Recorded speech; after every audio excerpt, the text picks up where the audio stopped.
The Gift of the Spirit. A collection of essays by Prentice Mulford. Essay 1. God in the Trees, or the Infinite Mind in Nature. You are fortunate if you love trees, and especially the wild ones growing where the great creative force placed them and independent of man's care. For all things that we call wild or natural are nearer the infinite mind than those which have been enslaved, artificialized, and hampered by man. Being nearer the infinite, they have in them the more perfect infinite force and thought. That is why, when you are in the midst of what is wild and natural, in the forest or mountains, where every trace of man's works is left behind, you feel an indescribable exhilaration and freedom that you do not realize elsewhere. You breathe an element ever being thrown off by the trees, the rocks, the birds and animals, and by every expression of the infinite mind about you. It is healthfully exhilarating. It is something more than air. It is the infinite force and mind, as expressed by all these natural things, which is acting on you. You cannot get this force in the town, nor even in the carefully cultivated garden.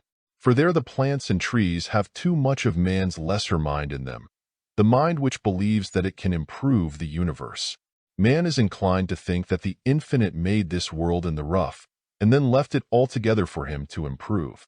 Are we really doing this in destroying the native forests, as well as the birds and animals which once dwelt in them? Are our rivers, many of them laden with the filth of sewage and factory, and our ever-expanding cities and towns, covering miles with piles of brick and mortar, their inhabitants crammed into the smallest living quarters, honeycombed with sewers below, and resounding with rattle and danger above, are these really improvements on the divine and natural order of things? You are fortunate when you grow to a live, tender, earnest love for the wild trees, animals, and birds, and recognize them all as coming from and built of the same mind and spirit as your own, and able also to give you something very valuable in return for the love which you give them. The wild tree is not irresponsive or regardless of a love like that. Such love is not a myth or mere sentiment. It is a literal element and force going from you to the tree. It is felt by the spirit of the tree. You represent a part and belonging of the infinite mind. The tree represents another part and belonging of the infinite mind. It has its share of life, thought, and intelligence. You have a far greater share, which is to be greater still, and then still greater. Love is an element which, though physically unseen, is as real as air or water. It is an acting, living, moving force, and in that far greater world of life all around us of which physical sense is unaware, it moves in waves and currents like those of the ocean. There is a sense in the tree which feels your love and responds to it. It does not respond or show its pleasure in our way or in any way which we can now understand. Its way of so doing is the way of the infinite mind, of which it is a part. The ways of God are unsearchable and past finding out. They are not for us to fathom. They are for us only to find out and live out, in so far as they make us happier. There is for all in time a serenity and peace of mind which passes all understanding. But this peace cannot be put through a chemical analysis or the operations of the dissecting room. As the Great Spirit has made all things, is not that all-pervading mind and wisdom in all things? If then we love the trees, the rocks, and all things as the infinite made them, shall they not in response to our love give us each of their peculiar thought and wisdom? Shall we not draw nearer to God through a love for these expressions of God in the rocks and trees, birds and animals?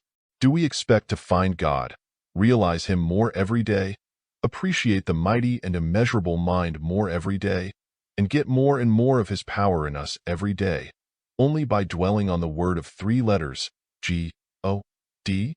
You laugh, perhaps, at the idea of a tree having a mind, a tree that thinks. But the tree has an organization like your own in many respects. It has, for blood, its sap. It has a circulation. It has, for skin, its bark. It has, for lungs, its leaves. It must have its food. It draws nourishment from soil, air, and sun. It adapts itself to circumstances. The oak growing in exposed situations roots itself more firmly in the soil to withstand the tempest. The pines growing thickly together take little root, for they depend on numbers to break the wind's force. The sensitive plant recoils at the approach of man's hand. Many wild plants, like Indians, will not grow or thrive in artificial conditions. Yet with all these physical resemblances to your own body, you deny the tree or plant such share of mind as the infinite gives it? No, not that. The tree is a part of the infinite mind, even as you are. It is one of the all-pervading mind's myriads of thoughts. We see only such part or form of that thought as is expressed in trunk, root, branch, and leaf. Even as with ourselves we see only our physical bodies. We do not see our spiritual part, nor do we see in the tree its spiritual part. The tree is then literally one of God's thoughts. That thought is worth our study. It contains some wisdom which we have not yet gotten hold of. We want that wisdom. We want to make it a part of ourselves. We want it because real wisdom or truth brings us power. We want power to give us better bodies, sounder bodies, healthier bodies. We want entire freedom from sickness. We want lighter hearts and happier minds. We want a new life and a new pleasure in living for each day. We want our bodies to grow lighter, not heavier with advancing years. We want a religion which will give us certainty instead of hopes and theories. We want a deity whom it is simply impossible to doubt. We want to feel the infinite mind in every atom of our beings. We want with each day to feel a new pleasure in living and commence where we left off yesterday, to find something new in what we might have thought to be old and worn out yesterday. When we come into the domain of the infinite mind and are ever drawing more of that mind to us and making it a part of us, nothing can seem flat, stale, and unprofitable. We want powers now denied the mortal. We want to be lifted above the cumberousness of the mortal body, above the pains of the mortal body, above the death of the mortal body. Can the trees give us all this? They can help very much so to do when we get into their spirit, when we recognize and realize more and more the reality of that part of the infinite which they express, when we can cease to look on them as inanimate creatures. If you can look on trees as fit only for lumber and firewood, you get very little life from them. They feel then toward you as you would feel towards a person who regarded you as a thing without mind or sense and fit only to be sawed into lumber or firewood. When we come really to love God or the infinite spirit of good, we shall love every part of God. A tree is a part of God. When we come to send out our love to it, it will send its love back, and that love, that literal mind and element coming from the tree to us, will enter our beings, add itself to them, and give us its knowledge and power. It will tell us that the mind and force which it represents of the infinite has far better uses for man than to be turned into fuel or lumber. Its love will tell us that the forests, piercing the air as they do with their billions of branches, twigs, and leaves, are literal conductors for a literal element which they bring to the earth. This element is life-giving to man, in proportion to his capacity for receiving it. The nearer we are to a conception of the infinite mind, the clearer is it seen by us that this mind pervades all things. The closer that we feel our relationship to the tree, bird, or animal as a fellow creature, the more can we absorb of the vitalizing element given out by all these expressions of mind. The person who looks on trees as fit only for fuel and lumber can get but little of this element, which to the finer mind is an elixir of life. The mind to see in tree, bird, animal, fish, or insect only a thing lacking intelligence and fit only to destroy or enslave, for its amusement, repels from all of these a spirit or element, which, if recognized, would be received or absorbed, and if absorbed, would bring a new life and power to mind and body. We get the element of love only in proportion as we have it in us. We can only draw this element from the supreme power. We draw it in proportion as we admire every expression of the infinite, be that expression tree or shrub, or insect, or bird, or other form of the natural. We cannot destroy or mutilate what we really love.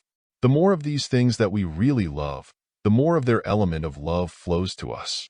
That element is for us life as real as the tree itself. The more of that life which we are receiving and absorbing, the more shall we realize a power in life which can only be expressed as miraculous. Destroy the forests, and you lessen temporarily the quantity of this element given out by them. Replace the wild tree by exotics or cultivated varieties, and such element is adulterated, and the vigor it can give is lessened. Cover the whole earth with cities, towns, villages, and cultivated fields, and we interfere with the supply of life-giving element which the forests in their natural state only can furnish.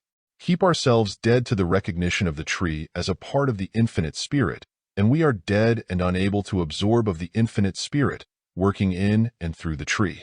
The trees are always giving out an element of life as necessary to man as the air he breathes. Man's works, so soon as finished, are giving out dust and decay. In our great cities we take in dust with every breath. Nothing in this universe is still or in absolute rest. Our miles of stone, brick, and mortar are ever in movement, slowly and imperceptibly grinding to an impalpable dust. Cloth, leather, iron, and every material worn and used by man are ever wearing into dust. Look at the dust which in a single day accumulates in your room, on shelf and table, or fine garment, even when the windows are not opened. A gigantic, ever-moving force is at work there, taking everything to pieces in it. Let a sunbeam enter through a shutter's crack and see the innumerable motes floating in it. Think of the myriads of these, too minute to rank even as atoms, that you cannot see. All this is second-hand element which is breathed and absorbed into both body and spirit. But trees and all natural things send out element full of life. Our bodies also are ever throwing off, through the skin, matter which they can no longer use. In the great city, thousands on thousands of bodies are throwing out disused element too fine to rank even as dust. It is thrown off by sick bodies, and many are sick on their feet. This we breathe. We breathe each other over and over again. This unseen cloud of matter pervading crowded cities is not life-sustaining. It has in it a certain life, as all things have life, but it is not fit for man's growing life. When we get eternal life, health, and unalloyed happiness, the attitude of our minds will be entirely changed toward tree, bird, animal, and everything in nature. We shall see that when we really love all these expressions of the infinite mind, tree, plant, bird, and animal, and leave them entirely alone, they will send out to us and love their part and quality of the infinite. It will flow to us as a new life, and the source of a life of far greater power and happiness than the present one. But how shall we live, one asks, unless we cut down the tree for fuel and lumber, slay bird and beast for food? Do you think that there is no other life, or way of life, other than the one which we now live? Do you think in the exalted and refined mental condition which we call heaven, that there will be killing of animals, mutilation of trees, and destruction of any material expression of the supreme wisdom? Do you think that we can grow into that higher and happier state of mind without knowledge of the laws by which only it can be attained? As well expect to sail a ship around the world without knowledge of seamanship or navigation. We are not to drift into heaven in the same way that a cask rolls downhill. We cannot cease immediately from the enslavement or slaughter of tree, bird, or animal, nor from the eating of animal food. So long as the body craves and relishes such food, it should have it. When the body is changed by our spirit and belief to finer elements, the stomach and palate will reject meat of every description. It will not abide the taste or smell of slaughtered creatures. When the spirit settles these matters, it does so definitely and forever.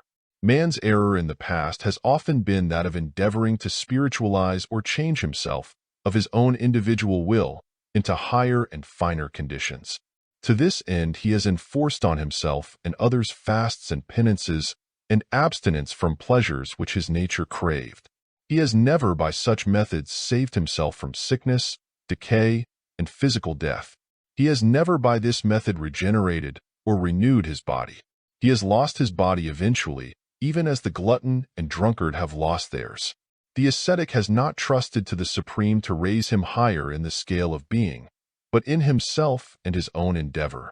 This is one of the greatest sins, because it cuts such person off temporarily from the Supreme and from the life which the Supreme will send when trusted. There is no way out of any sin, any excess, any injurious habit, but through an entire dependence on the supreme power to take away the gnawing, the craving, the desire peculiar to that habit. Otherwise the man may seem reformed outwardly. He is never reformed inwardly. Expression is not reform. The bigot of every age and creed has been the person thinking that he could of himself make himself an angel. Such belief makes the man stand still in his tracks.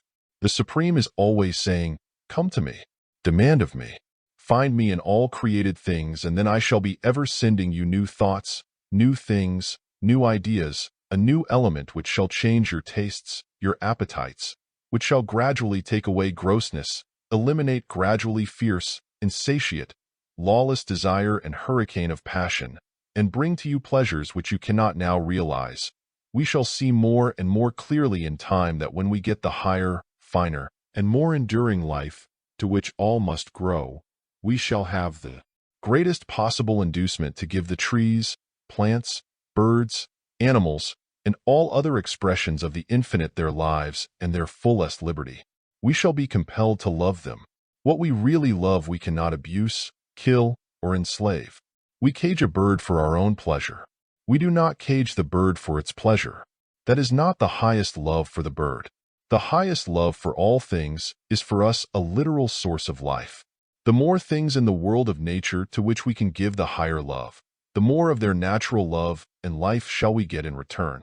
So as we grow, refine, and increase this power of recognizing and loving the bird, the animal, the insect, or, in other words, the infinite in all things, we shall receive a love, a renewed life, strength, vigor, cheeriness, and inspiration from not only these but the falling snowflake, the driving rain, the cloud, the sea, the mountain. And this will not be a mere sentiment, but a great means of recuperating and strengthening the body. For this strengthens the spirit with a strength which comes to stay, and what strengthens the spirit must strengthen the body. We cannot make of ourselves this capacity for so loving and drawing strength from all things. It is our belonging, but must be demanded of the Supreme Power. It is natural to ask, but why did not the Supreme Power implant at first this higher love in us? Why has that power so long permitted man to go on slaughtering and marring nature? Why are tempests and earthquakes and wars and so much in the forces of nature and the forces of man allowed to go on and bring so much catastrophe and misery? We do not undertake to answer for the infinite wisdom. It is enough for us to know that there is a road leading away from all that we call evil. It is enough for us to know that the time is to come when, as new beings with changed minds, we shall forget absolutely that such evils ever existed. We shall see in the forces of nature, be they fire or tempest, or aught else, only what is good and what can bring us happiness. We are not always to be of the material which can be injured by fire or tempest. The fiery furnace did not affect the 3 Jewish children who walked through it, nor was the tempest of any inconvenience to the Christ of Judea when he walked on the waters. What history has shown to be possible for some is possible for all. Communion with nature is something far above a sentiment. It is a literal joining with the infinite being. The element received in such joining and acting on mind and body is as real as anything we see or feel. The ability so to join ourselves with God through his expressions. In the cloud, the tree, the mountain and sea, the bird and animal, is not possessed by all in equal decree. Some are miserable when alone in the forest, plain, or mountain. These are literally out of their element or current of thought. They can live with comfort only in the bustle of the town or the chatter of the household. They can find life only in artificial surroundings. Their spirits are covered with a parasitical growth of artificiality. This cuts them off from any sense of God's expressions in the solitude of nature. So cut off, they feel lonesome in the woods. Nature seems wild, savage, and gloomy to them. Whoever can retire for periods to nature's solitude and enjoy that solitude, feeling no solitude at all, but a joyous sense of exhilaration, will return among men with more power and new power. For he or she has literally walked with God, or the infinite spirit of good. The seer, the prophet, the miracle workers of the biblical history so gained their power. The Christ of Judea retired to the mountains to be reinforced by the infinite. The Oriental and the Indian, through whom superior powers have been expressed, loved nature's solitudes. They could live in them with pleasure. They could muse by rock or rivulet or the ocean for hours, almost unconscious of immediate surroundings, because their spirits had strayed far from their bodies and were dreamily absorbing new ideas of the infinite. You will rarely find a person who is ruler, soldier, inventor, discoverer, poet, or writer left his impress on the race, but loved communion where God is most readily found. Their inspiration is born. The poet cannot sing of the city laid out at right angles, with sewer beneath and elevated road above, as he can of the rugged mountain, wrapped like Jura in her misty shroud. We cannot train ourselves to this capacity for enjoyment among the natural things of earth or drawing strength from them. To assume a virtue when we have it not is to be forced, gushy, and sentimentally silly.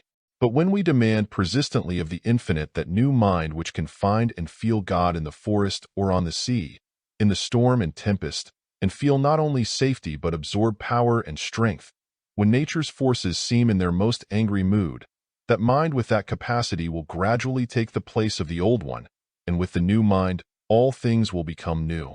End of essay. Essay 2. The God in Yourself, by Prentice Mulford. As a spirit, you are a part of God, or the infinite force or spirit of good.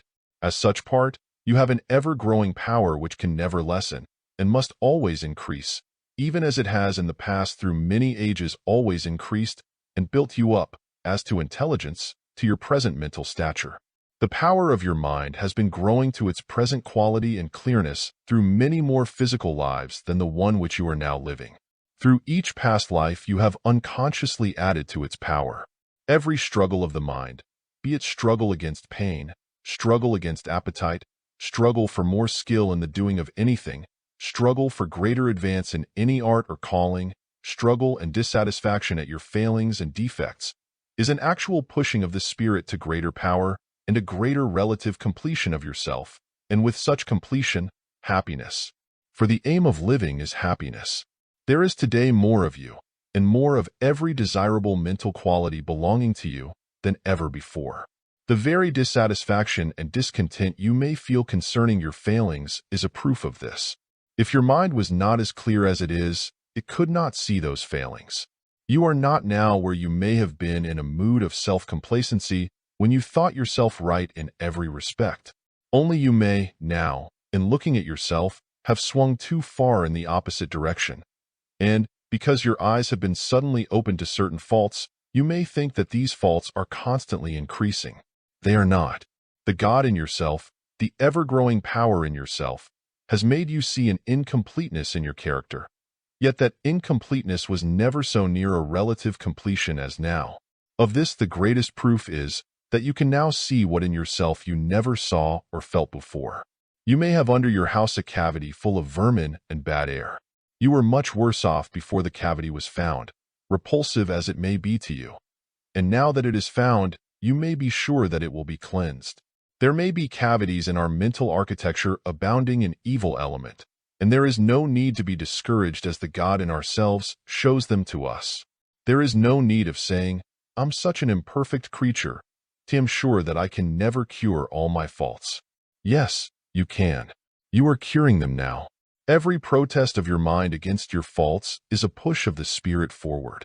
Only you must not expect to cure them all in an hour, a day, a week, or a year. There will never be a time in your future existence when you cannot see a point in which you can improve yourself. If you see possibility of improvement, you must of course see the defect to be improved. Or, in other words, you see for yourself a still greater completion, a still greater elaboration, a finer and finer shading of your character, a more and more complicated distribution of the force always coming to you. So you will cease this fretting over your being such an imperfect creature when you find, as you will, that you are one of the temples of God, ever being built by yourself into ever-increasing splendor. No talent of yours ever stops growing, any more than the tree stops growing in winter. If you are learning to paint or draw or act or speak in public or to do anything, and cease your practice entirely for a month or a year or 2 years, and then take it up again, you will find, after a little, that an increase of that talent has come, that you have new ideas concerning it and new power for execution. You ask, what is the aim of life? In a sense, you cannot aim your own life. There is a destiny that aims it, a law which governs and carries it. To what? To an ever-increasing and illimitable capacity for happiness as your power increases, and increase it must. You cannot stop growing, despite all appearances to the contrary. The pain which you have suffered has been through that same growth of the spirit pressing you harder and harder against what caused you misery, so that at last you should take that pain as a proof that you were on some wrong path, out of which you must get as soon as possible. And when you cry out hard, and are in living earnest to know the right way, something will always come to tell you the right way.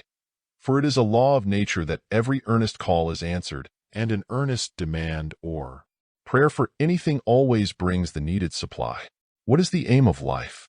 To get the most happiness out of it, to learn to live so that every coming day will be looked for in the assurance that it will be as full of pleasure as the day which we now live in, and even fuller.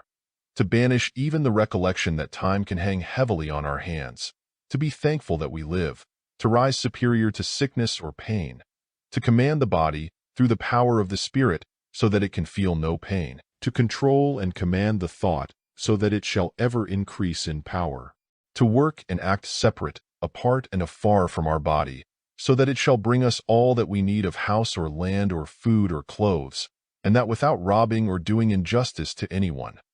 To gain in power so that the Spirit shall ever recuperate, reinvigorate, and rejuvenate the body, so long as we desire to use it, so that no part or organ shall weaken, wither, or decay. To be learning ever new sources of amusement for ourselves and others, to make ourselves so full of happiness and use for others that our presence may ever be welcome to them. To be no one's enemy and everyone's friend, that is the destiny of life in those domains of existence where people as real as we are, and much more alive than we are, have learned, and are ever learning, how to get the most of heaven out of life. That is for inevitable destiny of every individual spirit. You cannot escape ultimate happiness and permanent happiness as you grow on in this and other existences. And all the pains which you suffer, or have suffered, are as prods and pokes to keep you out of wrong paths, to make you follow the law. And the more sensitive you grow, the more clearly will you see the law which leads away from all pain, and ever toward more happiness, and to a state of mind where it is such an ecstasy to live that all sense of time is lost, as the sense of time is lost with us when we are deeply interested or amused, or gaze upon a thrilling play or spectacle, so that in the words of the biblical record, a day shall be as 1,000 years, and 1,000 years as one day. The nirvana of the Hindus suggests all the possibilities of life coming to our planet. Nirvana, implying that calmness, serenity, and confidence of mind which comes of the absolute certainty that every effort we make, every enterprise we undertake, must be successful, and that the happiness which we realize this month is but the stepping stone to the greater happiness of next.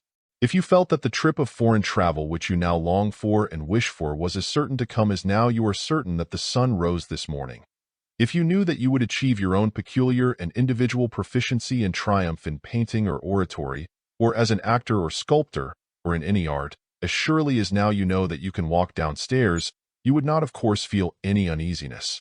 In all our relatively perfected lives we shall know this, because we shall know for an absolute certainty that when we concentrate our mental force or thought on any plan or pursuit or undertaking, we are setting at work the attractive force of thought substance to draw to us the means or agencies or forces or individuals to carry out that plan, as certainly as the force of muscle applied to a line draws the ship to its pier.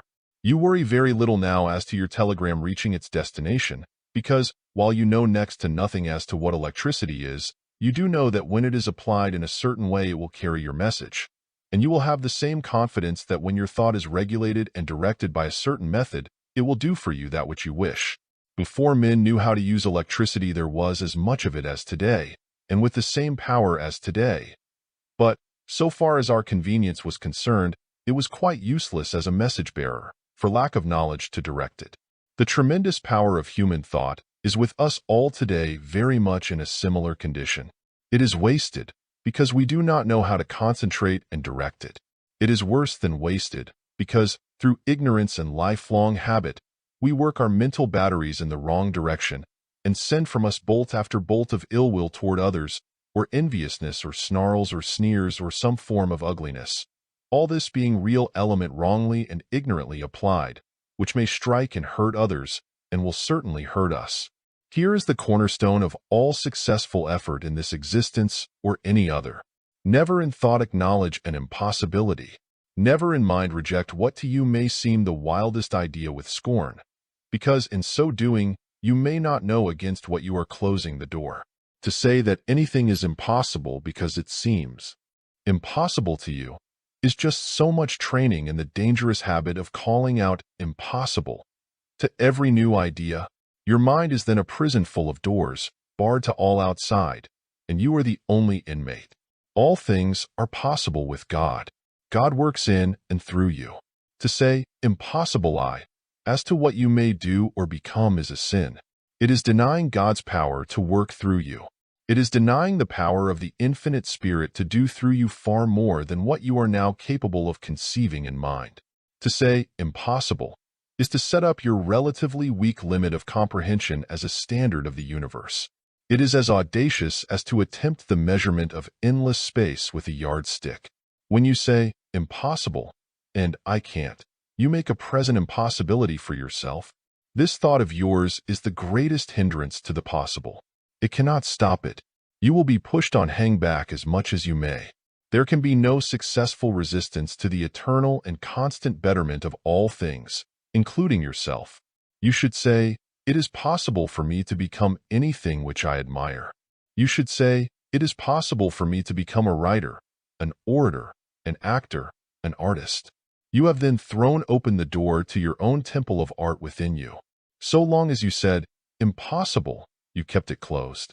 Your I can't was the iron bolt locking that door against you. Your I can is the power shoving back that bolt. Christ's spirit or thought had power to command the elements and quiet the storm. Your spirit, as a part of the great whole, has in the germ and waiting for fruition the same power. Christ, through power of concentrating the unseen element of his thought, could turn that unseen element into the seen and materialize food, loaves and fishes. That is a power inherent in every spirit, and every spirit is growing to such power. You see today a healthy baby boy. It cannot lift a pound, but you know that there lies in that feeble child the powers and possibilities which, 20 years hence, may enable it to lift with ease 200 pounds. So the greater power, the coming spiritual power, can be foretold for us, who are now relatively babes spiritually. The reason for life's being so unhappy, here in this region of being, is that as we do not know the law, we go against it and get thereby its pains instead of its pleasures. This law cannot be entirely learned by us out of the past record or the past experience of anyone, no matter to what power they may have attained. Such records or lives may be very useful to us as suggesters. But while there are general principles that apply to all, there are also individual laws that apply to every separate and individualized person.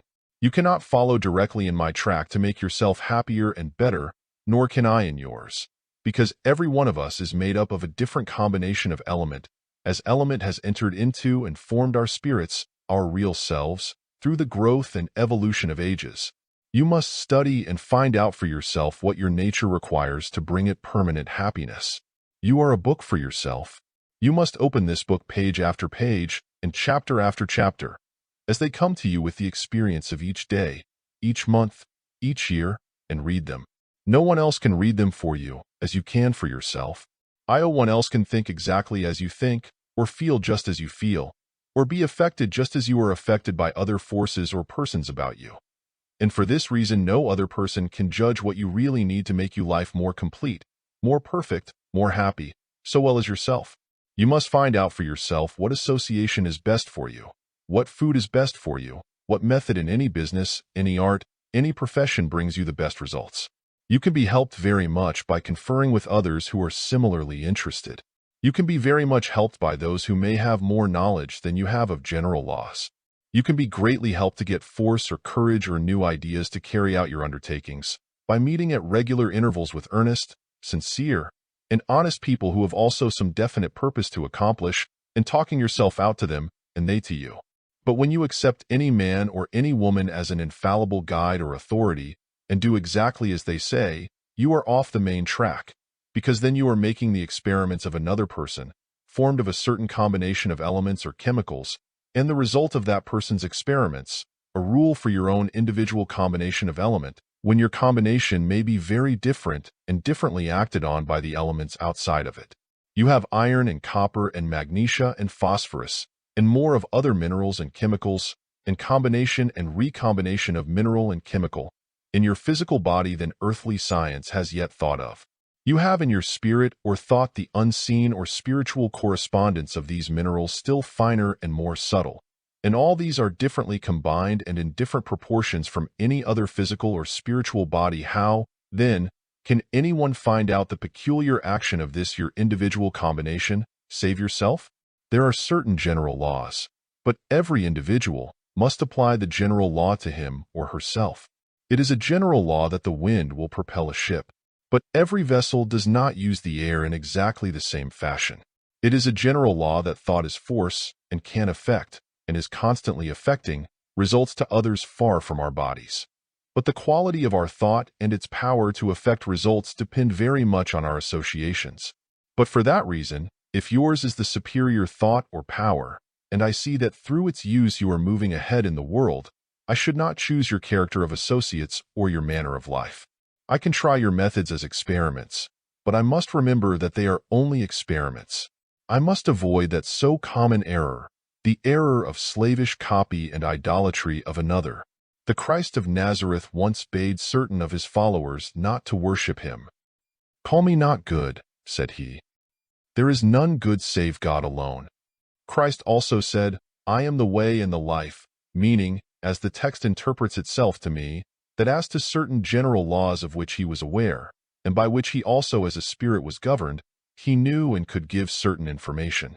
But he never did assert that his individual life, with all the human infirmity or defect that he had taken upon him, was to be strictly copied. He did pray to the infinite Spirit of good for more strength and deliverance from the sin of fear, when his spirit quailed at the prospect of his crucifixion. And in so doing, he conceded that he, as a spirit, powerful as he was, needed help as much as any other spirit, and knowing this, he refused to pose himself before his followers as God or the infinite, but told them, when they desired to bow before that almighty and never to be comprehended power, out of which comes every good at the prayer or demand of human mind, to worship God alone, God, the eternal and unfathomable moving power of this boundless universe, the power that no man has ever seen or ever will see, save as he sees its varying expressions in sun, star, cloud, wind, bird, beast, flower, animal, or in man. Or in man as the future angel or archangel, and ascending still to grades of mind and grades of power higher and higher still, but ever and ever looking to the source whence comes their power, and never worshipping any one form of such expression, and by so doing making the creature greater than the Creator. That power is today working on and in and through every man, woman, and child on this planet. Or, to use the biblical expression, it is God working in us and through us. We are all parts of the infinite power, a power ever carrying us up to higher, finer, happier grades of being. Every man or woman, no matter what may be their manner of life or grade of intellect, is a stronger and better man or woman than ever they were before, despite all seeming contradiction.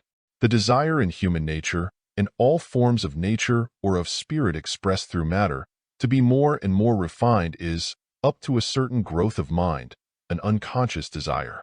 The God desire is at work on the lowest drunkard rolling in the gutter. That man's spirit wants to get out of the gutter. It is at work on the greatest liar, prompting him, if ever so feebly, that the truth is better.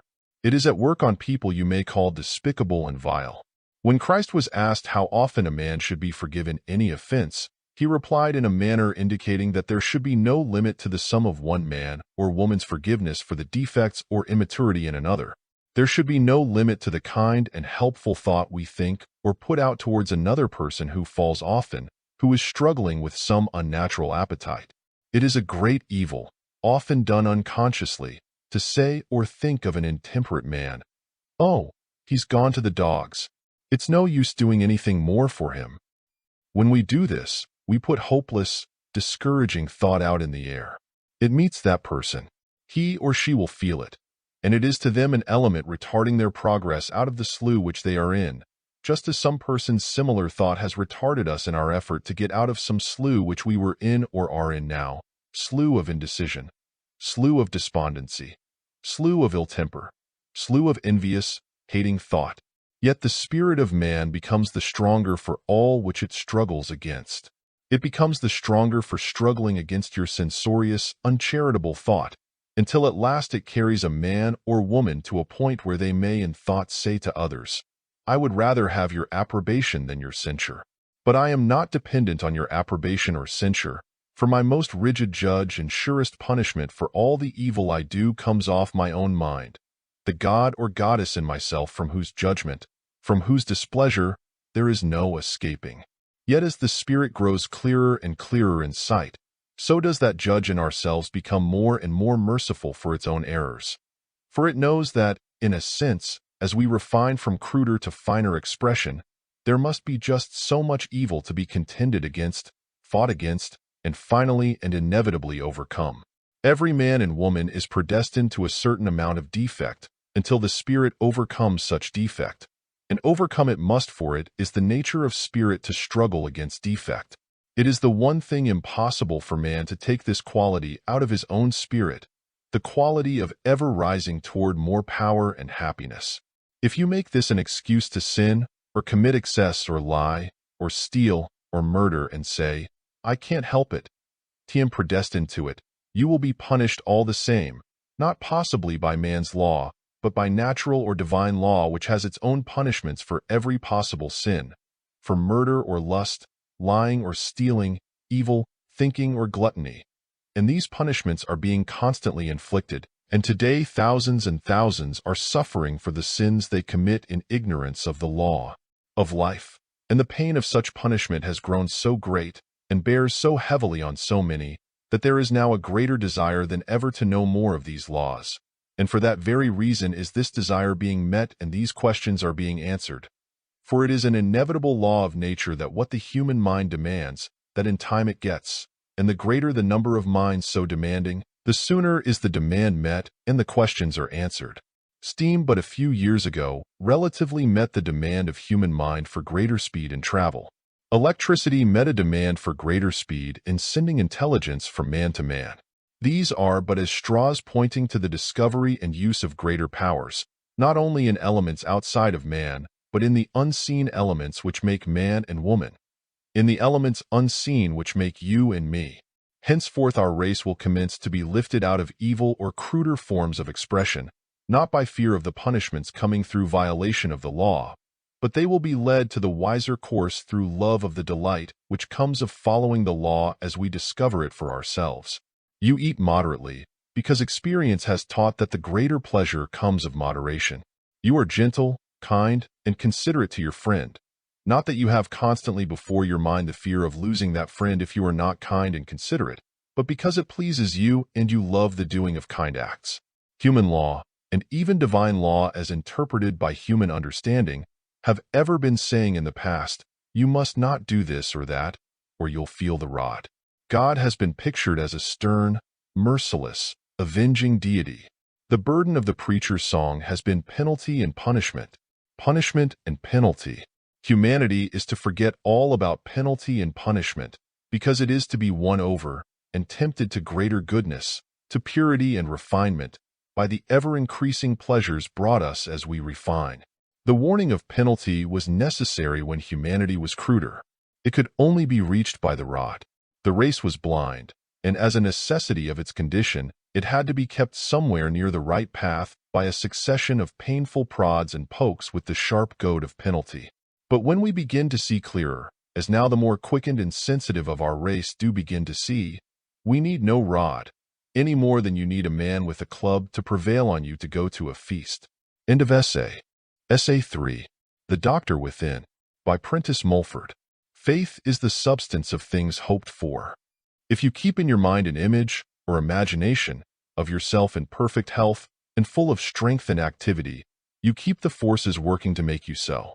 You are constructing out of the unseen substance of thought a spiritual self, the healthy self hoped for.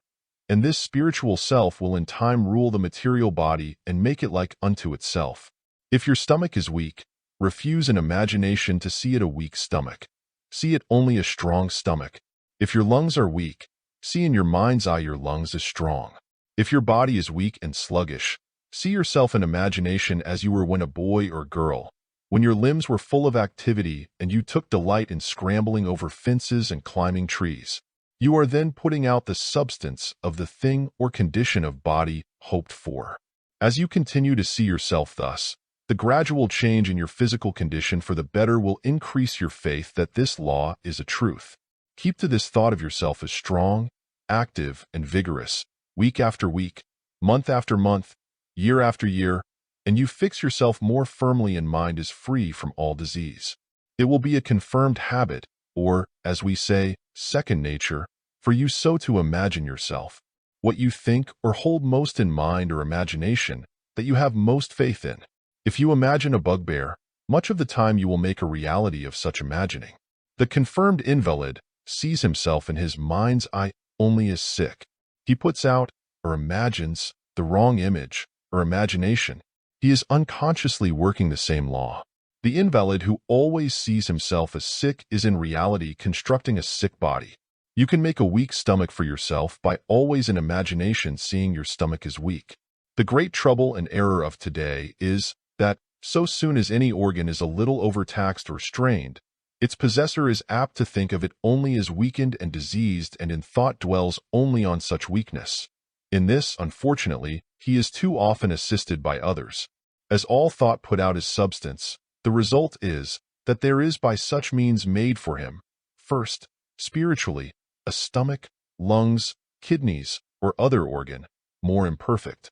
And this imperfection is embodied and expressed in the material lungs, stomach, kidneys, or other organ. It cannot be said too often that all material things are the outgrowth or product of spiritual or unseen forces. Whatever you think of is made at once in unseen substance. So soon as made, it commences at once to attract its like order of substance to itself. So, no matter how weak you are, when in mind you see your body active, strong, and vigorous, you have really made the spiritual body so. That spiritual body is drawing, then, the elements of health and strength to itself. Always in mind see yourself well when your body is sick. This is a simple process, but it involves a wonderful and wonder-working law. When in mind you see yourself diseased, though your body may be so, you are working this law the wrong way. The imagining of a fresh, sound, vigorous body is an actual substance, though unseen, a fresh, sound, healthy, and vigorous body. It is a spiritual reality. The material body must grow to be like the spiritual reality. If your body is weak, do not see it in your mind's eye as weak. See yourself full of life and playful vigor. Don't see yourself as an invalid propped up in a chair, or confined to the house, though for the time being your body is in such conditions. You are healing yourself when you see yourself running foot races. You are keeping yourself an invalid when you see yourself ever as one. Don't expect or fear either sickness or pain for tomorrow, no matter what sickness or pain you have today. Expect nothing but health and strength. In other words, let health, strength, and vigor be your daydream. The desirable condition of mind is better expressed by the word dream than by the terms hoping or expecting. Dreamers do far more than the world realizes. The daydream of a person who may sit for an hour almost unconscious of what is going on directly around him is a force working out results in the unseen and mighty kingdom of thought, concerning which we know so little.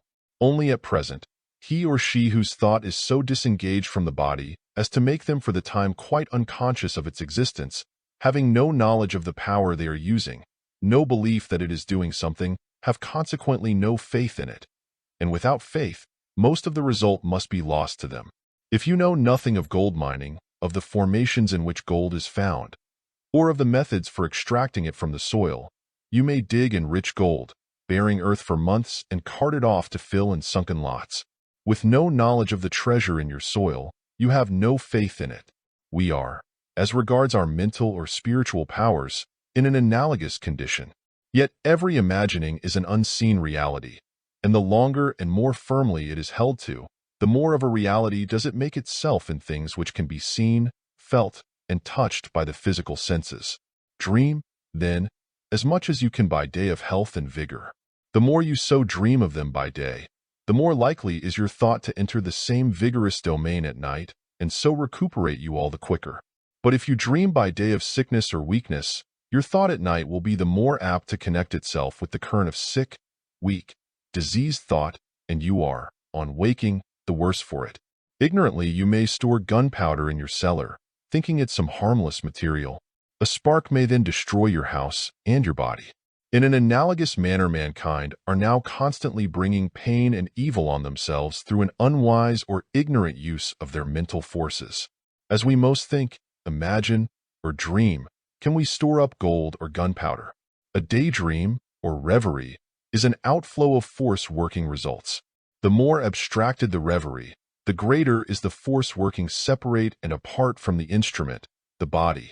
When for a time you can forget, or lose consciousness of, your physical self and immediate surroundings, you are working your spiritual or thought power possibly 100 or 1,000 miles away. All occult power, so-called, all the miracle power of biblical record, was wrought by this method. If thought can be concentrated in sufficient volume on an image in mind, it can produce instantly that image in visible substance. This is the only secret of magic.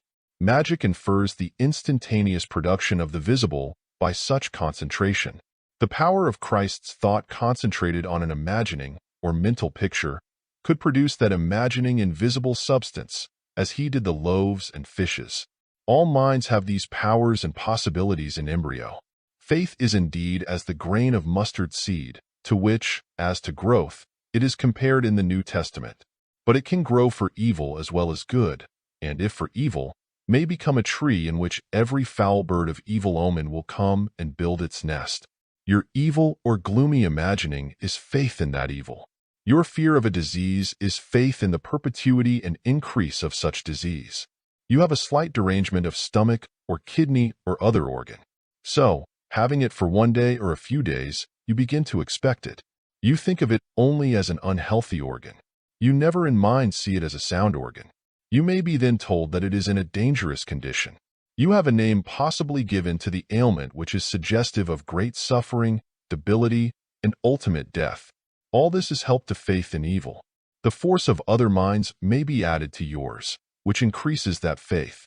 Friends and relatives may be anxious on your account and fearful, and continually reminding you how careful you should be. Everything tends to make you see yourself sick, weak, and enfeebled. You have not in your own mind an imagining of the part affected as sound or healthy. None send you their thought or imagining as vigorous and healthy. The spiritual thought, construction sent you are all in the opposite direction. The spiritual force sent you is really all for evil. If your friend says that he hopes you may get well, he says it with an accent and expression which means that he fears you may not. And so your faith in an evil is constantly increased. You always get the substance of the thing feared or expected as well as hoped for. In this case, you get the substance of evil. You get more disease, more weakness, by the same law or force, which can, otherwise directed, bring you health. You are taught to have more faith or belief in sickness than in health. According to thy faith, says the biblical record, shall it be given thee. And accordingly you have given you sickness, because you have most faith in sickness. Nature never really grows old as we understand that term. She is ever casting off her worn-out physical envelopes or forms of expression. We say that the tree decays. But do we not see the new tree springing from the rotten stump of the old one? That is the same tree.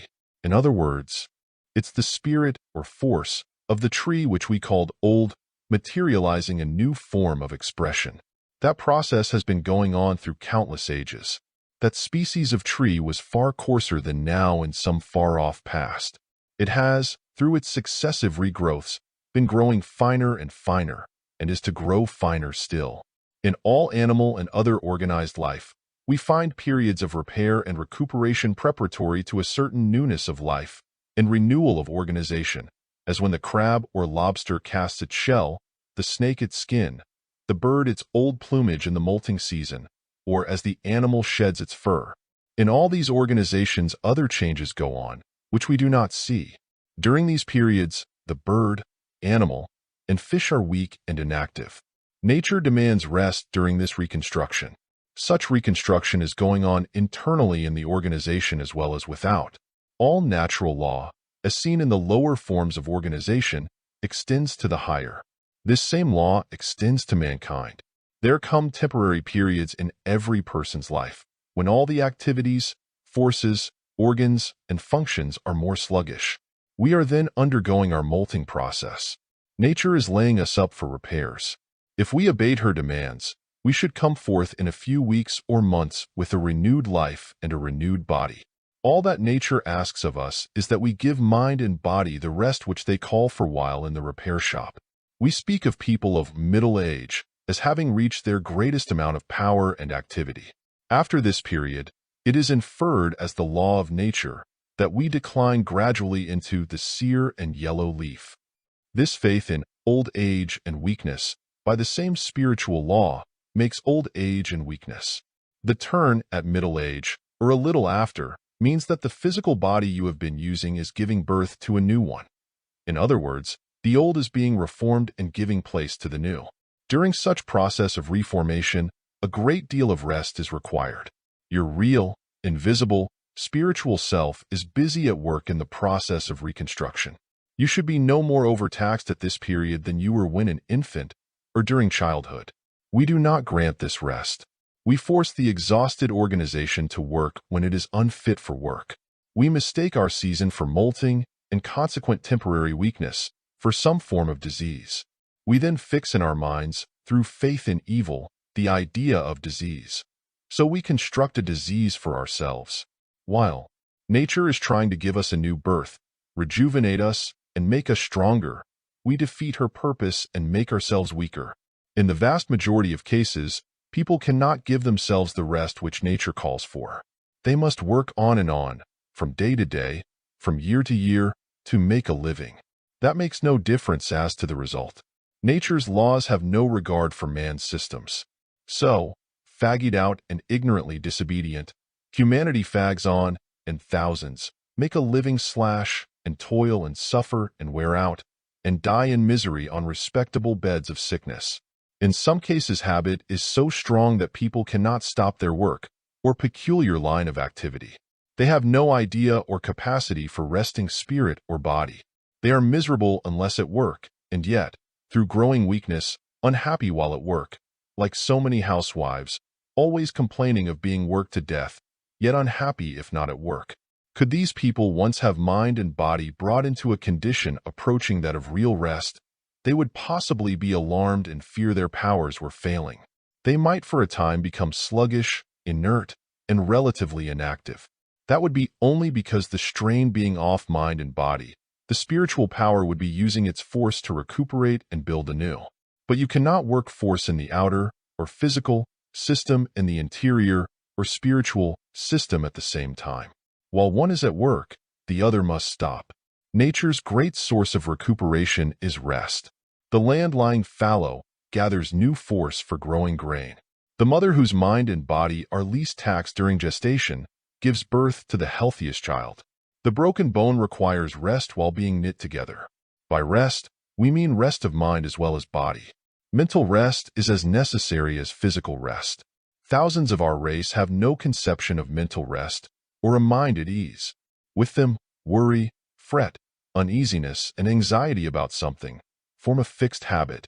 Rich or poor, it makes little difference. All this leads to exhaustion, decay, and disease. All this comes because men and women cannot as yet believe that they, as parts of God, or the infinite spirit, have spiritual power, which, if cultivated and trusted to, will supply all their needs, grant them perfect health, and give them delights which they do not now dream of.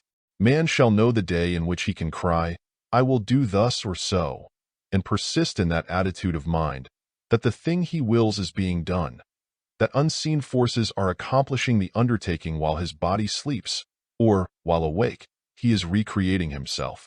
What we now call death is only the falling away from the spirit of the old body before it has the power to put on the new one. Through ignorance and violation of spiritual law, our race has not yet given the spirit this opportunity. You cannot die. It is only your body that dies. You had a body in an existence previous to this. That died as others died before it. Your real life is the life of your mind, or spirit. You are not always to suffer the death of the body as in the past. A period is to come when your spirit will have so far matured its powers that it can clothe itself gradually with a new physical body as the old wears away. Paul inferred this possibility when he said, "The last great enemy which shall be destroyed is death." When this law is known and followed, there will be results which would now be called miracles. Spirits, by which name we term all using and in possession of physical bodies, will have bodies for use on this stratum of life so long as they desire to use them. And such bodies, being more perfect and symmetrical, will, as more perfect instruments, be better adapted to express such spirits' ever-growing powers. Your real self never loses any power. It is only because of the giving out of the machine, the body, that the spirit is unable to express that power, even as the most skillful carpenter can do little with a dull or broken saw. End of essay. Essay 4. Mental Medicine by Prentice Mulford. The first step toward either preventing or curing any form of disease is to get out of your mind the belief and error that your mental force is growing less or can grow less. That is impossible. It may seem to grow less because of the severity of your trials and afflictions. Bodies may go to waste, but the unseen force or mind using those bodies never wastes or decreases. It may not be able to act on the body. It may, through ignorance and lack of training in mental control, be scattered as it is scattered in thousands of cases where people's thoughts are drifting all about with no power to fix those thoughts on that power or any one thing for 10 minutes. But the scatterbrain's power or thought is all fastened to and radiates from a center. Only, he or she lacks power to call it to that center. The source of all strength lies in power of massing your thought or force entirely on one thing. The truth that you are a growing mind or force and must be an ever-growing force, and that this force can be self-applied to strengthen the body, can never leave you. The presentation of this idea to you is for you a great spiritual power. It may at times be entombed and seemingly forgotten. You may at times waver and doubt and get discouraged. Yet this truth will always come up again and assert itself, and reassert itself with greater and greater power. And finally proofs will come with great assertion and reassertion. Proofs at first small, but ever growing more convincing and ever increasing in number and importance. Proofs, as you find your maladies and weakness by degrees improving. Proof, as you find that you do not take colds as readily as in years gone by. The next step is to realize that the mind is the seat of all disease, that whatever thought is painful to the mind is a pain and cause of weakness to the body. If you are frightened, your body feels the fright and is made weak. If you are angered, your body shakes with that emotion. If you are in suspense or are hopeless or discouraged, the muscles do not feel or act as when you are bright or hopeful. Now you may for years have had fear or anger or suspense or discouragement acting on your body, and it has weakened the body by degrees, and that weakness has affected some organ, eye, ear, stomach, lung, liver. Resist in mind all that gives you pain or discomfort. Don't say in thought, "It's too hot," or "It's too cold, I can't bear it." When you say that, in thought you surrender to the elements and their power over you, and the pain they will bring your body is greater than ever. Say in your silent thought, "It is true my body shrinks from this cold or this pain, but in my mind I will not shrink. I oppose the force that brings pain to my body. I defy it." You are then ever building up a power to resist the effect of the elements on your body.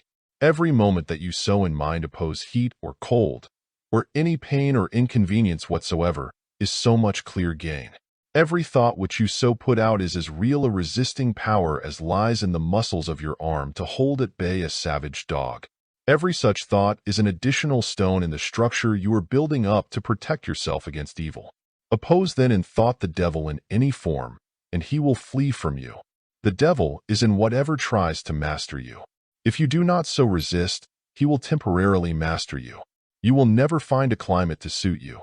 It will always be too hot or too cold, or too something. You will find without such opposition the close, stuffy, overheated room still more uncomfortable. You will be borne down and overpowered by smells, by sights, by atmospheres. It is by no means here implied that you must remain where surroundings or elements are unpleasant any longer than is necessary. It is not implied that you should martyrize or torture yourself simply for the sake of enduring. It is not implied that you should force yourself on what is unpleasant to mind or body. It is only implied that you should aim to master what is unpleasant and so prevent its mastering you. There is no good gained by self-inflicted torture of any kind. That is often the mistake of the ascetic, who deprives himself of all pleasures, of the hermit, who would make a merit of complete solitude, of the Hindu, who gashes his flesh with knives or swings impaled on hooks. This is simply resistance carried too far. Because one can endure is no reason why they should endure, when endurance is no longer necessary. That is expending strength which might be used to far more profit in other directions. The ascetic in any form is as much enslaved by the idea of deeming pleasure a sin as the devotee of any single appetite is enslaved by that appetite. Self-conquest means simply self-control. It is right that the body, as the instrument of the spirit, should administer any form of pleasure which does not injure the spirit. It is not profitable that the body, as the instrument, should be able to enforce any demand upon the spirit. The spirit is only safe when it can control and enforce its demands upon the body at any time, at any place, and at any height of physical pleasure. The spirit is free only when it can do this. You may fear an event or an individual, and if you do not in mind resist that fear, it will in some way wear the body. You may in mind resist it for days and feel no change. Yet be sure that persistent attitude or attempt to bring courage kept up in your darkest, most depressing moments, when you seem to have no heart to meet anything, and it is hard to assert yourself even against the impertinence of a child. Be sure that at last it will bring strength. A mood of mind will come in which you may see the thing which you fear in a new light. You may see how needless was your fear, how much imagination magnified it, or you may see how puny are your opponents, and, when in mind you feel above them, you are above them and must conquer them. You war in these states of timidity and depression far more with the unseen than the seen.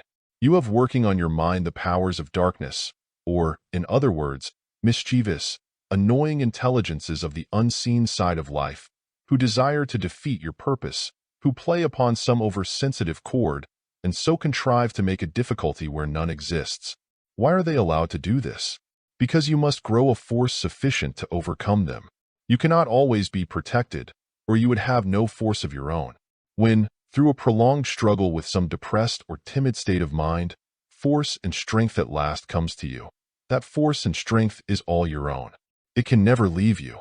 If your mind is in disorder, if you are thinking or trying to think at once of half a dozen things which you want to do, if you don't know what to take hold of first, and try to take hold of half a dozen things first, then your room will be in disorder, your desk and papers in disorder, and, if this is a prevailing mood of mind, your body will also suffer from some form of disorder, because the force that does literally bind your body together is scattered.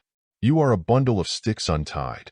You can commence to tie them by setting in order a square inch, or a square foot of your room or your desk, a corner of the room. Don't try to do too much at once. Don't look at all that there is to do. If you do, it will give you that feeling of disgust for it all, weariness of it all, that is really a sickness of the mind and surely leads to sickness of body.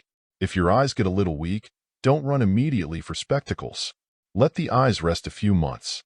No organ of the body is so strained as is the eye in the endeavor to read our fine print. The printer's limit for eye power is just as much as it can make out to see without spectacles. That is on the same basis as if you were given a load to any which taxed the utmost power of your muscles to lift. Make up your mind firmly that your eyesight must be as good as ever it was. In taking immediately to spectacles, thousands unconsciously make up their minds that because the natural sight has failed, it has failed for the remainder of their life. When you take to glasses, you take to crutches for the eye. Then, of course, you use eye crutches for the rest of your life. You do not reason or act in this way with a strained leg or foot.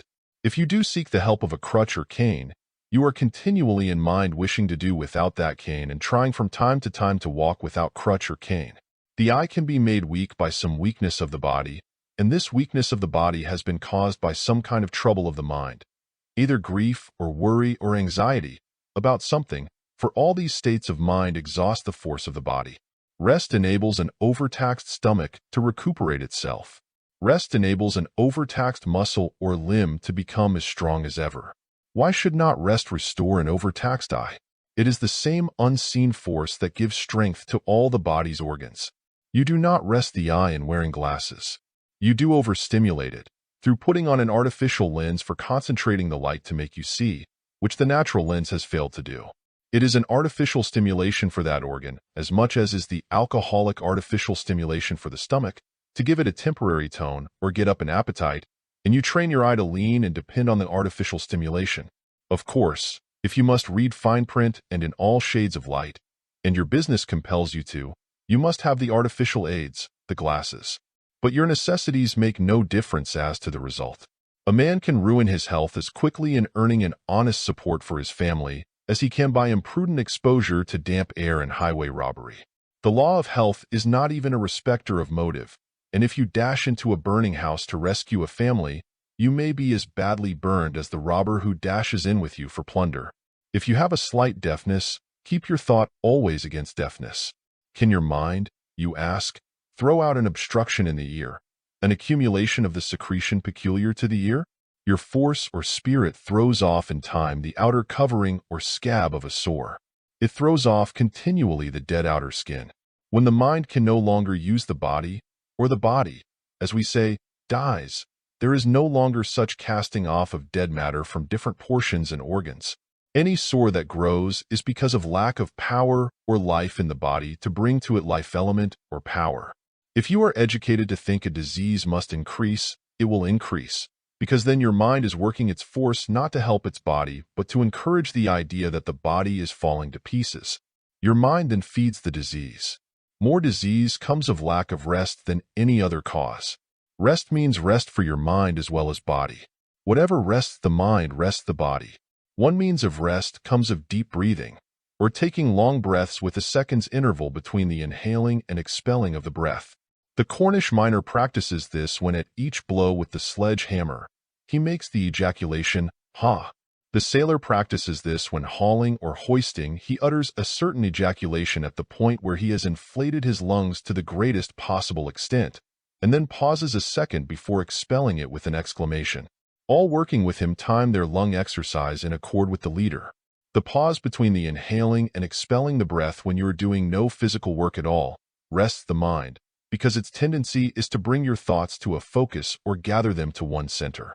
And this, if only for a second, when continued for a number of seconds, brings your thoughts, your real self, more and more together. The other and material benefit of occasional deep and measured or reposeful breathing is that it brings more air into the lungs. Air is food as well as grain.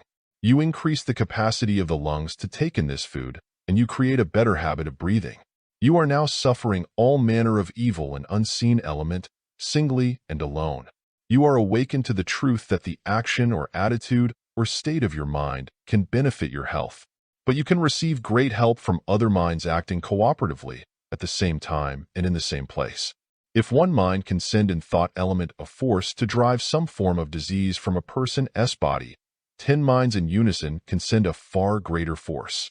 These 10 minds in concentrated silent force are as one mind or a unit, acting together on the patient. You benefit your friend very much when you talk him over with another or others, and wish him well, and keep his good qualities in the foreground and his defects in the background. You then, out of your minds, send him a current of element as real as a current of electricity which affects his body beneficially and makes his brain the clearer to see his own faults. In the future, and possibly the very near future, when your friend is dangerously sick or afflicted with some painful lingering malady, you will, with a few others, having sufficient faith and apprehension of this law, meet together in some quiet room where the sun enters with the fresh force which it sends to this planet in the morning, clad in your newest and freshest garments, and there, for an hour, you will either send your best thought in silence to that person, or if moved speak of him, or if any among you have the gift of song, you may in that way express sentiment and goodwill for him, and be sure you will come to know that in this way you generate and send a power, a constructive power and element, to help that person. If practitioners or people are immediately about them, under whose care and influence they are, and whose methods are different from yours, You will not in spoken or unspoken thought antagonize them. You will send only the thought and earnest desire that all having nearest access to the patient may have their minds cleared as much as possible as to the right course to pursue. And you are in this peaceful cooperative attitude of mind, sending the strongest of all the forces to the patient and those about him. For you have put yourself in the line of action with that high and divine and powerful realm and current of thought and intelligence, which produces the most power. It will be known in the near future, by the wiser of the race, that there is no gain in fighting for the truth. Blows can in thought be sent in the air, and they can do bodies harm. But when you have harmed a body by a blow, either of muscle or a blow from a silent antagonistic thought, what have you done to change the state of the person's mind whose body you may have destroyed? Nothing. If people's methods seem to you wrong and stupid, there is no gain but only harm in abusing the people or their methods. You bring on yourself in so doing the countercurrent of hate and antagonism. Prove the wrong by showing a better way. If I have a better house than yours, I do not prevail on you to copy my house by abusing you for building such a house, or abusing your house. It's better to invite you to come into my house, look at it, and if you can see its superiority over your own, you may copy it, and if you can't see such superiority, no further effort of mine can make you see until your eyes are wider opened. Fatness comes through lack of force to throw off an over-secretion, on the same basis as there may not be enough force to throw off the callous skin which nature puts on to protect the foot from the friction of a tight shoe. But the callous skin may become as great a burthen or annoyance as an excrescence, as the wearing leather it is meant to protect against, and your spirit or force may not be strong enough to throw it off. This causes the corn, which, as a remedy provided by nature, becomes at last a source of more pain to the very part which it is intended to protect. A corn is a scab which your spirit has not force enough to throw off. If you cut this abnormal growth, you only stimulate it to grow again, exactly as you stimulate the fruit tree to grow by trimming it of superfluous branches. You concentrate on the trimming process, whether in the tree or the corn, more of what force there is to renew branch or calm. Of course, you can reduce fat by reducing the amount of food.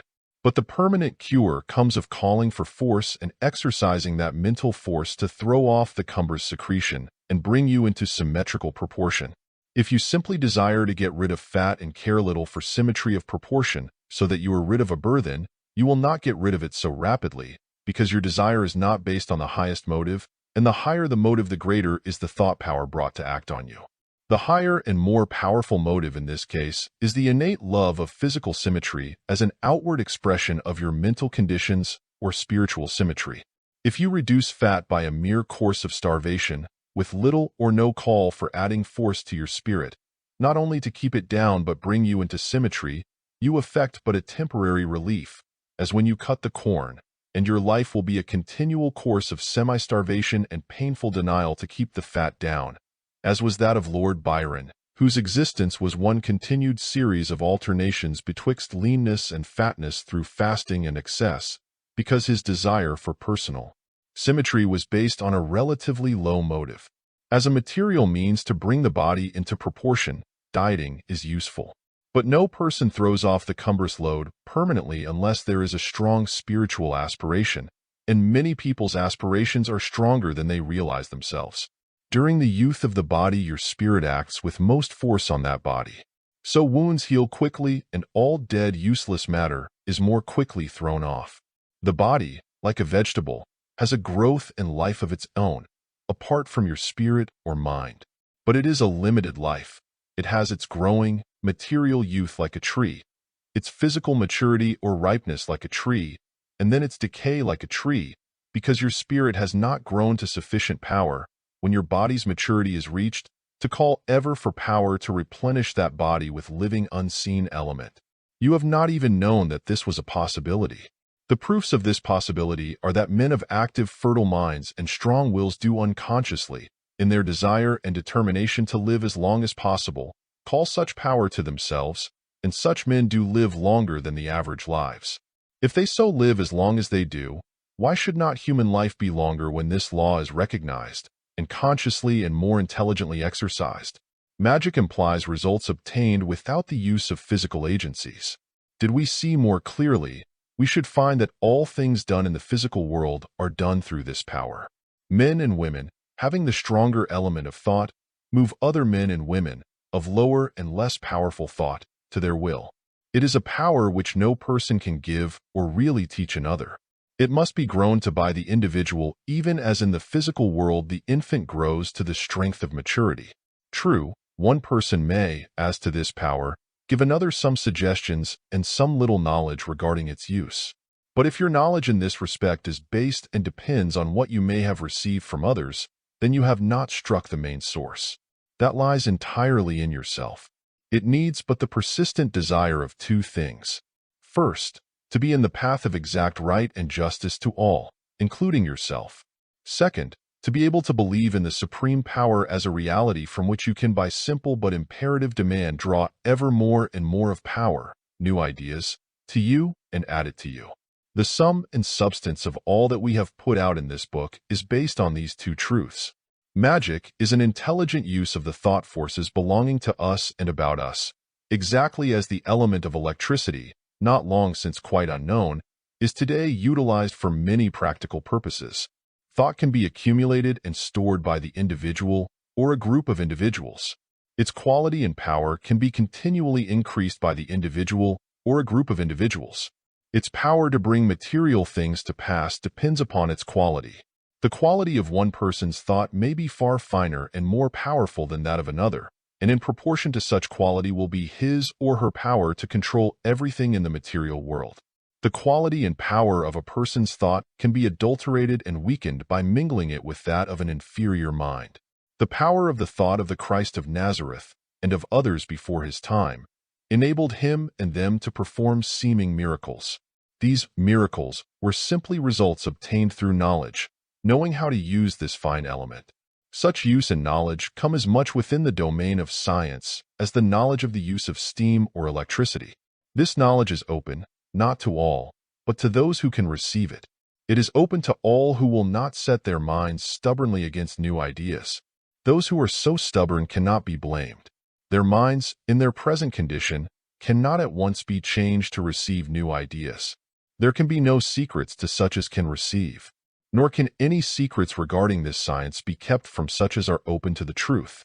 As you grow in spiritual knowledge, new methods will be constantly opening to you to increase the power of your thought, to prevent its escape, to prevent adulteration, and to use your power to the best advantage, first, for your highest good, and next, that of others.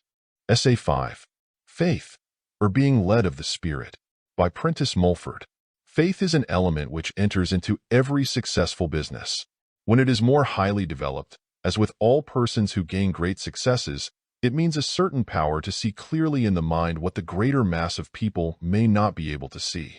It is a self-prophesying quality or power, and in every successful enterprise or business which has involved new methods, its projector has prophesied to himself his success, because the superior quality and clearness of his thought made him able to see the merit, possibility, and success of his enterprise, business, or invention clearer than most other people could see it. Faith is spiritual knowledge.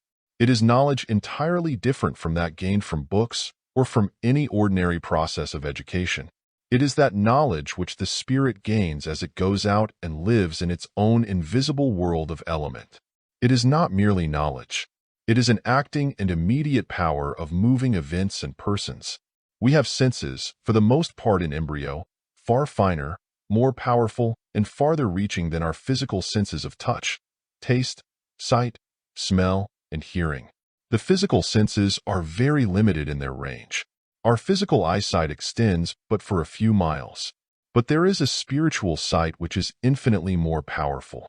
It is not obstructed by walls or by any material substance. This and the other spiritual senses make your higher mind or superior thought. Every effort of genius on any field comes of the working of these finer senses. Some term them the inner senses. It would be more appropriate to call them the outer senses, for they go out from the body and act at great distances from the body. The spiritual realm of life is infinitely larger than that seen and felt of the physical senses. There is no empty space. An active, working, live world of things, of people, of everything we can conceive, though unseen by us, lies at our doors. We live and move in it unconscious of its existence, because our physical senses have no power to see or feel it. But our spiritual senses can, if exercised, feel and know more and more of this world with which we are so wonderfully mingled. Our spiritual senses, when developed, will see 1,000-fold more of the properties, not of matter, but of the spirit or force which lies behind all forms of matter, shapes them, builds them, and disintegrates or takes them to pieces. And when they are more developed, 1,000-fold more will be known of the healing and aiding properties in herbs and vegetation. They will instruct us also in the aids to our spirits coming of physical surroundings, modes of living, and associations. We see spiritual knowledge in the animal and bird. Some call it intuition, others instinct. For us, bird and animal and insect possess a certain degree of mind or spirit. That same quality of intuition tells it when to migrate to colder or warmer regions, what course of flight to take, how to build its nest and guard its young. We hold that mind extends to all forms both of what we call animate matter and inanimate matter. We see then a spirit in the bird and animal. If there is a spirit, there must also be some degree of spiritual power accompanying it, and also of faith.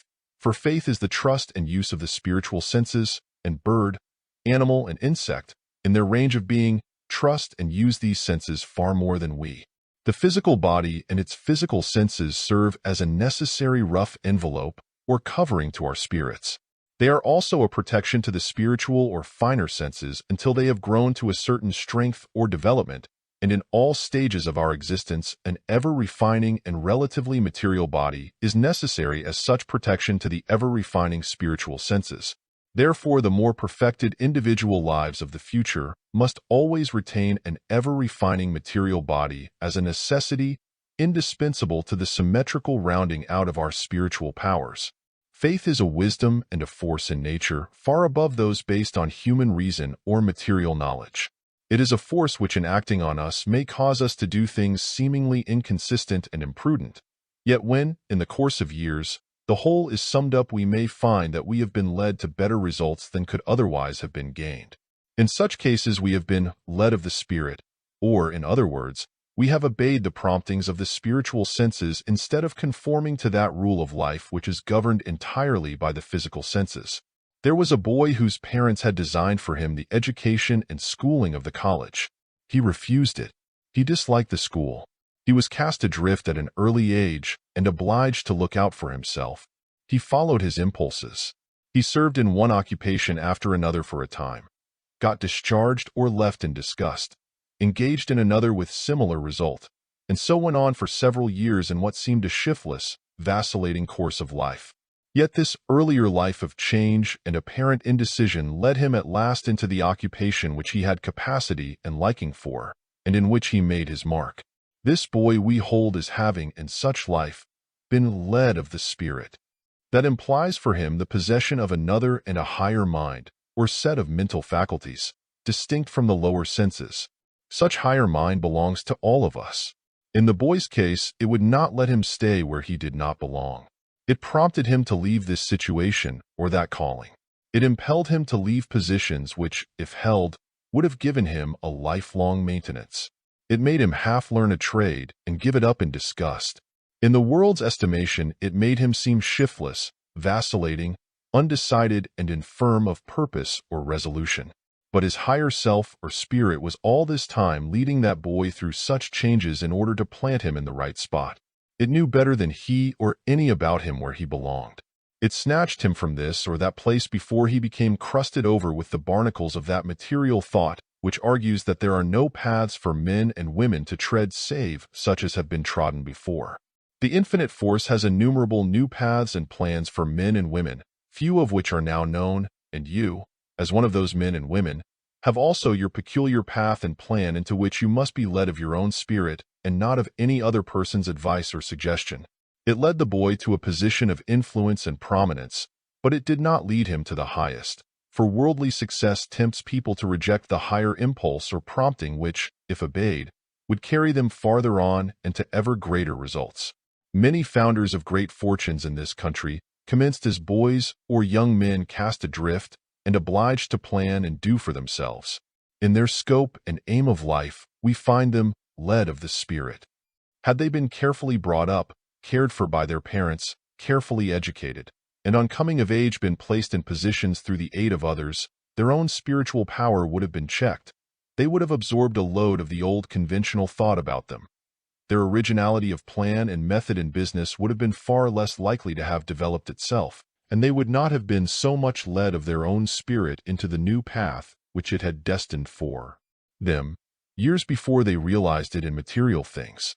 Men like these were not afraid of taking great risks and responsibilities, because, as led of their individual spirits, they had a certain belief and trust in their ventures.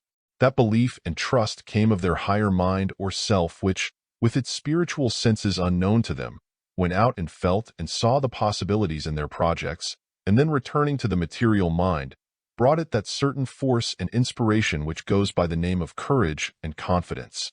It was an unconscious trust in that force or inspiration so brought them that caused them to succeed, so far as they did succeed. But you will remember that what the world now calls success in life is relatively a very poor success, as compared with the more perfectly developed lives and successes to be gained in the future, when people are not to lose their bodies so soon after making their fortunes. There are men, led of the Spirit, who, by a certain amount of faith, attain to great success in making money. But beyond this their faith fails. In other words, it becomes fixed on money or high worldly position as the great aims of existence. Their faith stopping at this point, they become blind to other and greater possibilities for them. They become afraid to alter their method of life to any extent, for fear they cannot so rapidly gain money or fame, or blind prejudice and unbelief keep them in one rut of life. With such limitation of faith in their other powers, with no demand of the Supreme to be led to the greatest happiness, they may gain the whole world and lose their souls. Or, in other words, they gain money and fame, and lose, first, the power to enjoy what it can bring them, and next lose their bodies. In saying that your faith can be continually increased by prayer or demand, we mean that by constant demand of the supreme power you will continually receive clearer and more powerful thought, that your spiritual and more powerful senses will come more and more into practical use, that you will believe more and more in their reality and use until at last you will depend on them as implicitly as now you depend on your physical eye in going downstairs. You will not try to believe. That is not believing at all. You do not try to believe that a tree is a tree. You know that it is a tree. We need to believe with just as much certainty in the spiritual parts and uses of our being. So we shall in time. Then faith is swallowed up in victory. The mood of demand or prayer will become habitual, and we shall be in it whether we are conscious of being so or not. Just as your mind now may be in mood habitually joyous and cheerful, or gloomy and looking at the dark side of things, whether you know Buck is your mood or not. Paul says, faith is the substance of things hoped for. We interpret this as meaning that faith is literal element, or that quality of thought which, as received, attains at last to such wonderful and unexplainable power as actually to make and bring to the person who receives it the things hoped for, be those things houses, lands, and possessions, or powers greater than as yet have been realized or even thought of. Our spiritual senses make our higher mind or superior thought. What we call human reason is based in its conclusions on the evidence given by the lower or physical senses of sight, touch, etc. A person's evidence would be worth nothing in court who, if asked in the witness box how he knew that some event had happened, should reply, because I felt that it had happened. Yet these spiritual senses can, as we exercise them and as we grow into a more natural and healthy spiritual condition, make us feel coming events, coming changes in life. They can make us feel or sense what is true and what is false. They can warn and turn us aside from any danger. How they do this we cannot explain. It goes beyond the bounds of human wisdom or science, which, by the way, endeavors to explain many things which after all are not explained. No one as yet can tell the cause of life in the tree, or why the leaf of one differs from that of another, or why one plant puts out a flower so different in form and color from another plant, or why the crystal of one mineral varies in shape from the crystal of another, or why the lungs and heart work night and day without any conscious effort on our part, or from whence comes the force that sends the earth whirling round the sun, or why, despite all explanation of the material parts of the eye and their uses, it has the wonderful power of reflecting the images of houses, trees, and persons to the invisible mystery which we call mind. We state these things because when we are taxed for not explaining some things more clearly, we think it well to suggest that the more we look at nature, the more and more of mystery and the unexplainable do we find. And as we gather more knowledge, the more of the mysterious and unexplainable shall we continue to find behind what knowledge we have gathered. Knowledge of what? That certain forces, as we find them, when used in a certain way, produce certain results for making us happier. Like electricity. Of its nature or substance we know very little, but by using certain forces we gather it. Next we use it. It will do certain desirable things for us if used in a certain way. It will kill our bodies if used in another way. So with faith. That also will in a sense kill or cure, according as we use it. There is a one-sided faith, a power of belief which may bring a great material success for a time. But if we refuse to go any farther, if we say in substance, I don't want any more of this inflowing of force or idea, because I fear to follow these promptings, then you close up your source of vital supply. You will not be led of the whole Spirit. You fear to trust to that power which has carried you a certain distance. Then you commence to lose energy, to fossilize, to die. The Supreme Power will not allow men to refuse to be led of the whole, Holy Spirit. When man does, it warns him by pains and aches and troubles of mind and body that he has gone out of that straight and narrow path by which alone he can realize eternal happiness. As he keeps on refusing, that same power allows his present body, with its stupid material mind, to drop off. It says, in substance, to that man's spirit, your present body is a useless encumbrance. I will take it away and give you another. With that you will grow quicker. You will learn, if ever so little, to be led of the Spirit, and through such leading gain true knowledge without intense material application. And if you fail with that body to learn to trust to your whole spirit, you must get another, and perhaps many others, until you see clearly first of all that the real you is not your physical body at all, that the real way of life is to be led of the spiritual senses, that when you obey their first faint promptings, asking of the Supreme to be led aright, you are cultivating and bringing these senses into active play in the practical affairs of life. And so as you cultivate them, proof on proof will come to you of their reality faith, or being led of the Spirit 95 in use. Then it will be impossible to go astray or fail in anything. The ignorant, uncultured, unschooled person often has more of this element or force than the book-learned and accomplished. For this reason, the man of success is not today, as a rule, the scholar or the student. He is the man, however, possessed of the greater spiritual power, and every great fortune comes of a superior spiritual power. Christ recognized the superior development of these spiritual senses in the 12 unschooled men whom he called as apostles. He recognized their power to believe or see principles as he saw them. In the unschooled Shakespeare, Burns, and many another poet, these spiritual senses asserted themselves with such power as to overcome lack of worldly education. Such also is the power of these senses, that, when once fairly awakened, they can very quickly take hold of and master the world's education, which is desirable, certainly, but not essential to eternal happiness. Knowledge which comes when led of the Spirit does not require laborious study. In the ordinary sense it requires no study at all. The spiritual sense knows immediately the thing needed for a certain result, just as the monkey, when bitten by a poisonous snake, knows the plant which will serve as an antidote, or as animals before an earthquake show uneasiness and alarm, or as a cat, if carried in a bag miles away from its home, will find its way back through the forest never seen by her before. How shall we cultivate and bring out our spiritual or higher senses? Just as we cultivate and improve our physical powers and senses. That is, we become aware of the reality of any spiritual sense by exercising it, trying it, and experimenting with it. By such means it is first proved and then strengthened. We know little relatively of this power at present, but we give here a very few suggestions, which are of value to us and may be to you in the cultivation and exercise of your mental powers. On meeting any new acquaintance, you may have an impression favorable or unfavorable to him or her. Such impression demands some consideration, because it is the report which your spiritual sense is giving you regarding that person's character. The more you trust to this sense, use it, and cultivate it, the keener it becomes, the more quickly will you read people's character and temperament, and thereby save yourself from painful experience and financial loss, which you might have to sustain in order to find a person out.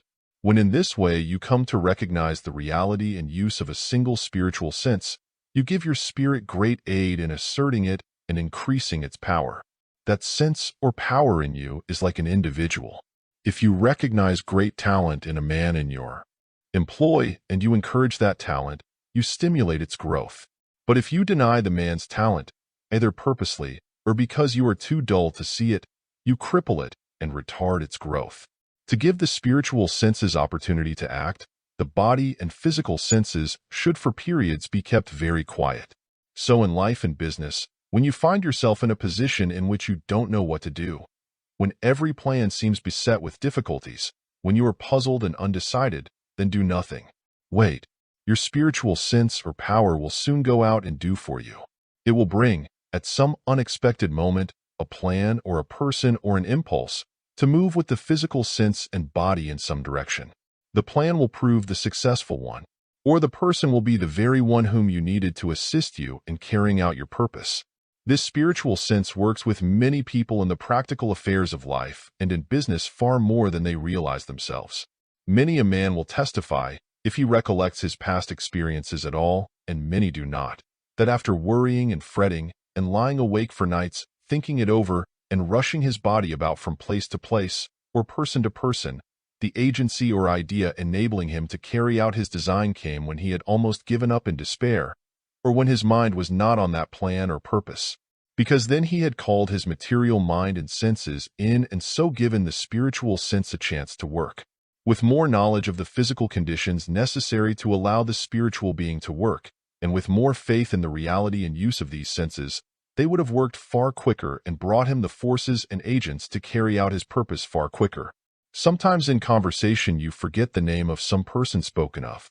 You bother your material memory with the attempt to recall it. In most cases you are unsuccessful. Yet, after a little time, when you have ceased trying to recall it, the name comes to you, because a spiritual sense has gone out and recalled it which could not bring it to you so long as your material memory was so actively employed. The real artist in his highest efforts, be he painter, actor, poet, musician, or orator, forgets that he has a body and forgets the possession of his physical senses. His spirit has then full sway.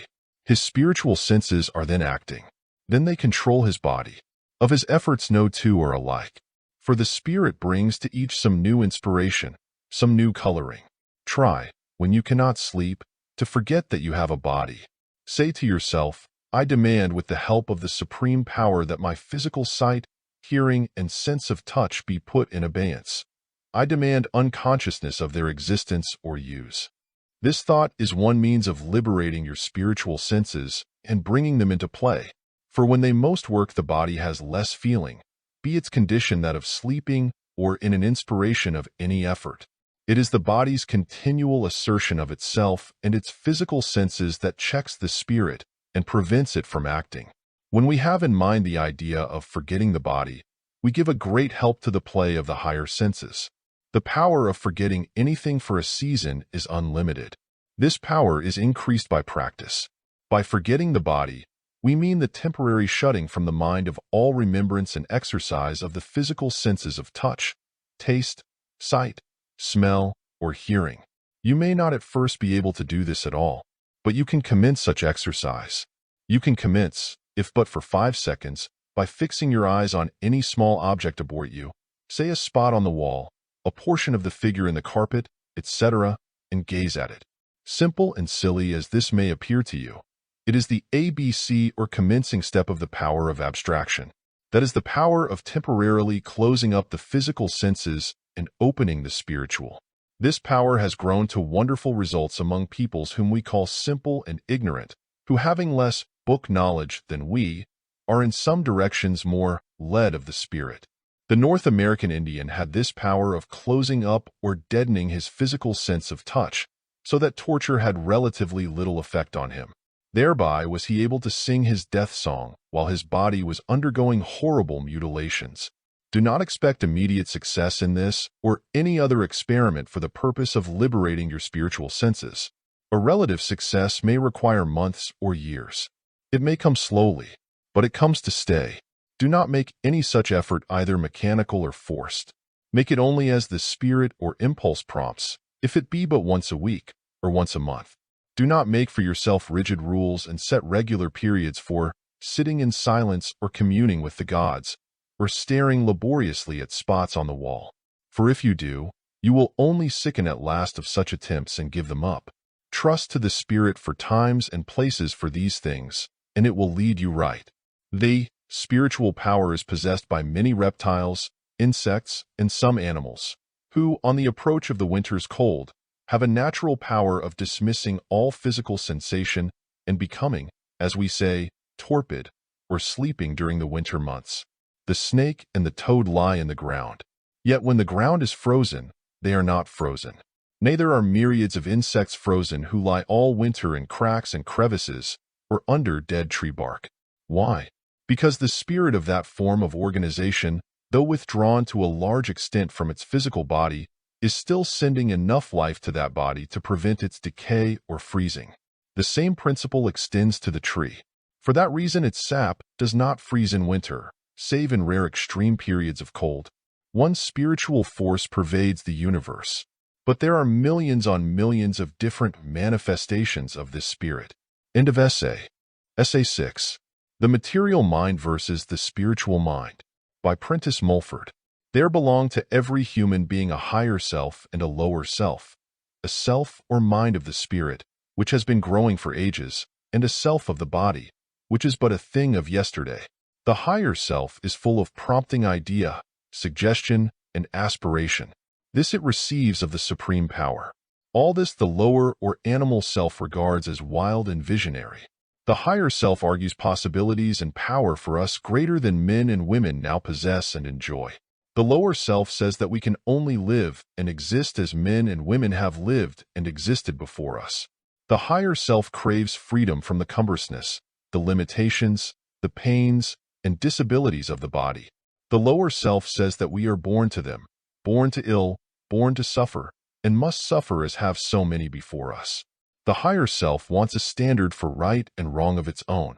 The lower self says that we must accept a standard made for us by others, by general and long-held opinion, belief, and prejudice.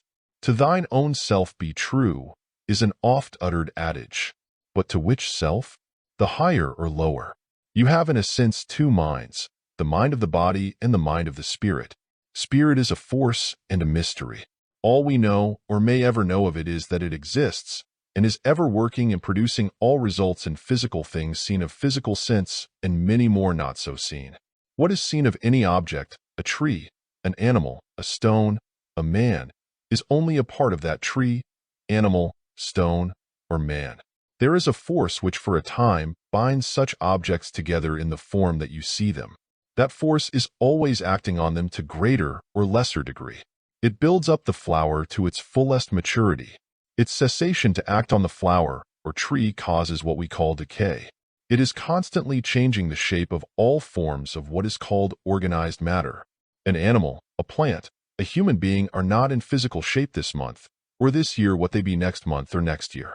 This ever-acting, ever-varying force, which lies behind and, in a sense, creates all forms of matter, we call spirit. To see, reason, and judge of life and things in the knowledge of this force makes what is termed the spiritual mind. We have, through knowledge, the wonderful power of using or directing this force when we recognize it and know that it exists, so as to bring us health, happiness, and eternal peace of mind. Composed as we are of this force, we are ever attracting more of it to us and making it a part of our being. With more of this force must come more and more knowledge. At first in our physical existences, we allow it to work blindly. Then we are in the ignorance of that condition known as the material mind. But as mind through its growth or increase of this power becomes more and more awakened, it asks, why comes so much of pain, grief, and disappointment in the physical life? Why do we seem born to suffer and decay? That question is the first awakening cry of the spiritual mind. and any earnest question or demand for knowledge must in time be answered. The material mind is a part of yourself which has been appropriated by the body and educated by the body. It is much as if you taught a child that the wheels of a steamboat made the boat move, and said nothing of the steam, which gives the real power. Bred in such ignorance, the child, should the wheels stop moving, would look no farther for the cause of their stoppage than to try to find where to repair them, very much as now so many depend entirely on repair of the physical body to ensure its healthy, vigorous movement, never dreaming that the imperfection lies in the real motive power, the mind. The mind of the body or material mind sees, thinks, and judges entirely from the material or physical standpoint. It seems in your own body all there is of you. The spiritual mind sees the body as an instrument for the mind, or real self, to use in dealing with material things. The material mind sees in the death of the body an end of all there is of you. The spiritual mind sees in the death of the body only the falling off from the spirit of a worn-out instrument. It knows that you exist as before, only invisible to the physical eye.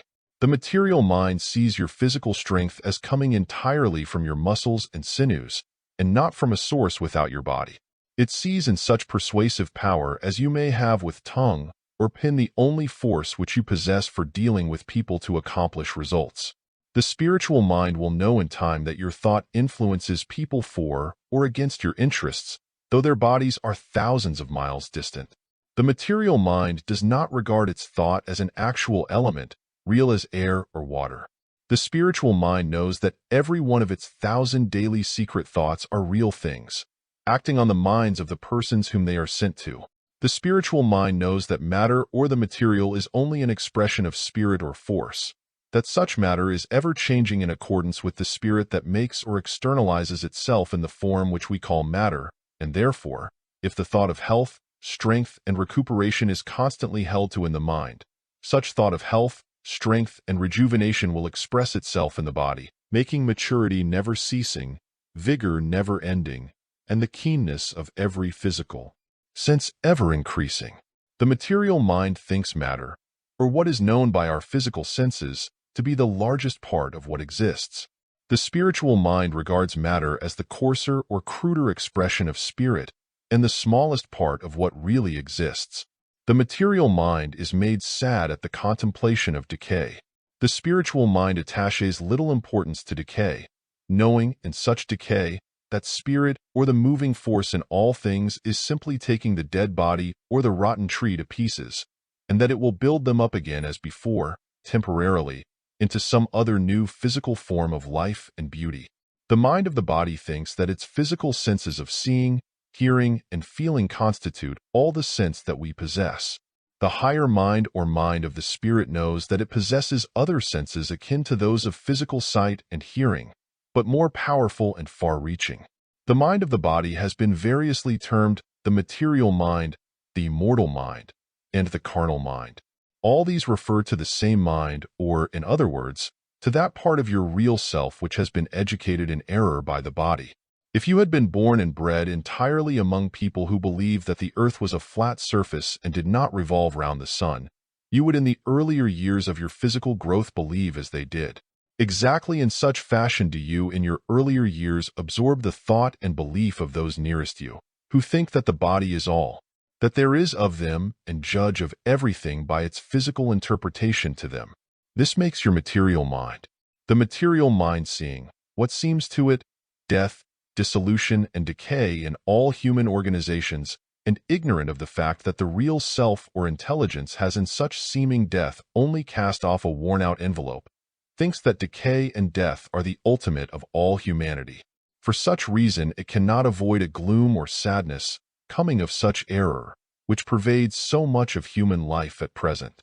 One result or reaction from such gloom born of hopelessness is a reckless spirit forgetting every possible gratification and pleasure, regardless of right and justice, so long as the present body lasts. This is a great mistake. All pleasure so gained cannot be lasting. It brings beside an hundredfold more misery and disappointment. The spiritual mind teaches that pleasure is the great aim of existence, but it points out ways and means for gaining lasting happiness other than those coming of the teaching of the material mind. The spiritual mind, or mind open to higher and newer forces of life, teaches that there is a law regulating the exercise of every physical sense.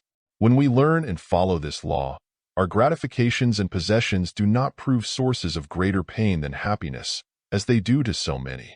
By the spiritual mind is meant a clearer mental sight of things and forces existing both in us and the universe, and of which the race for the most part has been in total ignorance. We have now but a glimpse of these forces, those of some being relatively a little clearer than those of others.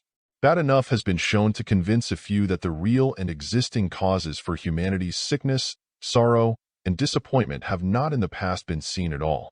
In other words, the race has been as children, fancying that the miller inside was turning the arms of the windmill because some person had so told them. So taught, they would remain in total ignorance that the wind was the motive power.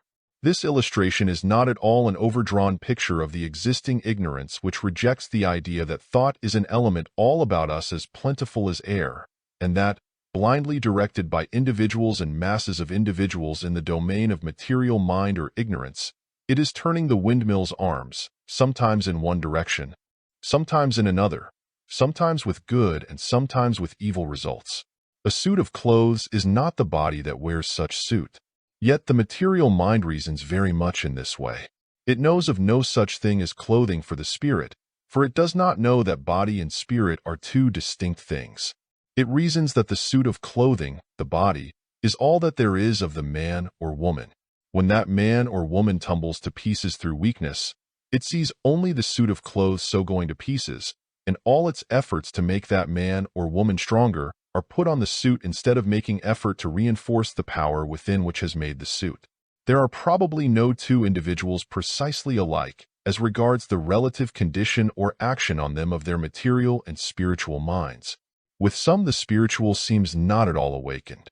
With others it has begun to stretch and rub its eyes, as a person does on physical awakening, when everything still appears to be vague and indistinct. Others are more fully awakened. They feel, to greater or lesser extent, that there are forces belonging to them before unthought of. It is with such that the struggle for mastery between the material and spiritual mind will probably be most severe, and such struggle for a time is likely to be accompanied by physical disturbance, pain, or lack of ease. The material mind is, until one over and convinced of the truths constantly received by the spiritual mind, at war and in opposition to it. The ignorant part of yourself dislikes very much to give up its long accustomed habits of thinking. It costs a struggle in any case at first to own that we have been mistaken, and to give up views long cherished. The material mind wants to move on in a rut of life and idea as it always has done, and as thousands are now doing. It dislikes change more and more as the crust of the old thought, held from year to year, grows more thickly over it. It wants to live on in the house which it has inhabited for years, dress in the fashion of the past, go to business and return, year in and year out, at precisely the same hour. It rejects and despises, after a certain age, the idea of learning any new accomplishments, such as painting or music, whose greatest use is to divert the mind, rest it, and enable you to live in other departments of being. All this being apart from the pleasure also given you as the mind or spirit teaches the body more and more skill and expertness in the art which you pursue. The material mind sees as the principal use of any art only a means to bring money, and not in such art a means for giving variety to life, dispelling weariness, resting that portion of the mind devoted to other business, improving health, and increasing vigor of mind and body. It holds to the idea of being too old to learn. This is the condition of so many persons who have arrived at or are past middle age. They want to settle down. They accept as inevitable the idea of growing old. Their material mind tells them that their bodies must gradually weaken, shrink from the fullness and proportion of youth, decay, and finally die. Material minds say that this always has been and therefore always must be. They accept the idea wholly. They say quite unconsciously, it must be. To say that a thing must be is the very power that makes it. The material mind then ever sees the body as gradually decaying, even though it dislikes the picture, and puts it out of sight as much as possible. The material mind The spiritual mind 109, but the idea will recur from time to time, as suggested by the death of their contemporaries, and as it does, they think that it must, and that state of mind indicated by the word must will inevitably bring material results and decay. The spiritual or more enlightened mind says, if you would help to drive away sickness, turn your thought as much as you can on health, strength, and vigor, and on strong, healthy, vigorous material things, such as moving clouds, fresh breezes, the cascade, the ocean surge, on woodland scenes and growing healthy trees, on birds full of life and motion. For in so doing you turn on yourself a real current of this healthy, life-giving thought, which is suggested and brought you by the thought of such vigorous, strong material objects. And above all, try to rely on and trust in that supreme power which formed all these things and far more, which is the endless and inexhaustible part of your higher self or spiritual mind. And as your faith increases in this power, so will your own power ever increase. Nonsense, says the ultramaterial mind. If my body is sick, I must have something done to cure that body with things which I can see and feel, and that is the only thing to be done. As for thinking, it makes no difference what I think, sick or well. At present, such a case, a mind whose sense of these truths new to it has just commenced to be awakened, will, in many cases, allow itself to be for a time overpowered and ridiculed out of such an idea by its own material mind or the uneducated part of itself. And in this it is very likely to be assisted by other material minds who have not woke up at all to these truths and are temporarily all the stronger through the positiveness of ignorance. These are as people who cannot see so far ahead as one may with a telescope, and may be perfectly honest in their disbelief regarding what the person with the telescope does see. Though such people do not speak a word or argue against the belief of the partly awakened mind, still their thought acts on such a mind as a bar or blind to these glimpses of the truth. But when the spiritual mind has once commenced to awaken, nothing can stop its further waking, though the material may for a time retard it. Your real self may not at times be where your body is, says the spiritual mind. It is where your mind is, in the store, the office, the workshop, or with some person to whom you are strongly attached, and all these may be in towns or cities far from the one which your body resides in. Your real self moves with inconceivable rapidity as your thought moves. Nonsense, says your material mind. I myself am wherever my body is, and nowhere else. Many a thought or idea that you reject as visionary, or as a whim or fancy, comes of the prompting of your spiritual mind. It is your material mind that rejects it. No such idea comes, but there is a truth in it. But that truth we may not be able to carry out to a relative perfection immediately. 200 years ago, some mind may have seen the use of steam as a motive power. But that motive power could not then have been carried out as it is today. A certain previous growth was necessary, a growth and improvement in the manufacture of iron, in the construction of roads, and in the needs of the people. But the idea was a truth. Held to by various minds, it has brought steam as a motive power to its present relative perfection. It has struggled against and overcome every argument and obstacle placed in its way by dull, material, plodding minds. When you entertain any idea and say to yourself in substance, well, such a thing may be, though I cannot now see it, you remove a great barrier to the carrying out and realization by yourself of the new and strange possibilities in store for you. The spiritual mind today sees, belonging to itself, a power for accomplishing any and all results in the physical world, a power greater than the masses dream of. It sees that, as regards life's possibilities, we are still in dense ignorance. It sees, however, a few things, namely, perfect health, freedom from decay, weakness, and death of the body, power of transit, travel, and observation independent of the body, and methods for obtaining all needful and desirable material things through the action and working of silent mind or thought, either singly or in cooperation with others. The condition of mind to be desired is the entire dominancy of the spiritual mind.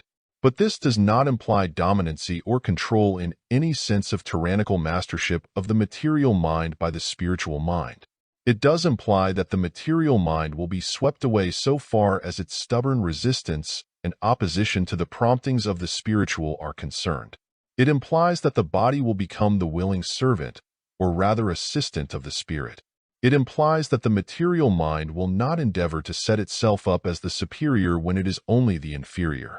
It implies a state in which the body will gladly lend its cooperation to all the desires of the spiritual mind. Then all power can be given your spirit.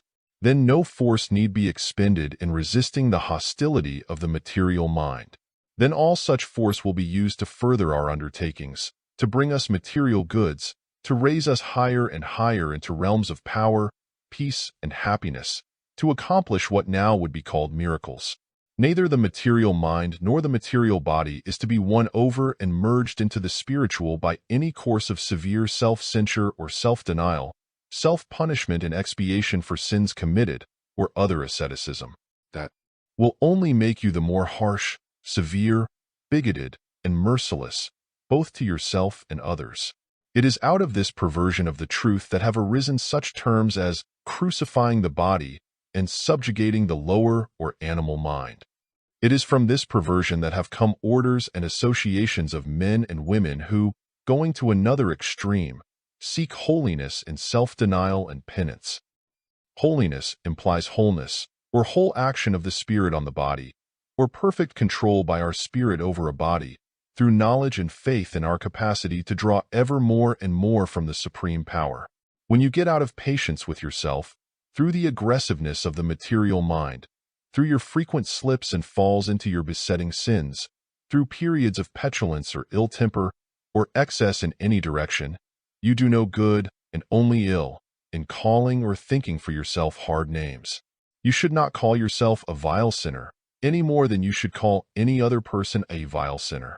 If you do, you put out in thought the vile sinner and make it temporarily a reality. If, in your mental vision, you teach yourself that you are utterly depraved and a vile sinner, you are unconsciously making that your ideal, and you will unconsciously grow up to it until the pain and evil coming of such unhealthy growth either makes you turn back or destroys your body. For out of this state of mind, which in the past has been much inculcated, come harshness, bigotry, lack of charity for others, hard, stern, gloomy, and unhealthy views of life. And these mental conditions will surely bring physical disease. When the material mind is put away, or in other words, when we become convinced of the existence of these spiritual forces, both in ourselves and outside of ourselves, when we learn to use them rightly, for we are now and always have been using them in some way, then to use the words of Paul, faith is swallowed up in victory, and the sting and fear of death are removed. Life becomes then one glorious advance forward from the pleasure of today to the greater pleasure of tomorrow, and the phrase to live means only to enjoy. End of essay. Essay 7. What are spiritual gifts? By Prentice Mulford. There is one spirit, one power, one force in the universe, but its different manifestations or channels of operation are countless. It moves the breeze, the ocean, the avalanche, and the earth in its orbit. It moves the seed to grow, the plant to blossom, the flower to color itself with inimitable hues. It colors the bird's plumage and gives power to its wing. It works in the instinct, or lower reason, of the animal. Its highest known expression is in man, because in man the most of this force is concentrated. In other and unseen orders of being, it is concentrated, as to volume and power and varieties of power, as far above man as man is above the mole.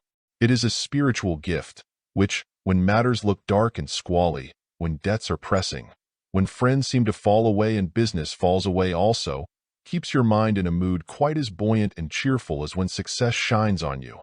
And when you have this gift, or in other words, have developed the power to hold continually such mood, you command success and must have it, because then the silent force of your mind is felt by other determined minds, be your body sleeping or waking, and it keeps them interested in you and working in some way in your behalf. When so you hold the mood of confidence and determination, you are connected spiritually, or by unseen element, with all other confident, determined, and pushing minds. You become a part of such minds, giving to them of your own force and receiving their force in return, and you are then, with them, moving forward to success. Shrewdness in business is a spiritual gift or power. It involves a certain business prophetic faculty which knows when to buy, how to buy, and when to sell. It involves knowledge of human nature, of knowing, or rather feeling honesty and dishonesty almost at a glance. You have a sense which feels the thought of others and gives you notice by such feeling whether their thought be good or bad, as by your sense of physical touch you know the difference between a rough and smooth surface. That is a spiritual power in business which learns to economize time and strength, and thereby accomplish as much in an hour as others may in a day. Any great business success is gained by the exercise of a spiritual power. Spiritual power is used for all purposes and is the only power used. It can be used on a high or low plane of motive. Spirituality is not living in dreams or living in the clouds, or having a pale face or languid air, as if the things of this earth were beneath one's serious consideration and were rather endured than enjoyed. Spirituality means the greatest acuteness of intellect, the greatest foresight, the greatest amount of spirit or power gathered in a person, and the wisest expenditure of that power. It means the greatest governmental ability, be that ability exercised in the small empire of a household or the larger empire of a nation. Spiritual gifts mean all talents, all powers, and all methods of using those powers. That is a spiritual gift which finds out healing properties in plants, roots, and herbs. All nature xei 6 pressed in substance seen of the physical eye is an expression also of mind or force, and every plant has its peculiar kind or quality of that force, and this, when applied, can help the individual spirit to drive out disease. But all seen things are expressions of the lower or relatively cruder form of mind or spirit, and therefore have a limited power. And when any material remedy is applied, the main dependence should not be on that remedy but on the power of mind, and above all things, one's own mind or force, to put the body above the reach of disease. I apply clothing to my body as an external application of wool or cotton to protect that body from cold. But I believe in the power of mind to resist cold and be comfortable, with much less clothing than the majority wear. Your spirit can by degrees attain such power. That is no reason why I should lessen the amount of clothing in cold, whether before I have grown to or gathered that amount of force which shall so resist cold.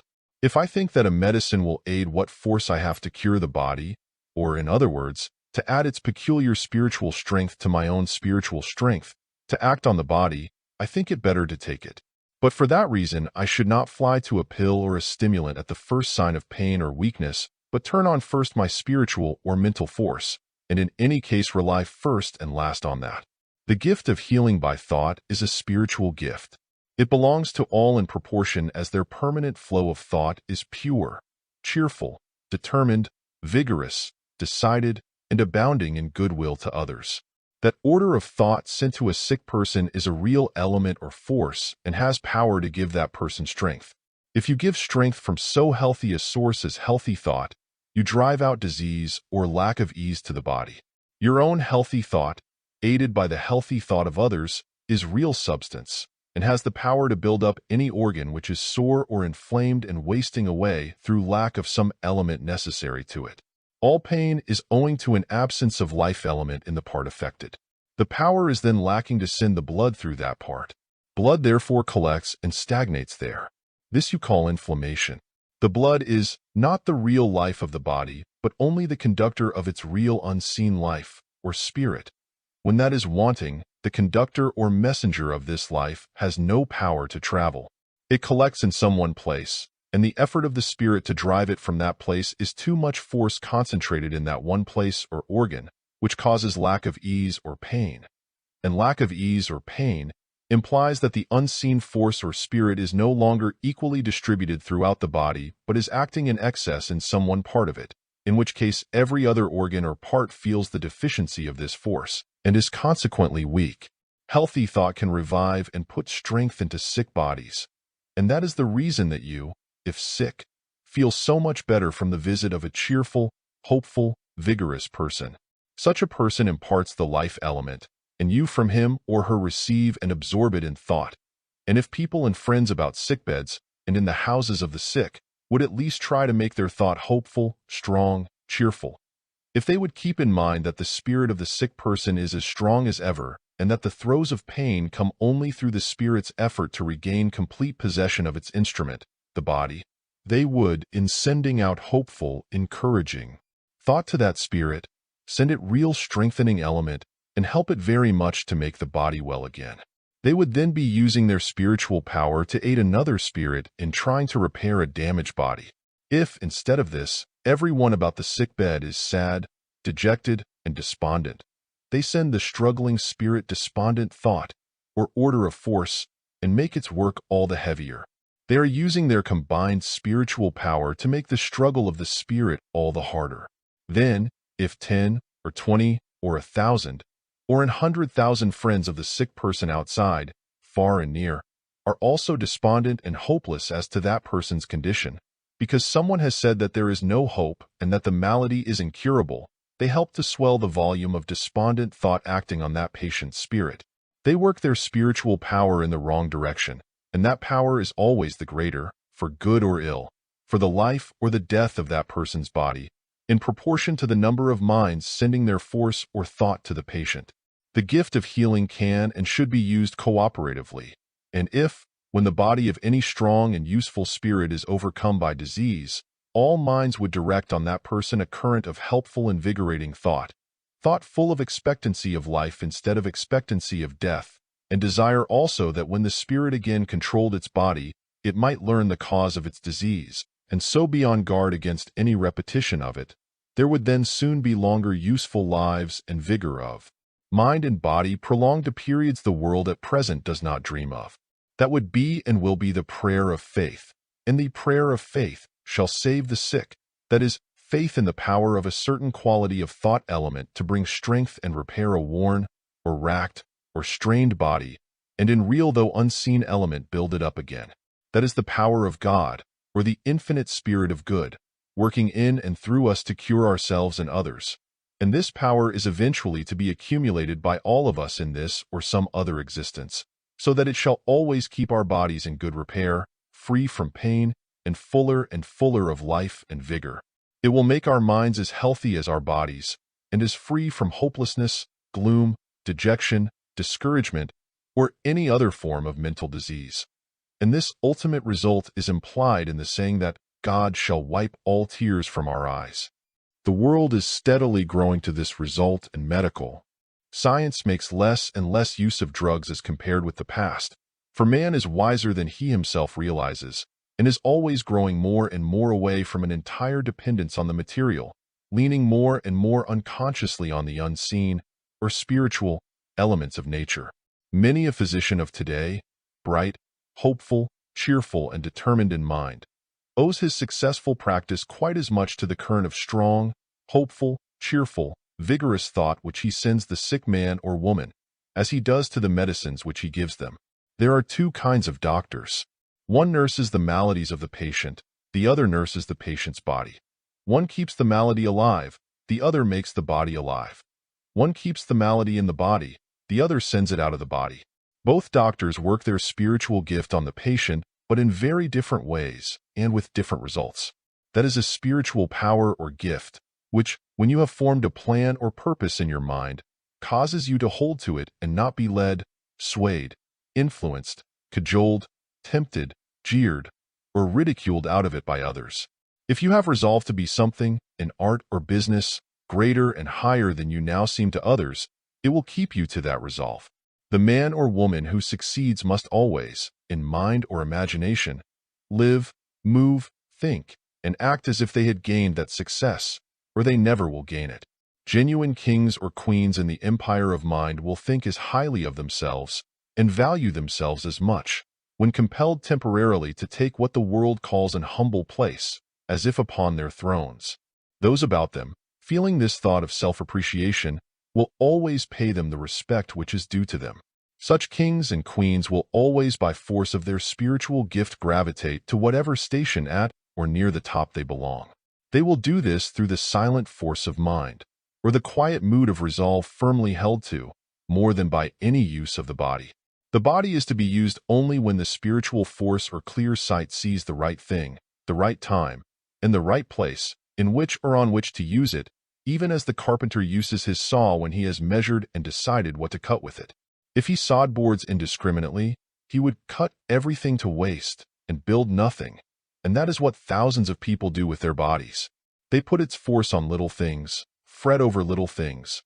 And when their industry for a whole morning has swept every atom of dust out of the room corners, scoured the bottoms of all the tin pans, fretted an hour because the letter they expected didn't come, passed another hour over a desk full of papers to find another letter which amounts to nothing, what has he or she accomplished save to fritter away their force or spiritual power for nothing?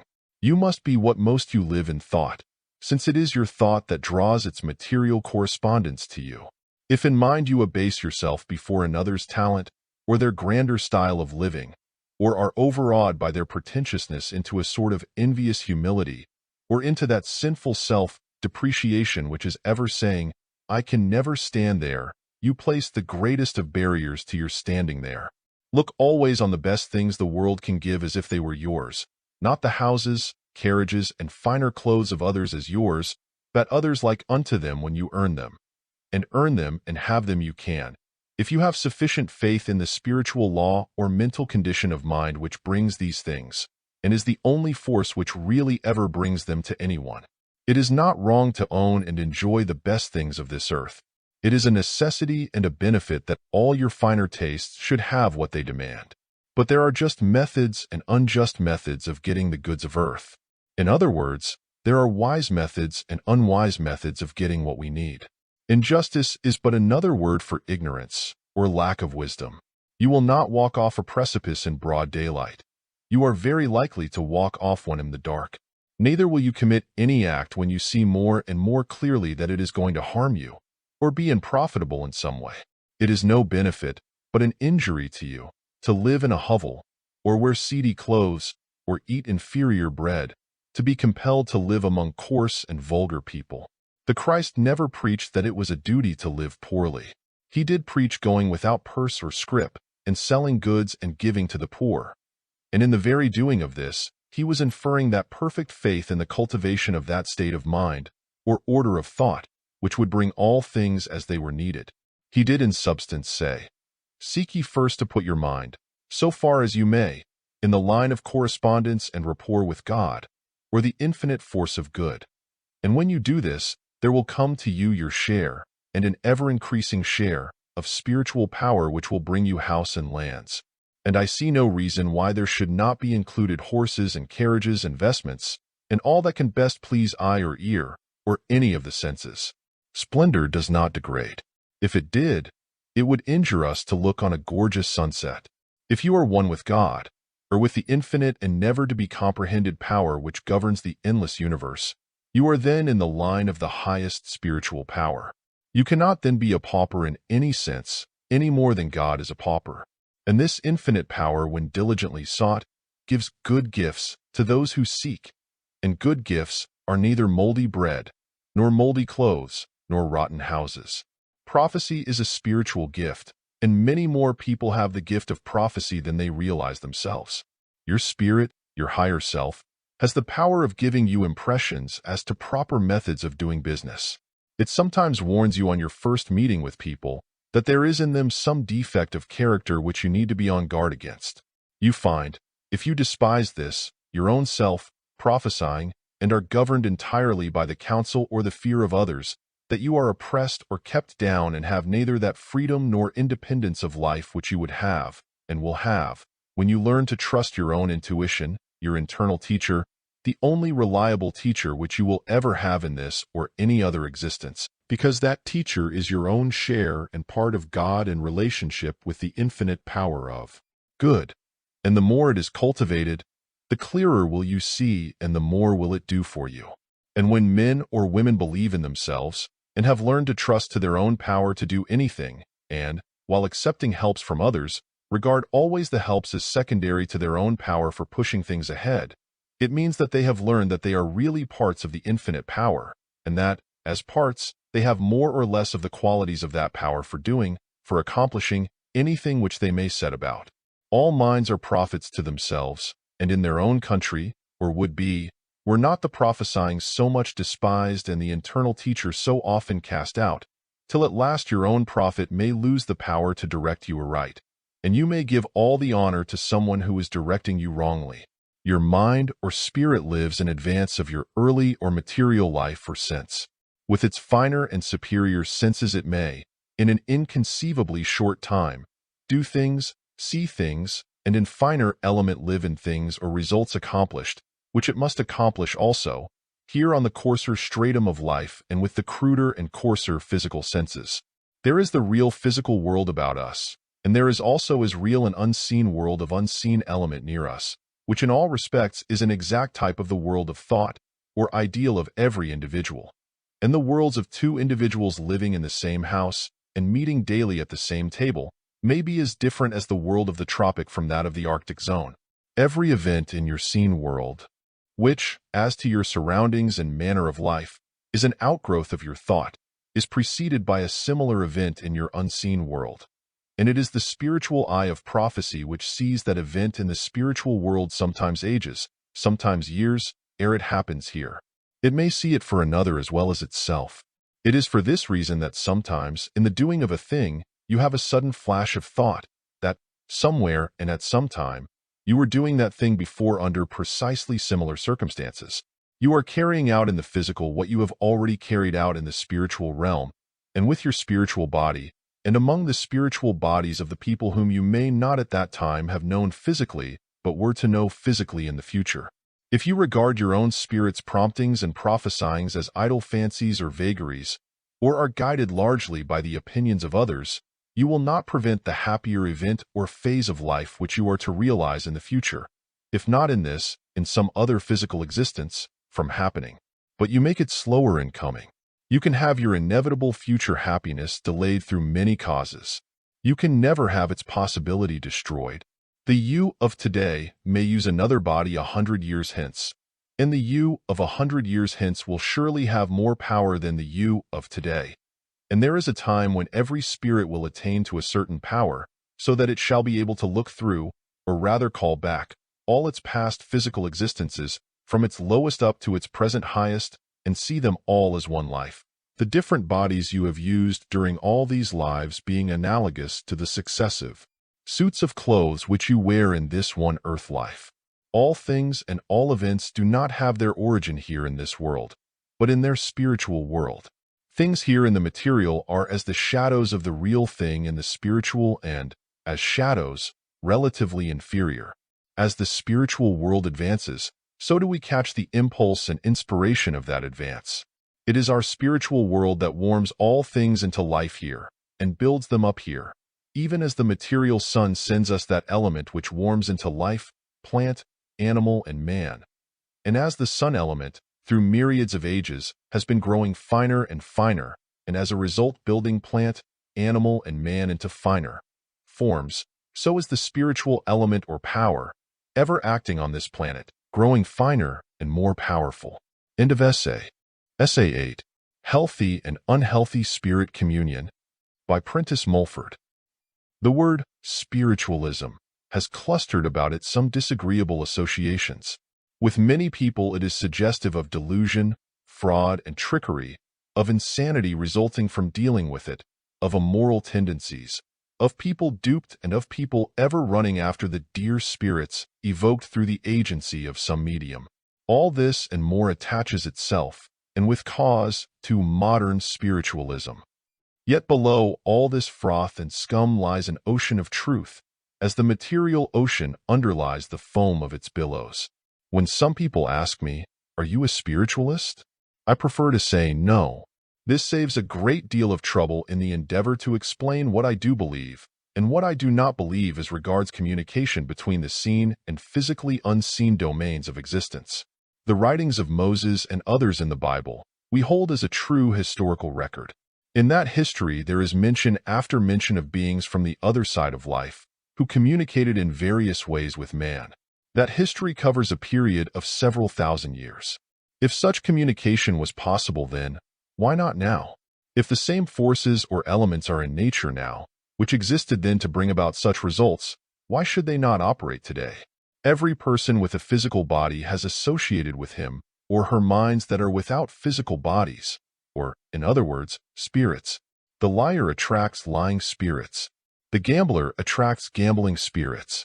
The woman fretting herself to death with household cares has an unseen company ever about her, of like mind, who are miserable with her.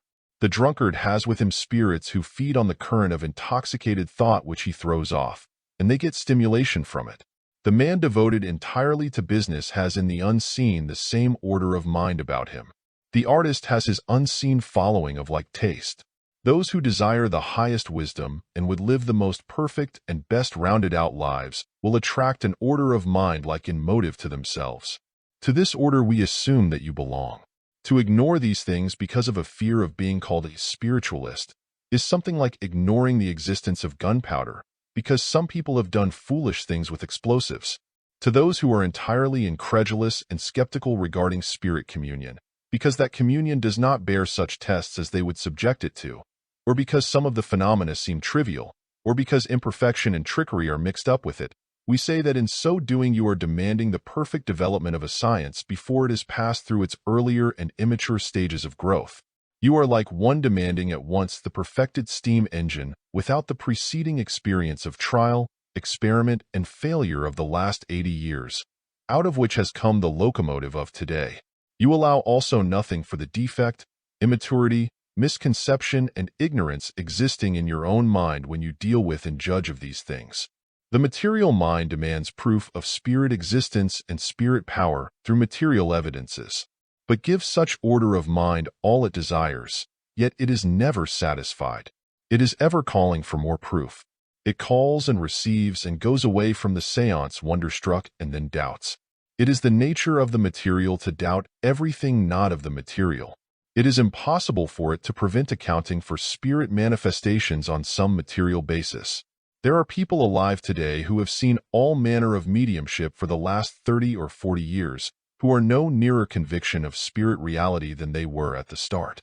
Their spirituality means a chronic and consuming demand for new tests. They will never get the tests which their souls demand, save through themselves.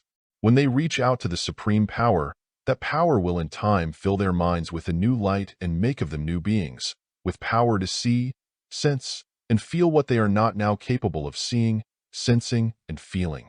The material mind must be gotten rid of before the spiritual mind can make us see the things of spiritual or finer element. As mind which is not of the body is such a powerful factor in our lives for good or evil, I deem it well to know something about its workings. I consider it, for instance, useful and profitable to know that if I frequent a low saloon, or any other low place, I shall attract to myself low degraded spirits, that they will fasten on me, that I shall carry them home with me, that I shall to greater or lesser extent be influenced by them, think their thoughts, and have a tendency to act out with my body what they would act out had they, what they much want, material bodies. And again, if I frequent gossiping or grumbling or despondent groups of people, no matter what may be their social status, and if I enter into sympathy with their gossip or grumbling, I am fastening on myself the same order of mind from the unseen side, making those individuals without bodies literally a part of myself, tying them to me, having my thoughts colored by the hue of theirs, and from such thoughts and minds getting inertia instead of vigor, sickness instead of health, weakness instead of strength. This is a very, very small part of the profit coming of some knowledge of spiritual laws. We cannot get spiritual laws and ignore the existence of individual spirits. If a person desires to know of the unseen world only what comes of raps and table tippings or other phenomena, or is given him from time to time through mediums, clairvoyant, clairaudient, trance, or otherwise, if it is curiosity and desire of seeing the marvelous that chiefly impel him, instead of the desire of knowing the truth, if spirit intercourse is sought as an aid to money-making, if year after year he visits this or that real or pretended spirit show, as he would a dime museum, if even it is only sought with the desire of communicating with the loved ones on that side of life, the chances are that very little good will come of such dealing with spiritualism. I will not say that no good whatever comes of such dealing. Thousands of people who have dealt in spirit intercourse, with all its present crudity and mingling of true and false on both sides of life, are obliged to own to themselves that the death of the body does not end all. That is one step ahead and a profitable conviction for any mind. Some spirits without bodies will lie as fast as some spirits with bodies, commonly called men and women. The loss of a physical body does not charge a scamp into a saint. any more than does the loss of the thief's overcoat change him into an honest man. The spirits whom you may deal with through the generality of mediums have the current virtues and weakness of humanity. Some are pompously wise, and rather than call themselves Smith or Jones will give the names of Plato or Pythagoras or Shakespeare or Queen this or that. Some mean well in giving advice, but make grievous mistakes. None are infallible. People who are made crazy through spiritualism belong to that class of mind which is quite ready to go into some degree of craziness over any exciting or engrossing subject. I believe, however, that dealing with spiritualism does have a special danger for this class, because seances and circles made up of people who are much nearer some form of insanity than they realize tend to attract half-insane spirits, and these can fasten on a very sensitive person, blend disordered minds with theirs, and craze them in time. I have in past years seen a good deal of various forms of mediumship, both in public and private life. I have no interest now in seances or any form of physical phenomena. Indeed, so far as my personal taste and comfort are concerned, I know of no better place to keep away from than a seance at $1 a head, with its usual audience of the ultra-credulous, who come prepared to believe everything, and the ultra-skeptics, who come prepared to disbelieve everything. I see no greater marvel in the materialization of flowers than in the building of the Brooklyn Bridge. I know, however, that certain powers do exist and are worked through the physical organizations of certain people. I know, also, that at times such powers are counterfeited, as everything genuine has been counterfeited. I believe that the development known as modern spiritualism, commencing publicly in this country with the Rochester knockings years ago, came in that crude way because the increasing quickness of mind and intelligence in people demanded investigation and inquiry into these phenomena, which had been apparent ages before. But superstition and fear had shut immediately down on such phenomena. Superstition is either blindly fearful or blindly credulous. Spiritualism in its present form is an abnormal and unhealthy development, but none the less true for that.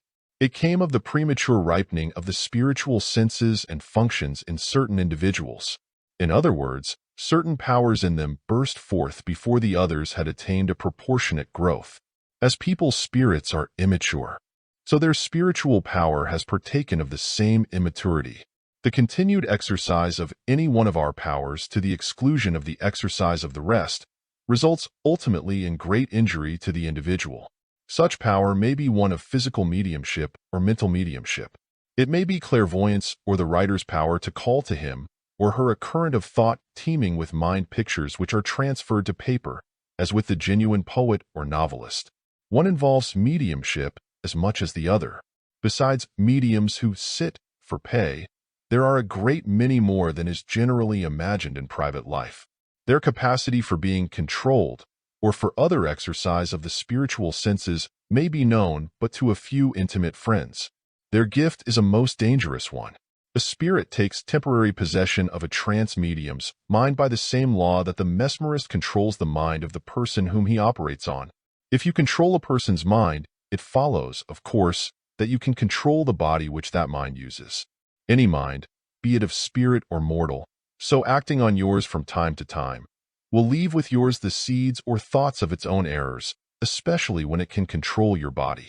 When your body is thus used by another mind, your own spirit is forced out, willingly or unwillingly, and if this continues to go on for any time, your own mind or spirit will have greater and greater difficulty in getting control and acting thoroughly on your own body.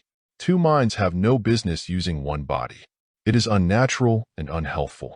But far worse is it for the medium, who gives communications from day to day for several on the unseen side, even though this is done by the agency of one spirit controlling him or her. Such medium may absorb the mental conditions of those who come for sittings and of the minds on the other side who desire to communicate. They are visited by grief-stricken people who want to communicate with their friends.